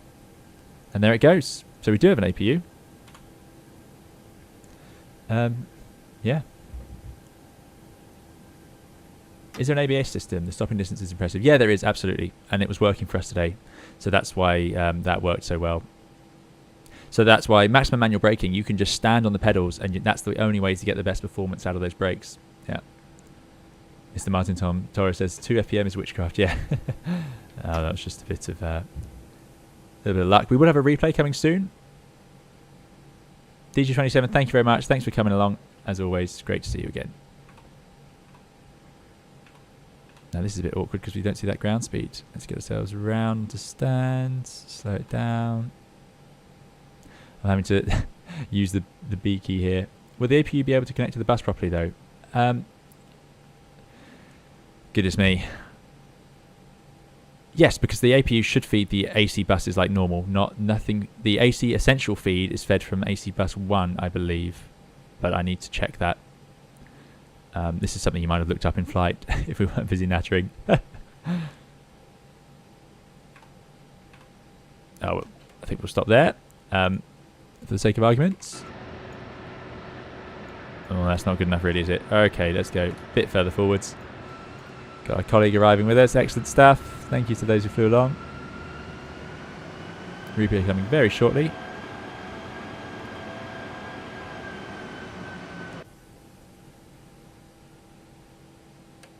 Set the brake there. Okay. Right, let's find out. Is this APU going to work? So the APU is online, and if I go to elect, there it is. It's available. Yeah, no lights up here. This is unnerving. I wonder. Again, I'm not going to say this is how the real airplane behaves, but we should have turned those lights off as we parked. Okay, radar would have, of course, already be off. Too busy nattering. Transponder can go there. Right, let's turn it off. So Gen 2 off, and there's the APU taking over, and then 1. And there it goes. Because the AC Essential would come from AC1. The line is actually there, or the connection in the diagram. And welcome to Canada. So we've made it. We've made it across the Atlantic eventually. And thank you all for coming along and joining in today. And yeah, I really, really appreciate it. Thanks for taking the time out of your days. I hope you've enjoyed it as well. And what we're going to do now is disconnect from VATSIM. I just check that no one's about to land. Can't see anyone. Sorry if you are.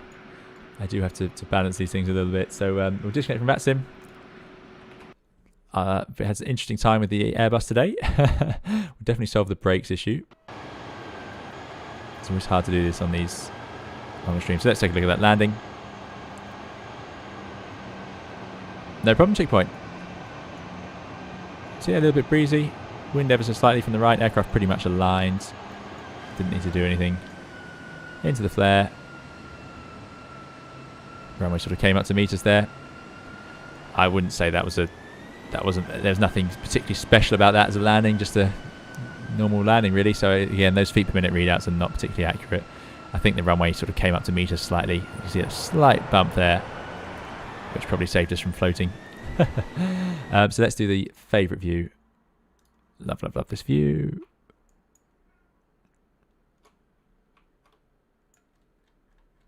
Right, and for once we don't have to set the camera way down the runway. You're very welcome, AC455. Thanks for coming along. And here we go. Can we fly black? Says Black Lupus. Yeah, we can too. But I won't be doing it. You guys are very welcome to. Into the flare. Touchdown. And I noticed that that nose wheel came down very quickly. I wonder if you can see it. See what my elevator does. There's touchdown. There you go. Elevator's right back up.